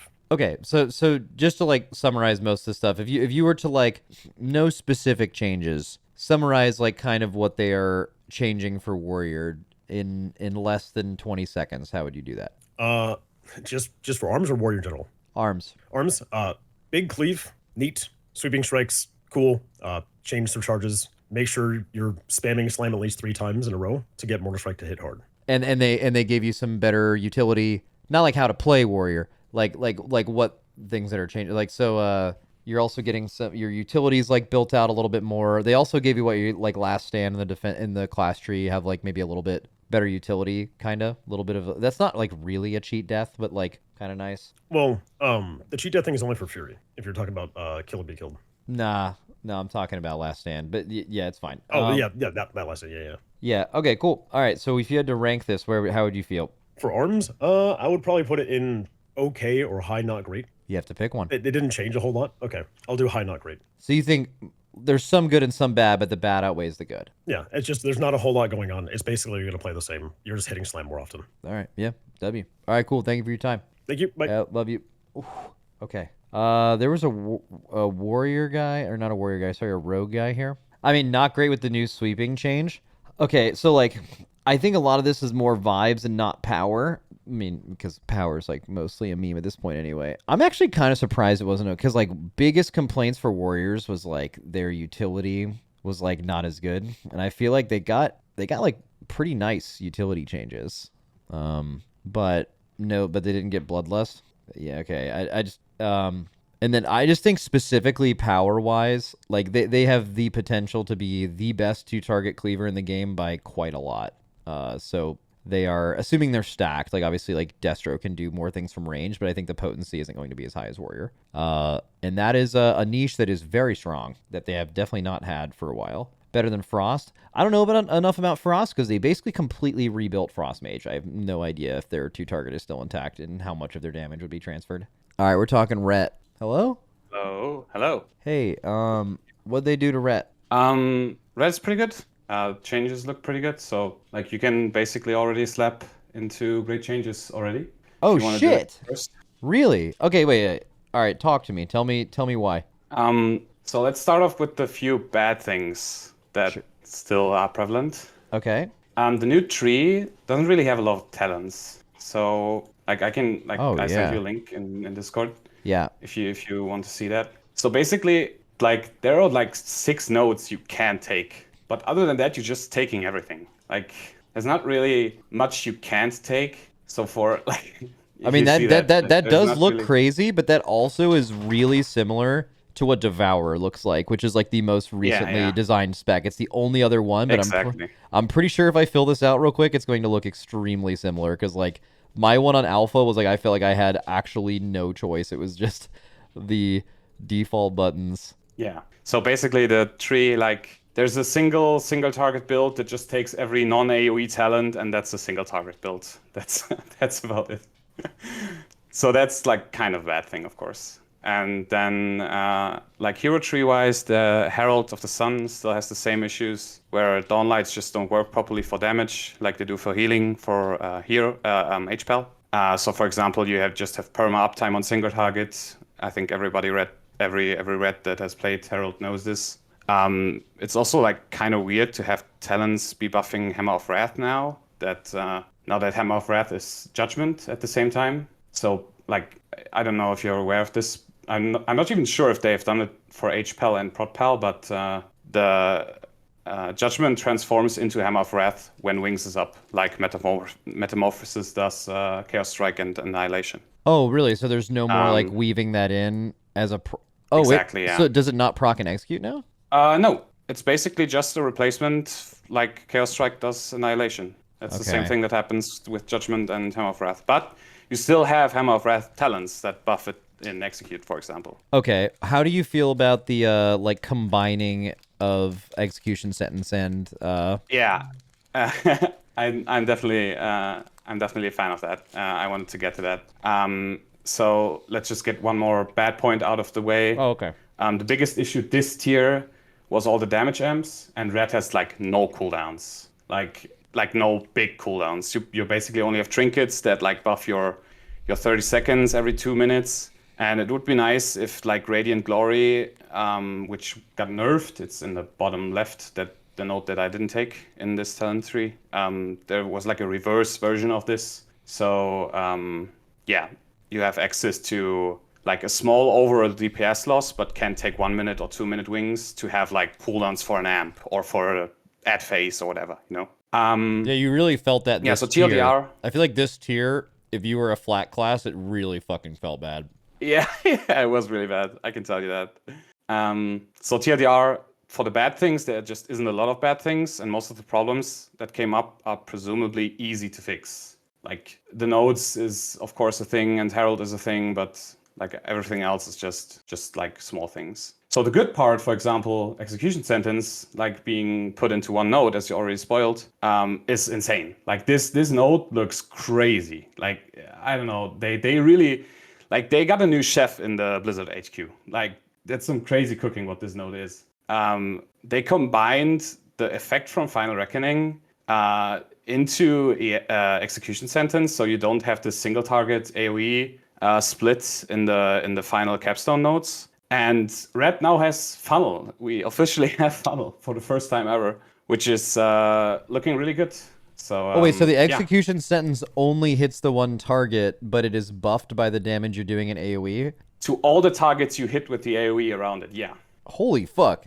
Is it like capped in some way? It doesn't look capped in the nodes. But that's I fucking personally insane. don't have. Yeah, it's exactly what I'm saying. Like, if that's real, like if it's really uncapped, I mean it's only 10%. Obviously, it's not like insane amounts, but Okay. that's still quite good. It's 10% of like, I mean the AoE, how much more damage in this game you're doing in CDs when you're AoEing versus Yeah, when you're yeah, single yeah. targeting is insane. And 10% of that AoE over a large period of time into single target, it's obviously not going to be as extreme, but like it almost feels like when you were oh, this is going to date me, holy shit, but it almost feels like when you were AoEing in Hellfire Citadel when you had the ring all built up and you would like AoE a bunch of mobs and then like right before Tyrant Valhalla you would have the ring. You would basically put all your AoE into the ring and then single target pop a mini boss and one shot it. Right? Like it's not going to be that crazy, but at least with the way that Mythic, this is so good for Mythic Plus too, because like every single Yeah, Mythic exactly, Plus yeah. pull is built around AoEing things on top of a boss or AoEing things on top of a mini boss or something that needs to die, and this is going to make you so fucking good for prio damage. I think that's exactly why they added this thing. Like, I think that's legitimately they're designing dungeons in the way that you have one big mob on top of a couple small things, and they just want people to feel good that they're actually hitting the big mob and not just splashing AoE on all the small shitters, basically. And I think this node like accomplishes that for sure. That's very cool. What else is good?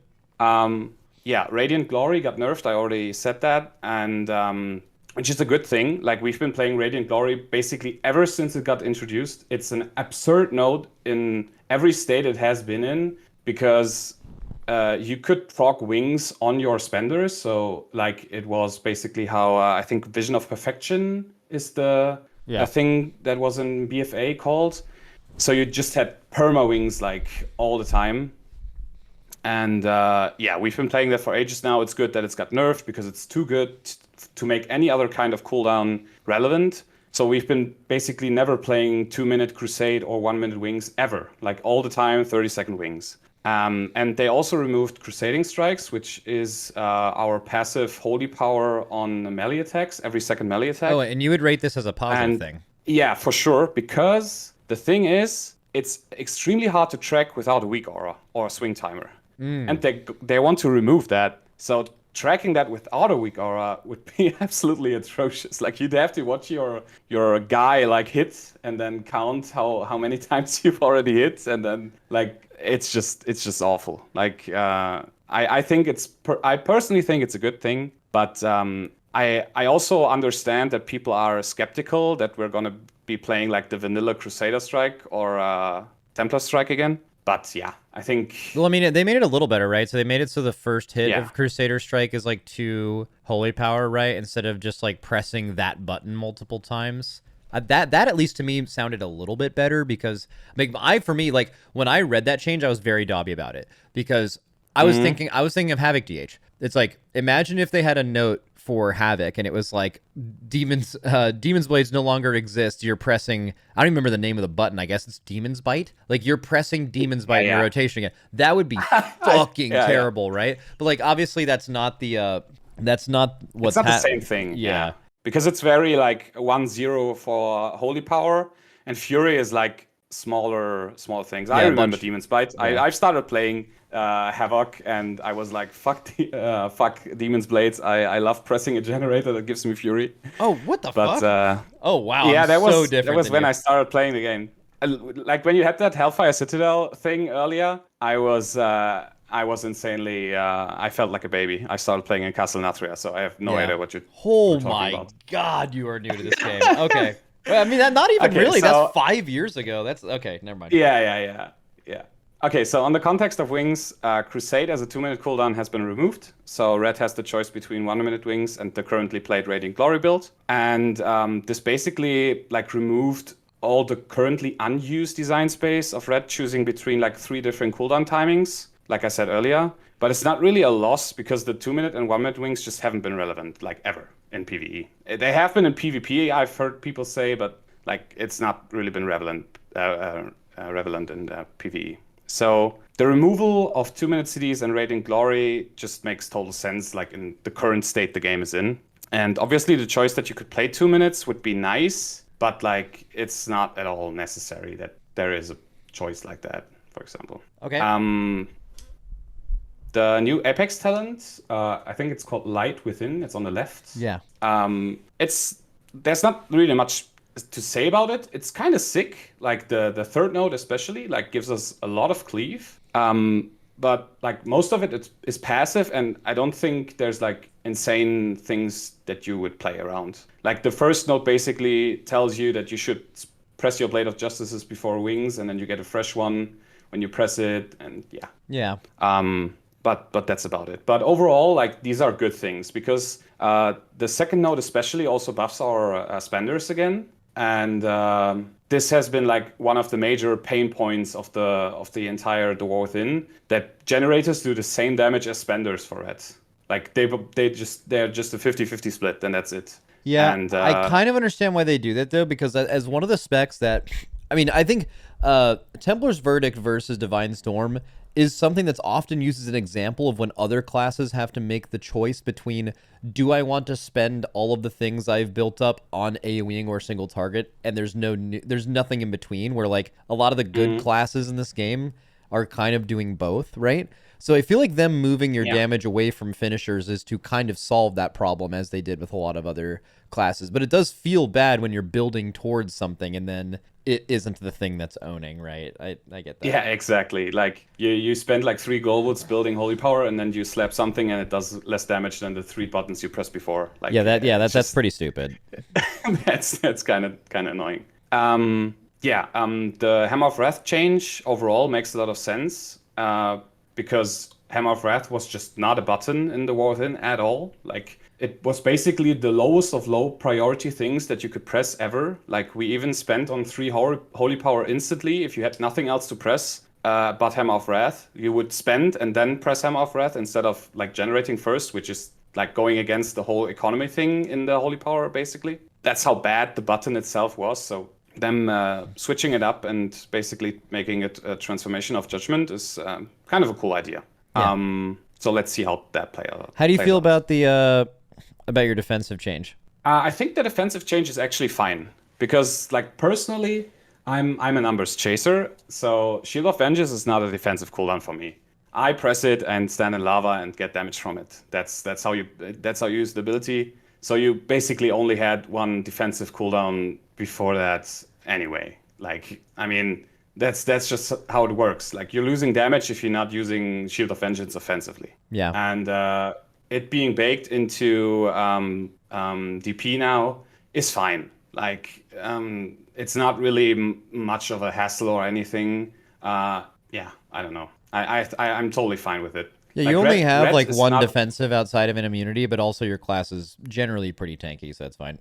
Ret is relatively tanky. Yeah, it's not obviously not like Emiracil level anymore, which is what we basically were like how DKs are right now. Yeah. But there are a couple small quality of life changes. Like for example, if you search for Rush of Light on the talent tree, it's a node in the middle with the clock thingy. Yeah. This node was basically saying like you gain haste when you crit on your single target spenders, and they just changed it so all crits from your generators grant you haste. Like small changes like this are like really, really cool. Like basically the node before was like a good single target node, but small changes like these are really welcome. They give you a little more bang for your buck for the single target point. Mm-hmm. Then one thing that's quite cool, I don't know if Dorki talked about this earlier, but for Templar, they moved Divine Hammer into the Templar hero talent tree, which is really cool. Like the rightmost node, exactly, Divine Hammer. So basically when you press Divine Toll, you now get Divine Hammer for 8 seconds, which like makes this a lot easier to balance, because Divine Hammer was so broken that it was like 8 or 10% of your damage in a single talent node before in Undermine. Yeah. Roughly. And it being baked into Templar specifically now makes Herald a less bad to pick. But obviously, like, Herald still has its problems. So, but like overall, I think the changes are great. If you check the node below Execution Sentence, I think that's also quite interesting to look at. It basically buffs all your damage or like most of your damage by 5%. And also, after casting Execution Sentence, your next 2 Holy Power abilities will refund their Holy Power, which is really, really strong with Hammer of Light. So you like have 5 Holy Power for free instantly if you press it afterwards, which goes crazy. And then on the alpha, there's this, like a small couple nitpicky things that I want to mention here, because I think this really helps people, or like if anyone on Blizzard is watching this. Crusading Strikes being removed is totally fine, but there are like a couple other buffs that we're currently tracking to min-max damage. It's not like enhanced shaman level, but it currently looks like you don't have that many things to track on alpha. That's good, but like very annoying things is that the stock holy power is just terrible to look at, and that's why many people play with the combo point equivalent weak aura like on live. And also the animation flash for the procs are insanely big. Like, let me send you a picture. Like, this is just, it's basically flashbanging you every time you have a proc, and you have a lot of those on Red. Wait, what? Wait, those circles are when you get a proc? Yeah. On your cooldown manager? It's happening exactly on the basic cooldown manager. What the fuck?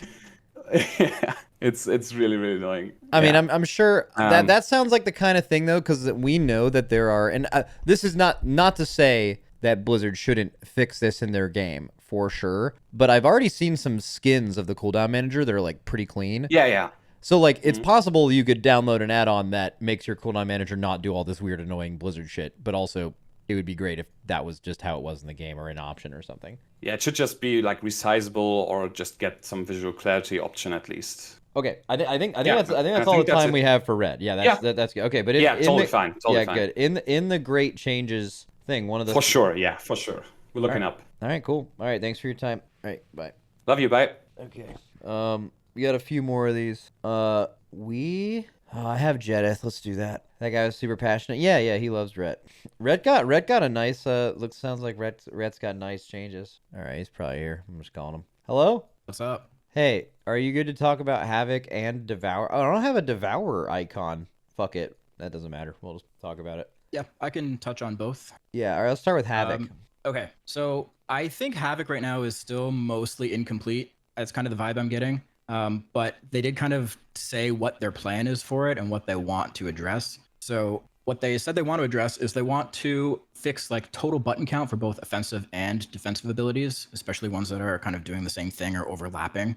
They removed things like Fell Barrage. They got rid of Fell Eruption, which kind of sucks. That's like our single target stun. We don't have that anymore. We just have our big AoE stun. And there's just like a bunch of other talents that they removed that we should have had baseline anyways, and we did get them baseline, so that's awesome. What they're intending to do is cut back on conditional bonuses that push you towards doing like these weird combo things. So mainly things that are giving you like multiplicative bonuses that you need to stack all on top of each other in a very short window to do your optimal rotation.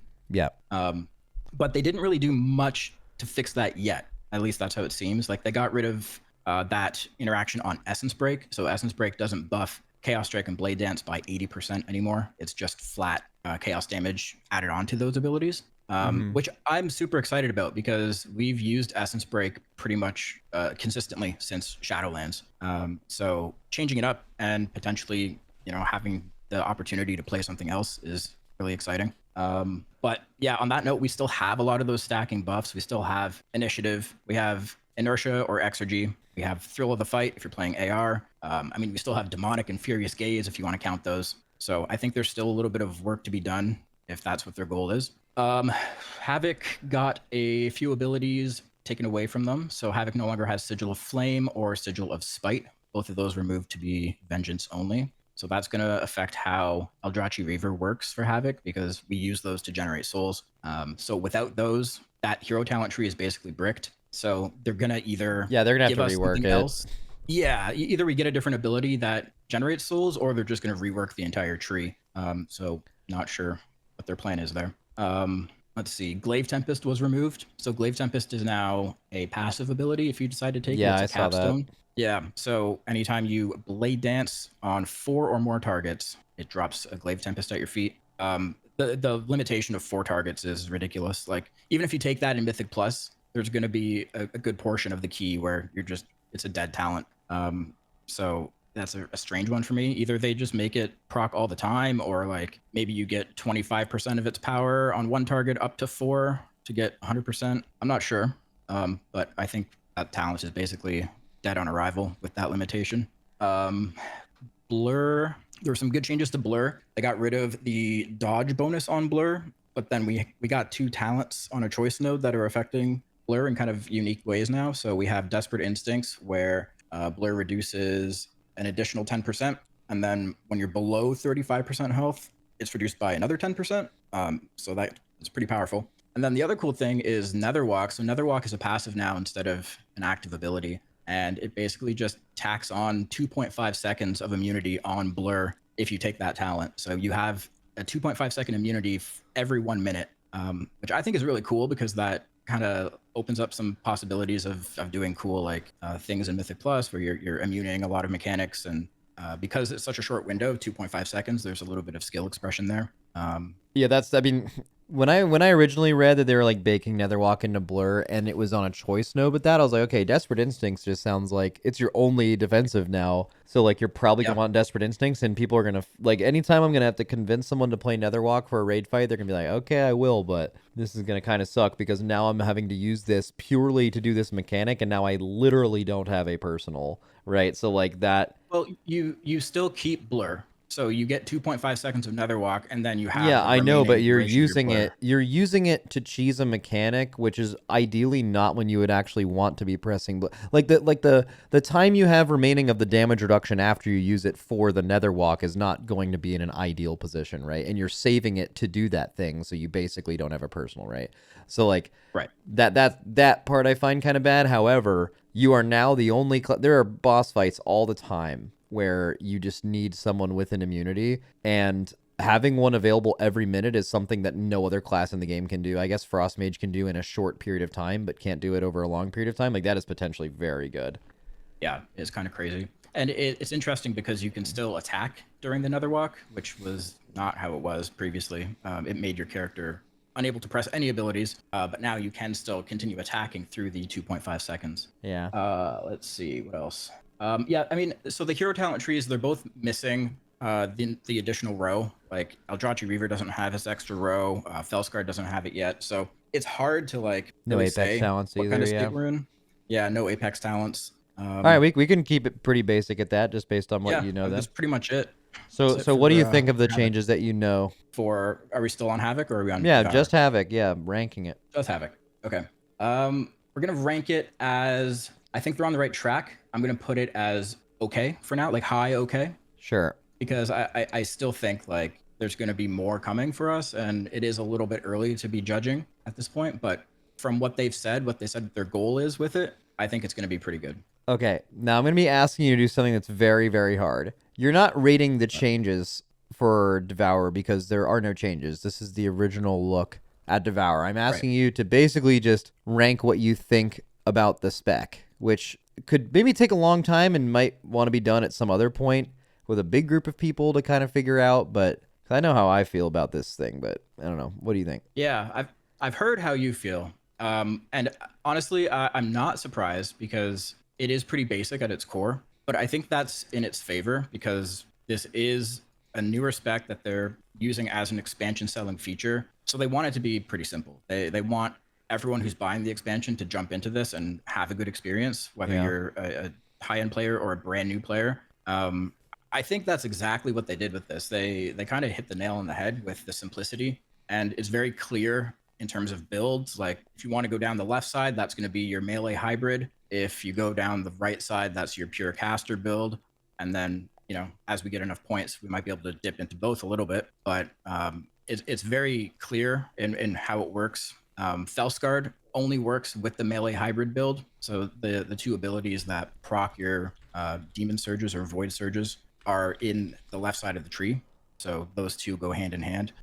If you want to play Annihilator, the new talent tree, the new hero talent tree, then you go on the right side of the spec tree. So it's pretty cool. I'm enjoying it myself. Everyone that I've talked to that has tried it has also enjoyed it because of what I said. It's super simple. It's flashy. All the buttons feel good to press. Getting, you know, big collapsing stars is pretty satisfying. The visuals on things like Eradicate are really, really fucking cool. The one complaint that I've heard a lot is that casting your filler, so that's Consume, it's the one you can move around while casting. Yeah. That feels pretty lackluster. And it's hitting a weird spot in the rotation where if you're in AoE, you still kind of have to sit there and spam that single target filler. So I think a lot of people would be happy if there was a way or a talent maybe to even make that cleave or do something along those lines. There's a few things that I think, a few gaps that they missed. There's a really weird interaction that I found very quickly, unfortunately. So when you're building up souls in Void meta, you want to get to, 30 to cast your collapsing star. If you're mid-channel of that cast and you like tap a movement key, like you cancel the cast, you lose all of those souls that you accumulated. Like, That's easy. They could just make it take the souls at the end of the cast completing, then at the cast beginning. That's fine. Yeah. Yeah, and right now that's like so bad to happen because that completely botches your entire burst window. Dude, you want to know something that's fucking hilarious? So you're just talking about how consume feels bad to press, and you're exactly right. Now imagine you can't cast consume while moving, and consume is what you're pressing 9 out of 10 globals in a fight. That is what demo lock is right now. Yeah. That's fucking. That's not good. That's fucking insane. Anyways, that's horrible. Did you get a chance to mess around with the melee hybrid side, like where you're dipping into melee and VRing out, that type of thing? Yeah, I did, but it just seemed like it's just every time that button comes up, you go in, you do a slash, and then you VR out. It's like every 40 seconds or something. Is it more active than that? No. Well, so it is 40 seconds. The cooldown of Void Blade is hasted, so okay. I think we'll probably get it down to like 35, maybe. We're gonna get more haste as I think it's a stretch to call that the melee hybrid. You literally fucking jump in and slash like twice a minute. That's like that's a stretch. That's what they've tagged it as. It's on Void Blade and the Hunt. What I also think would be really good for them to add is something that could maybe just randomly reset the cooldown of Void Blade, kind of like how Fellblade has for Havoc, where you can just get a refresh of it. Yeah, that would actually feel really nice if you did that, and every time you do it, you get a Vengeful Retreat for free. So even if it procced more, you'd just be going in more often. But then the complaint is just, this procs too much and I should be feeling good, but now I'm a melee class and I signed up to be a range, right? You'd get all the same exact complaints from the same exact kind of people that have been mad about the momentum build in the past couple of years, right? Right. It's the same thing. Yeah. But yeah, I mean, I've been enjoying it. Everyone I've spoken to has enjoyed it. The only complaints I've heard is like I said, on consume. It feels kind of bad to press that. Okay. All right. So where would you rank that? You have to make it up. Rank it as... I don't even have an icon. Just like how... Yeah, you don't... Rank it out of 10. How happy are you with this in its first look? I would rank it as... I think I put it at an 8, probably. All right. I know you probably have a different opinion. I mean, I already am kind of like, I'm not a huge ranged player. I just think it's so fucking basic that... And again, I shouldn't even use that word, because something being simple or basic is almost completely unrelated to something being good or bad, right? Right. When I play it, I just feel like I feel nothing. I don't really know how else to put that, but I mean, that just sounds like it isn't great. It could just be a personal thing, personal preference. Yeah. Cool. So yeah, I would put it as, for putting it on the tier list, probably in pretty good. W. Yeah. All right. That's all I needed. Thank you. Love you. Bye. Destroyed. I realized if I do that and I never let them know I'm ending the call, I could never lose. Like if I should try that for one of these tier lists. Go 39 for 39, and I don't hit them with the thanks for your time. I just fucking rip it and hang up. They have no chance. They'd have to try to guess what I'm gonna do that. And if I wasn't ready to end the call yet, it'd be so awkward for them. It'd be pathetic. Wow, it's actually really just 2 or 3 specs that are holy shit, they fucked this up. Everything else is trending good, and some are not as good. I mean, it just looks like a normal beta patch note release. There's 2 things the community needs to somehow we need to reverse this trend, although I think it's unlikely because the big day of hype already happened and the Wowhead titles already happened and stuff, but get it out of people's heads that the game is just majorly simplified now, number 1. And then number 2 is just somehow get it through people's head that simple doesn't mean bad. You can play a simpler version of your spec that is just better than the spec you are playing. Could also be worse. You could play a more complicated version of your spec that is a worse version of the spec you're playing. It feels like people don't... I don't know where that comes from. Max, the skill expression for Devourer will come from how many stars you get off in a boss fight. Yeah. All right, who did I have that was a rogue earlier? And then I just need to slam out Fury Warrior real quick. They messaged me a while ago. Who is this person? I have streamer mode on. Let me turn that off for a moment so I can even see their name. That's so... Can I? Oh my god. Can I turn that off about streamer mode? Oh my god, I can. Oh, dude. Zio said, go ahead and skip Fury for this tier list. Just throw that shit in some random row. I speak for all warriors, so it's fine. Okay. Putting it in okay. Let's just leak DMs. Well, I mean... I couldn't just randomly slot it and then not say anything about it. Actually, wait, I actually could have done that. That would have been a good bit. Let's do that with Ellie. Pretty good. Actually, people fucking love Ellie. I'll I'll probably have someone come after me if I do that. The LE changes were kind of good either way. Dude, I don't know why, but I don't know if I want to talk about Rogue right now. But I'm so close. It's just the last thing. Like, what did they do for Rogues? All right, calling them. Hello? Gamer. Hello. How's it going, bud? Hey, what do you think about Rogue? What'd they do? Like, broadly speaking, I think Assassination basically just got direct upgrades. I think Outlaw is kind of in a middle ground, and then Subtlety, I think, is in the Fire Mage tier where it kind of just doesn't work. Wait, really? Yeah, I think Subtlety is like kind of... So, like, basically, like, the main thing about Subtlety is that they wanted to make Haste a useful stat for the spec, and the way they did that was by making it so that Symbols of Death, Shadow Dance, and Secret Technique all scale with Haste. But the values just kind of don't make sense. You need, like, 50% Haste to get one extra set of, like, micro cooldowns, which is just, like... the math just doesn't math properly. So, like, what is the gameplay like? If you're going to hit a dummy on the... target dummy on alpha right now is sub. Like, it's do you have like any background on subtlety at all, or like none at all? No, I understand how sub works. Yeah. Okay. Just making sure. It's like basically imagine current subtlety rogue, but you only cast Shadow Dance inside of Blades. You never cast it outside of Blades. Okay. Yeah, I mean that would be pretty boring. Yeah.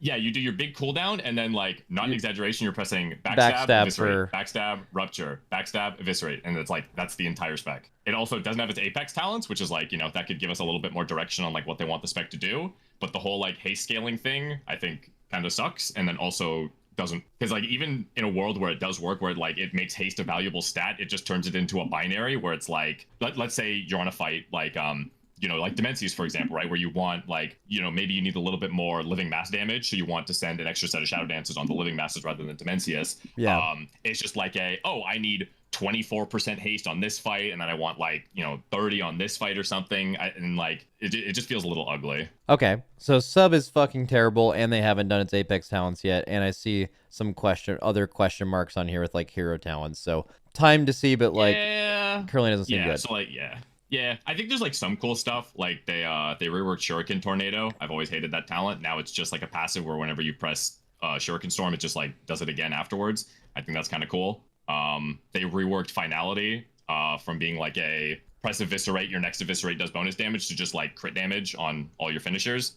There's like some cool stuff in here, but like the big picture, like trying to make haste scaling work, one doesn't, and I think even if it did work, it sucks. So all right, fuck yeah, it sucks. All right, what you said, Assassination got net better. Why? So mainly, if you've ever played Assassination in dungeons, there's a few things that kind of suck. There is the death. So also like across the board, all of the hero talents got better. You know, rogue hero talents have always just been kind of shit for, you know, a lot of reasons, and across the board they basically just fixed them. Fatebound no longer has like a weird reverse funnel thing. The capstone is no longer like very feast or famine. Like it instead of it being flip 7 coins on the same face in a row, get a bonus for the rest of the fight, it's now just after 7 coin flips you get a buff for, you know, Y seconds or whatever. And then Deathstalker for Assassination no longer requires stealth to apply the target. So you know, fights like Forge Weaver, for example, you know, it's easier to move stuff around, or maybe you don't get a re-stealth in dungeons. It also feels a lot better. Yeah, that was the one thing I know that would definitely make a huge difference. Is it was really cool to like spread your dots really easily through stealth, but the fact that you never got out of combat, especially with pug tanks, was like the most infuriating. Like seeing all of your damage go away was just so. It's similar to like how I imagine hunters felt when they like wild spirits, and then a tank would just like deliberately move out of it, or I guess probably more likely just didn't even see it. It's just like, you know, on one hand people are gonna talk about complexity and blah blah, but like, bro, it's just lame to sit in Discord with your tank and be like, please let me re-stealth, please let me re-stealth. It's just like, it's lame. You know, when you don't get it, your class just kind of doesn't feel as good. So the way they changed it is Crimson Tempest is no longer just a you know, like press it and it just does a bleed. It now it spreads your highest duration bleed. So it's like Fanatides, right? It's like a it's a more expensive, less damage generator that spreads your bleeds out. So you don't need to worry about the re-stealth. Wait, it's a generator? Do all your damage anymore. Yes. Okay, so do you have any AoE finisher? No, I don't think so. No. That's actually really interesting. I mean, I don't necessarily think that's a bad thing. I mean, the fact that it's just spreading that is really, really good. Yeah. It just makes the gameplay more fun, which I think is an important takeaway.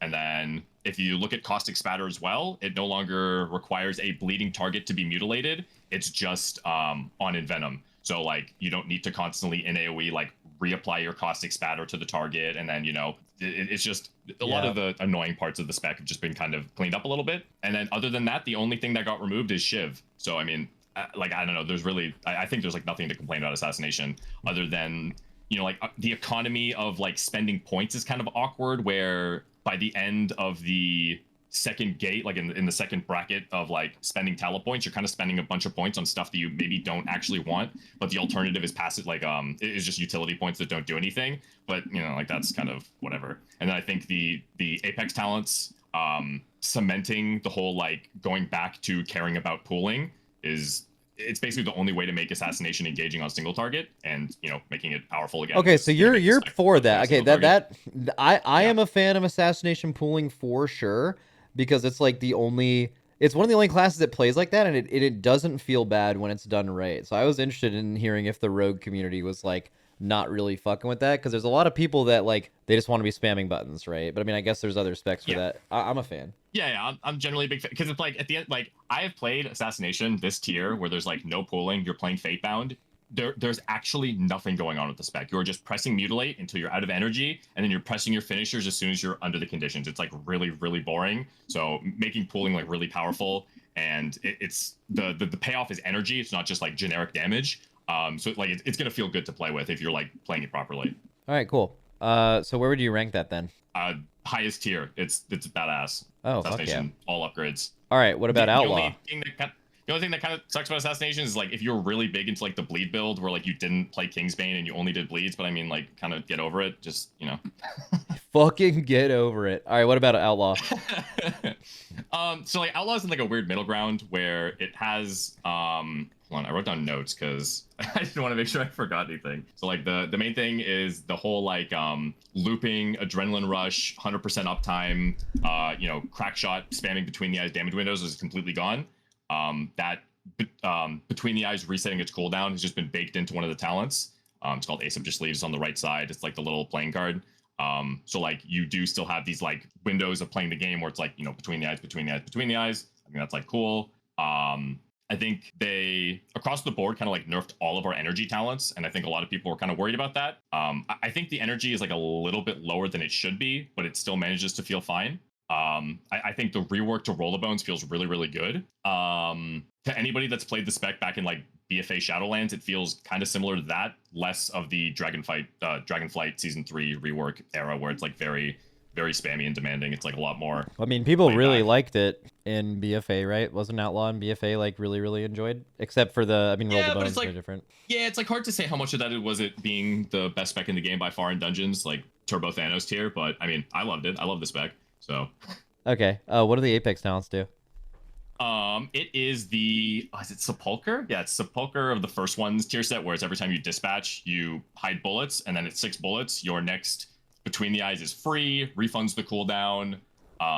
Yeah, it's good. It's powerful. Feels good to play with. No complaints. It's just good. All right, hell yeah. I think the only I would like there's like just to go over quickly like kind of the broader problems is like, so one of the advantages of like this whole like crack shot gameplay loop was that you could, not always, but there were moments in fights where you could be like, oh, I'm gonna move this vanish to where like maybe like an ad spawn, like let's say like Brackenhide Hollow, for example, right? The remember the little totems you had to kill on that boss? Yeah. Where on a fight like that, for example, you can like move your crack shots to that totem, and you'll be more useful than if you were to just walk over and just hit it with like Sinister Strike Dispatch, right? And that kind of ability to do that is kind of gone. I really don't know how to fix that problem. And then the other problem I would say is I feel like all of our Apex talents kind of suck. Not just like numerically, they just don't really do that much. Like one of them is just -5 seconds on Between the Eyes. It's pretty strong, but it also kind of doesn't do anything. They said they wanted to talk about, or they said they were, the spec isn't about Vanish anymore. But if you look in the bottom right, the Apex, or not the Apex talent, the Capstone talent on the right is gain haste when you leave stealth. And one, haste isn't really good for the spec in the way that this provides the haste. And then also, it's completely worthless. This talent just sucks, and it kind of goes against everything that the redesign was trying to, I mean, aim to remove. That's good feedback to give. Also, I know you weren't talking about Apex talents, but like if any class's Apex talents aren't like strong enough, like they're weak, I feel like that's so easy to fix and for them to see. Oh yeah, of course. Because if you're just simply not talenting them, then they'll know like, oh, well, this isn't good enough. But then also like maybe you aren't supposed to like, is every single spec in the game supposed to take all 4 Apex talents? That's a question. Like they've kind of said in interviews like some talents might make sense. You might want the first one, but not want the last 3, and you might want the spec tree points. I'm interested in seeing how they actually handle that. Yeah, I might have misspoke there. I didn't mean the Apex talent. Like I think the Apex talents are great for Outlaw. I meant the like the actual. No, I know capstones, you like were the talking actual- about the okay, capstones. sorry. Yeah, I know that. Okay, I just when you mentioned the Apex talents, I had that thought where like imagine Yeah. someone said to me, "Well, the Apex talents aren't that good." I'm like, "Well, I mean, I feel like that means 2 things. If they're either bad or it means your spec tree points are like really good. Like if you were to ask right now across everything in the game, every spec in the game, if you gained 4 spec tree points, how much more power would you gain? You would get widely varying results, I think. It would be generally powerful, but some people would become fucking freaks. Like their next 4 spec tree points sure. are all insane. And then some people would be, and then obviously the power of Apex talents is going to vary probably widely. So I just find it interesting. This is again not to do with you talking about the capstones. I'm going to find it interesting how many people take all of the Apex talents. Yeah, for sure. All right, fuck yeah. Where would you put Outlaw? I would put it in either pretty good or okay. That's where I would put it. Well, those are 2 things. Put it in okay for Rage Bait. Fuck yeah, for Rage Bait. All right, love Yeah, you, bye. Woohoo! I'm so back, dude. I'm so back. I told you that I could do that, and he wasn't even done, bro. That's what I'm saying. Like, if I do that for like an entire tier list, people will never be able to get there before me. Holy shit. It's actually so fun. I don't want to do that for a whole tier list. I kind of wanted to do that just for the bit. But then he started talking. Fuck. He's the dude that did that to you first? Wait, oh yeah, he did that to me before, didn't he? Wasn't it like a couple videos ago? Didn't he fucking... Wasn't he the one that did that to me? Yeah, dude, I just got him back. Holy fuck. He messaged me and said that was crazy. Yeah, fuck yeah, that was crazy.